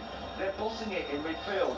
And the fans around here, the atmosphere has completely changed. It really has, from, you know, really going for it, really happy with what they're seeing, to suddenly not just silence, but a few boos going around as they're getting towards half-time. Thank you, Scott. You're listening to Game Day Exclusive, and we have all the second half action coming up. And I'll be joined by experienced Premier League manager Alan Partridge for his views on the first half. Next on talkSPORT. Game Day Exclusive on talkSPORT with Enterprise Rent-A-Car. Enterprise has vans of all shapes and sizes, so if you've got a plan, we've got a van. We all fantasize about our perfect home, sipping a morning coffee out on the terrace. Good morning, Mr. Squirrel. Morning. The kids building a treehouse in the garden. I'm living my perfect childhood. But come on, this isn't real.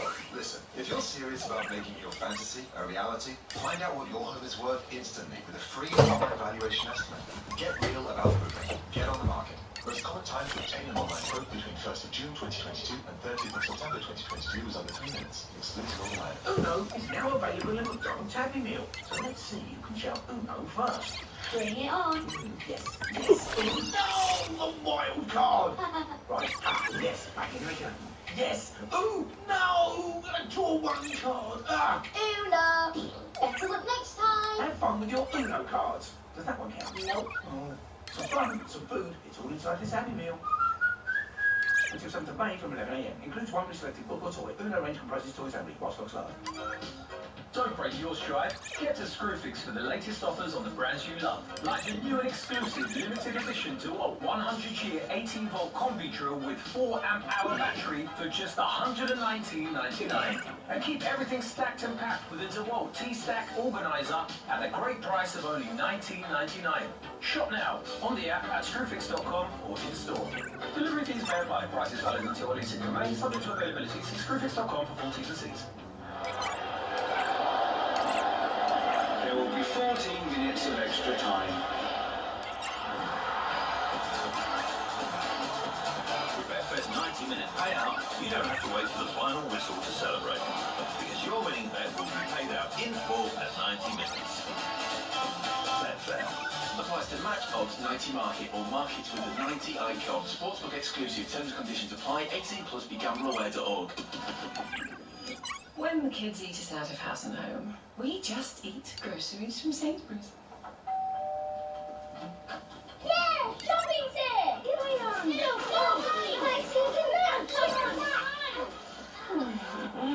When do they leave home?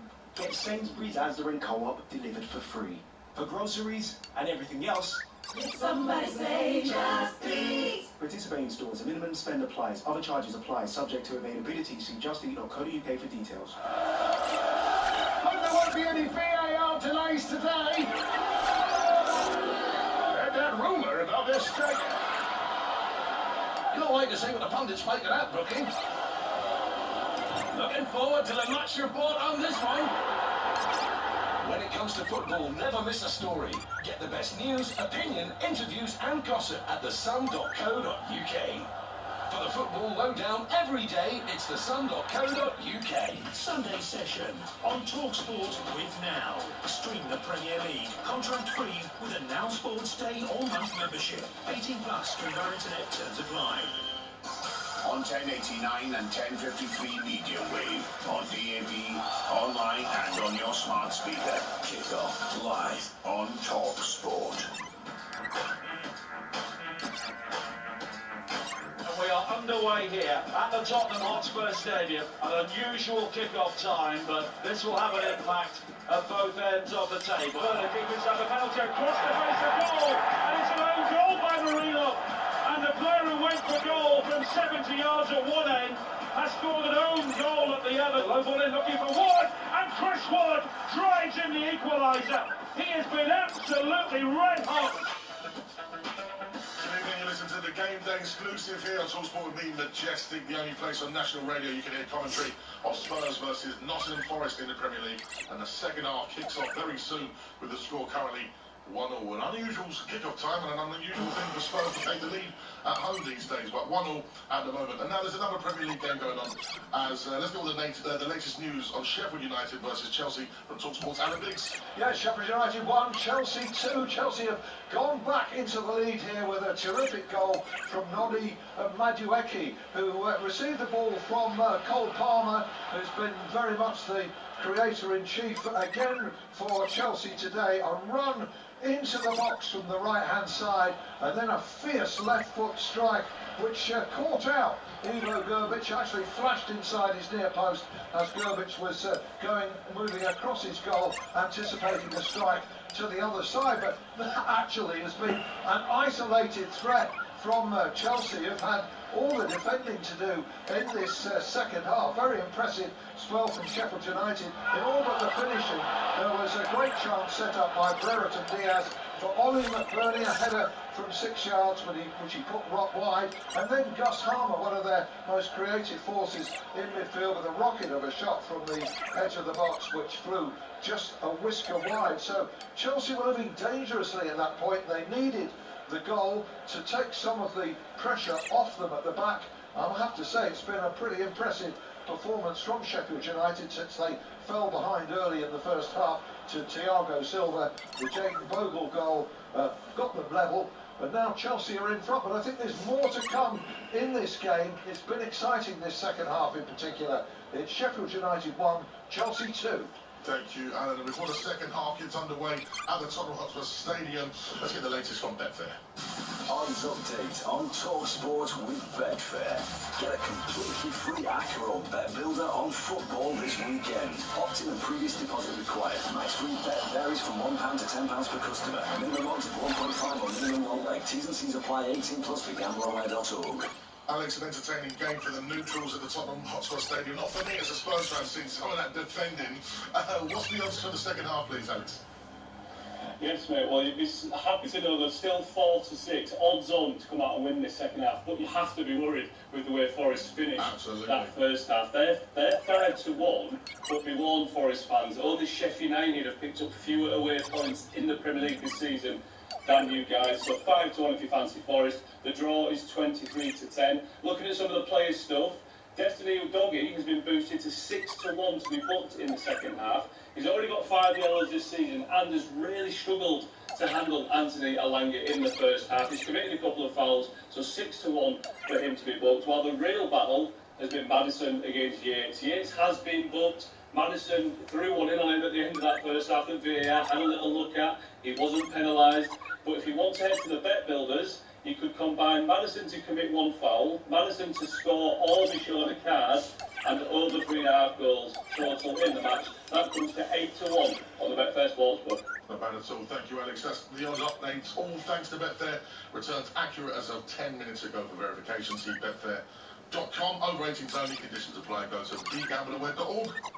Odds update on talkSPORT with Betfair. Get a completely free Acro bet builder on football this weekend. Opt-in and previous deposit required. Max free bet varies from £1 to £10 per customer. Minimum odds of 1.5 on minimum one leg. T's and C's apply. 18 plus for gambleaware.org.